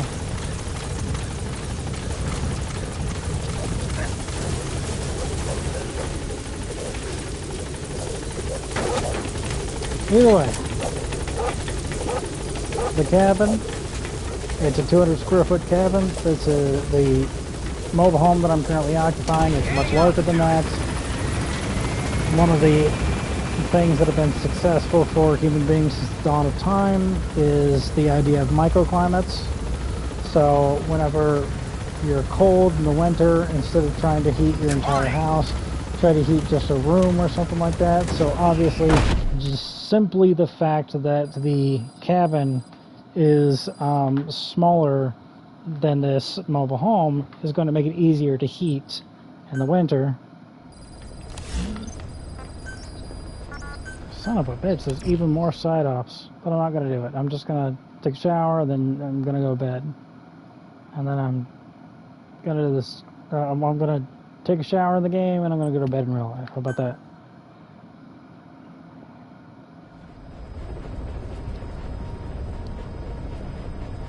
So,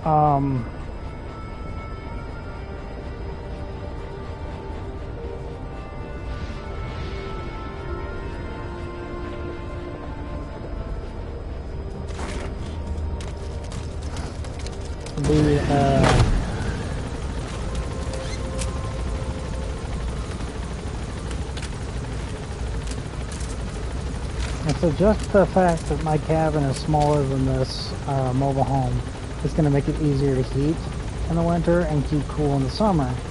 But also, I'm attempting to insulate it to R20 insulated value, which has that according to my Self-Reliance YouTube channel, and that particular guy, and a particular study that he cited that I also managed to get a hold of and I managed to look at. After R20 insulative is super duper beneficial. So I'm attempting to insulate the cabin to R20 insulation value, which is about as much insulation value as you're going to get. Maybe 5% more if you spend an exorbitant amount of time, money, and energy insulating it even further beyond that. So that's going to allow me to lower the power bill. 60% of the power in any given place is spent on heating and cooling the structure. So I can reduce the power bill by about 60%, and I'm already about 5 times more efficient than my uncle was by his own estimation. He said that he used to spend $500 a month just heating and cooling, or just you know, his power bill every month, according to him, was $500 a month whenever he was living in this particular mobile home.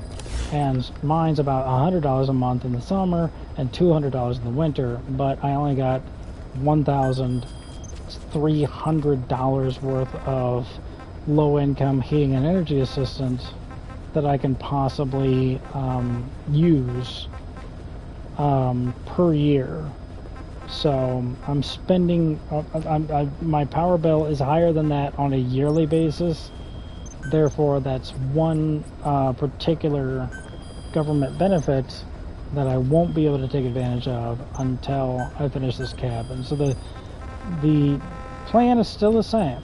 It's still the exact same. And I am finishing up my design for my insulation shredding machine at the moment. The walls and the roof of the cabin are done, essentially. They're going to last the winter. I'd like to do a bit more work for them in the summer, but really like a day or two of work on them. But aside from that, you know, things are the way that they are. As soon as I finish, like literally, probably tomorrow, at least by this weekend, I'm going to have my insulation shredding machine finished, and I'll put it to work. I'll try it out at least once and see whether or not it works, and then like a day or two of effort will insulate that entire cabin, and then I can go ahead and move in, and then that's going to give my grandfather the ability to transfer the power bill into my name. Low-income heating and energy assistance will go ahead and start paying the power bill here, and I can be less of a burden on my family. In fact, I would be no burden at all at that point, because that's the only thing that they're paying for out here. And at that point in time, I can start to concentrate on, again, on using the student loan that I'm supposed to get this semester to buy my own land, and then build yet another cabin out there, insulated and everything. And once you do it once, you know, it's much faster to do it again, and then again, and then again, until eventually you become like the Habitat of Humanity and getting like a world record of fastest built home. Even though as they got closer and closer to that world record, they made less and less livable homes. So there is a limit. But anyways, I'm fucking tired. I'm gonna go to bed. So I will talk to you later.